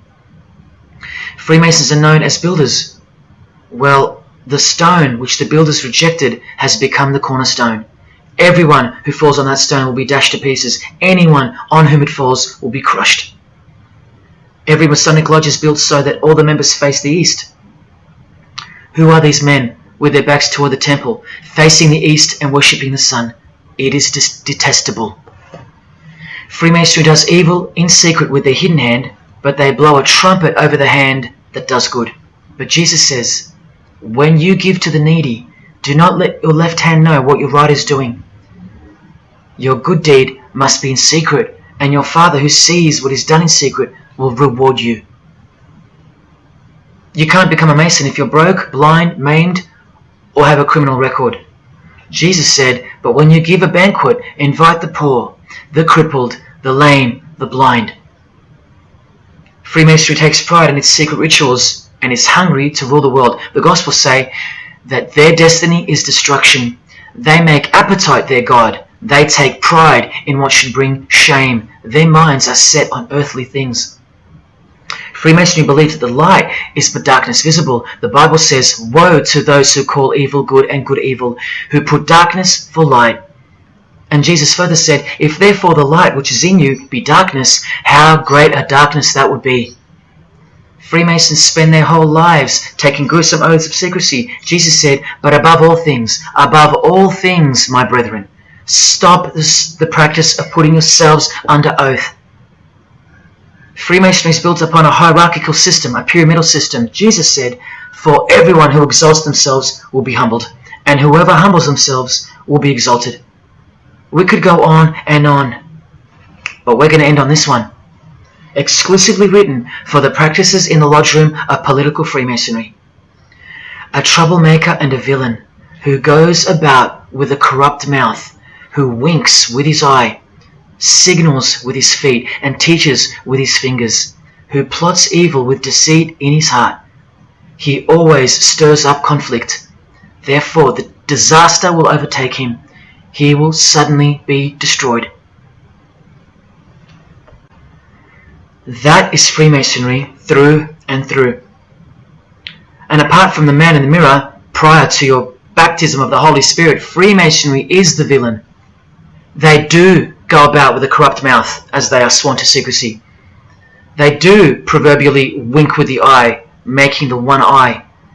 They most certainly signal with their feet and teach with their hands and fingers. In the lodge, I can vouch. And they do plot evil, stir up conflict, in order to further their goal of the New Age and the New World Order, the greatest conflict being up ahead. But thank God Almighty above, the verse also tells us that disaster will overtake them, and they will be destroyed. One frightful and glorious day, you can count on that. Because the only thing you can count on in this world, more than death, more than taxes, is the Son of God.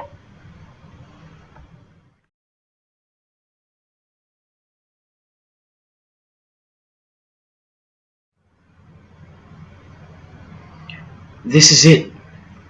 This is the last shock, and by far the biggest. If you ever needed intellectual proof that Jesus Christ is real and living right now, this is it. If Jesus and the Gospels weren't true, then Luciferians wouldn't be running the world. Atheists would, or some other version of modern man. Anyone, but not Satanists, not the passionate enemies of Jesus.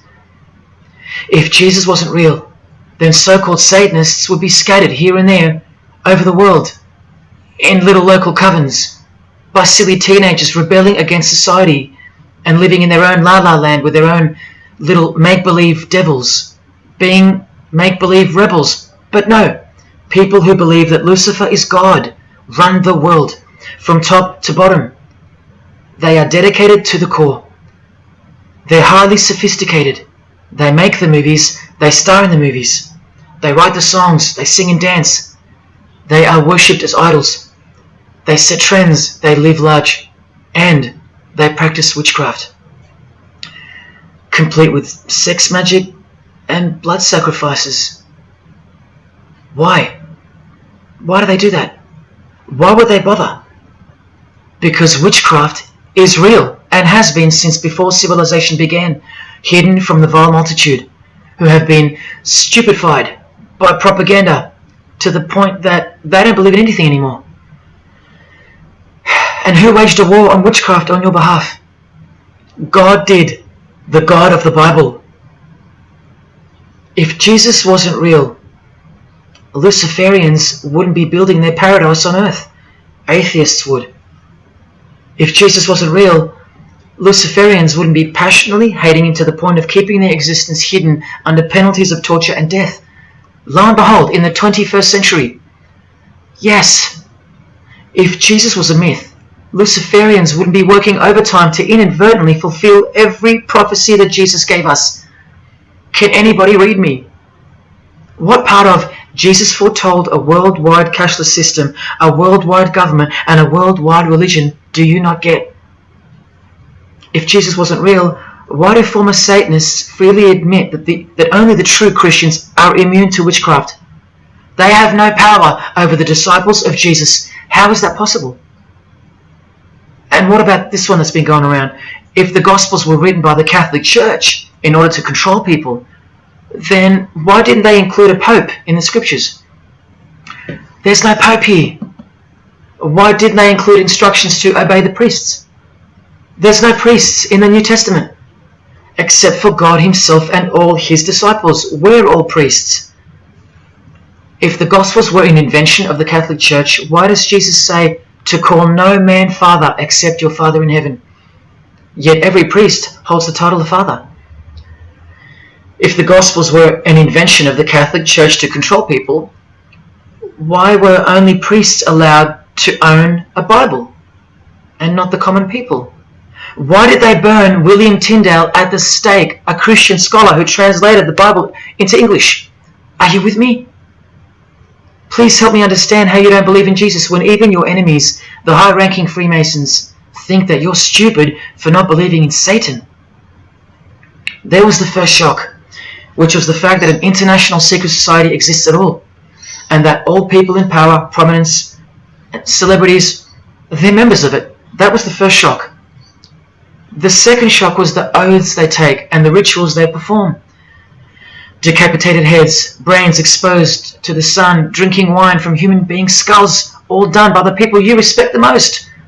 Pretty shocking if you have any brains left in your skull and heart left in your ribcage. The third shock was the reason they took the oaths and performed the rituals, and that reason is that the secret society they all belong to is in fact Satanism. The fourth shock was the details of witchcraft and the details of the new satanic age, the Saturnian kingdom, where billions are planned for death to pave the way for a spiritual and technological utopia. But do you know what the biggest shock of all is? The shock that surpasses all of them combined. It's Jesus.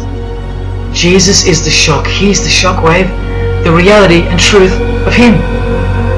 Because that changes everything. He changes everything.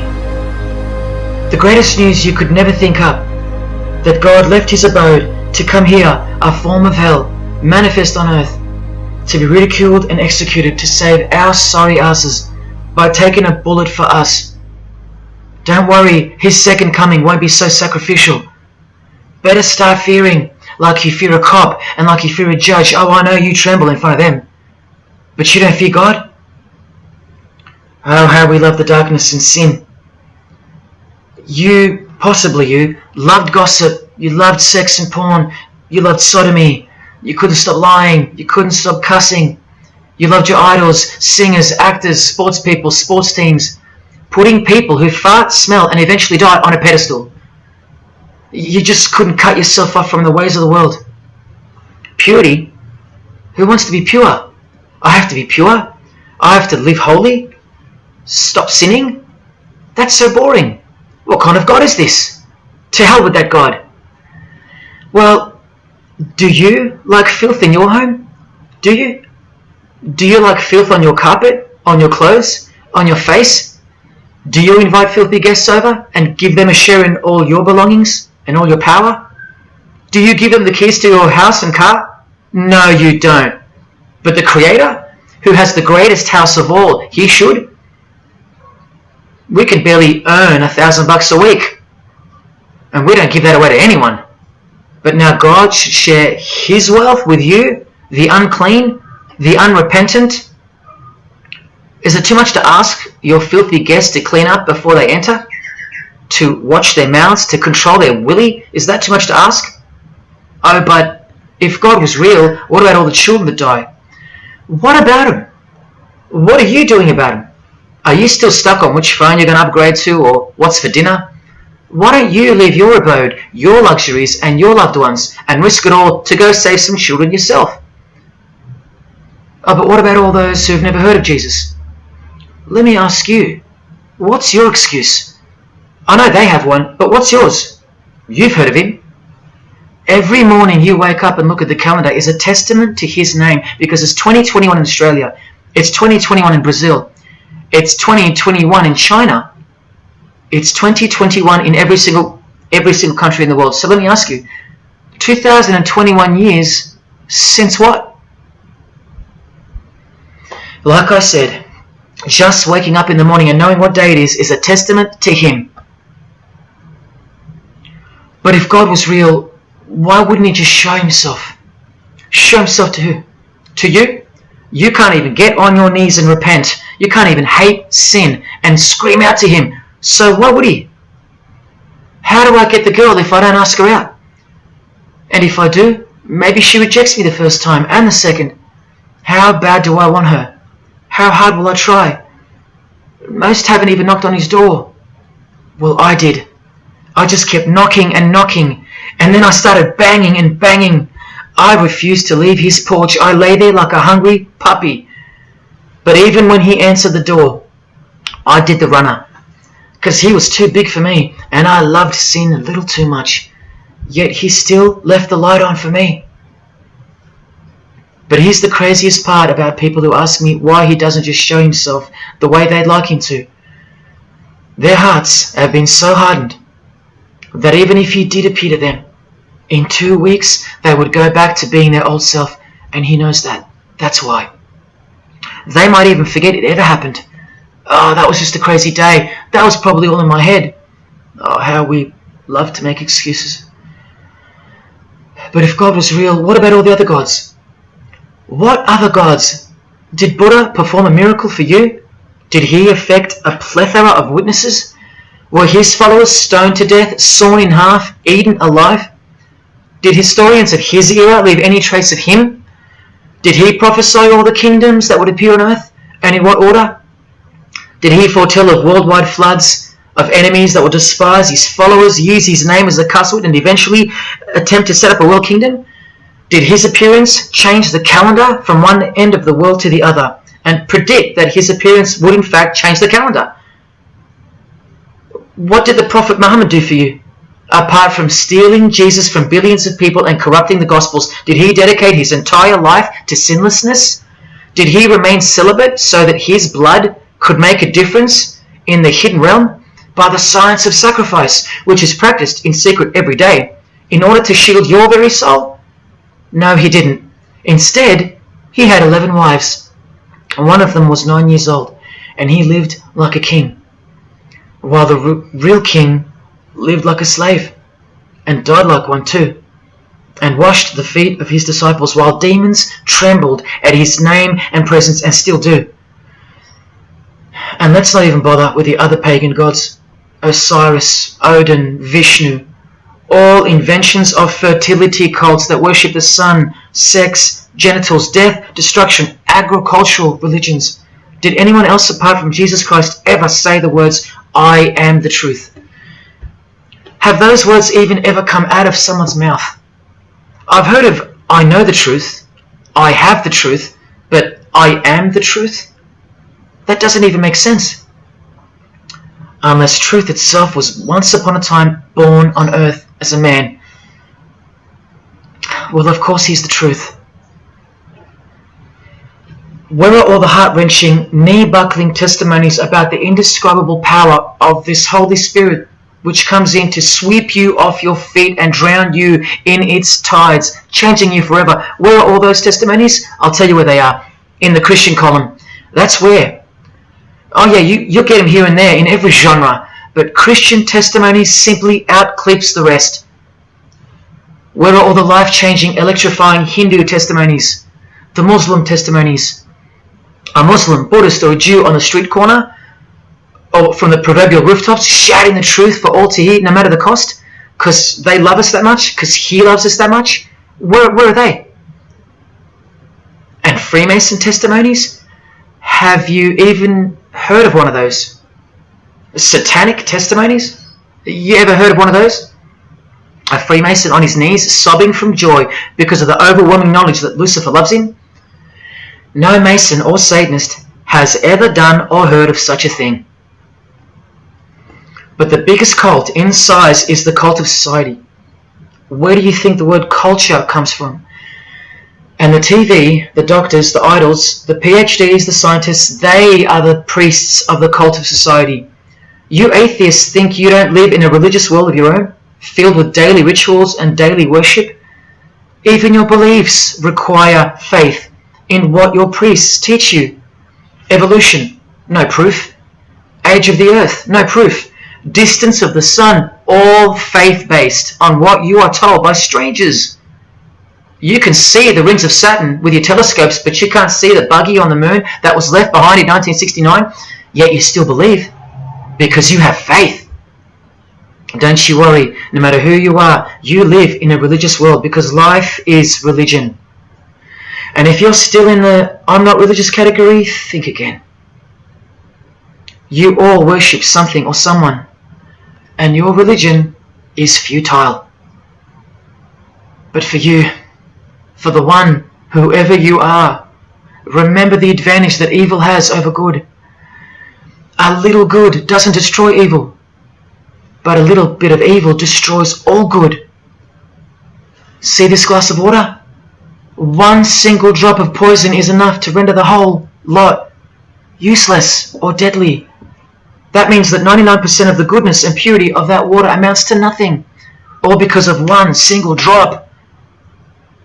The whole glass is evil. And so it is with the human soul. You better believe it. Does anyone go out with a stain on their face or on their shirt? You think the soul can't be stained? Think about it. Just one lie makes you a liar. So you can't go where life is, stained with death? Now, in case someone thinks I'm playing the high and mighty role, I tell you this.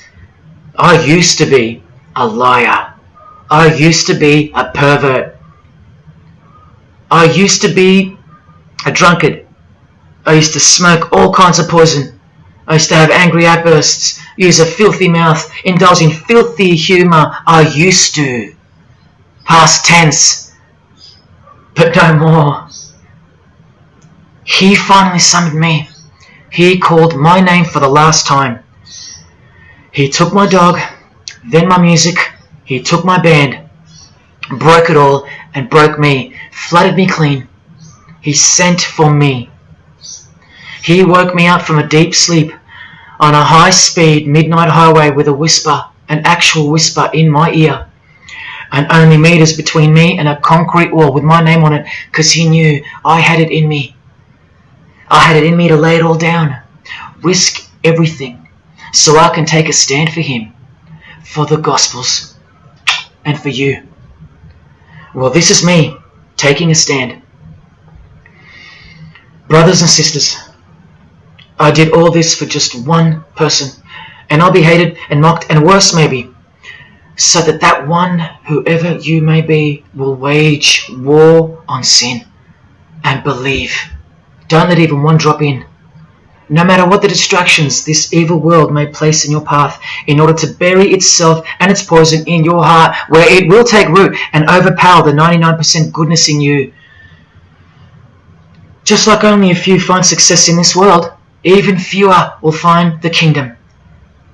It's far more difficult than winning X Factor, or making $1 billion, or reaching a 33rd degree of a secret society.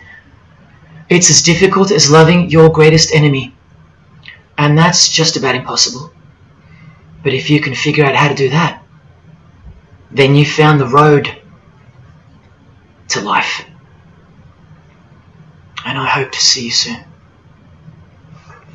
God love. Jesus wins.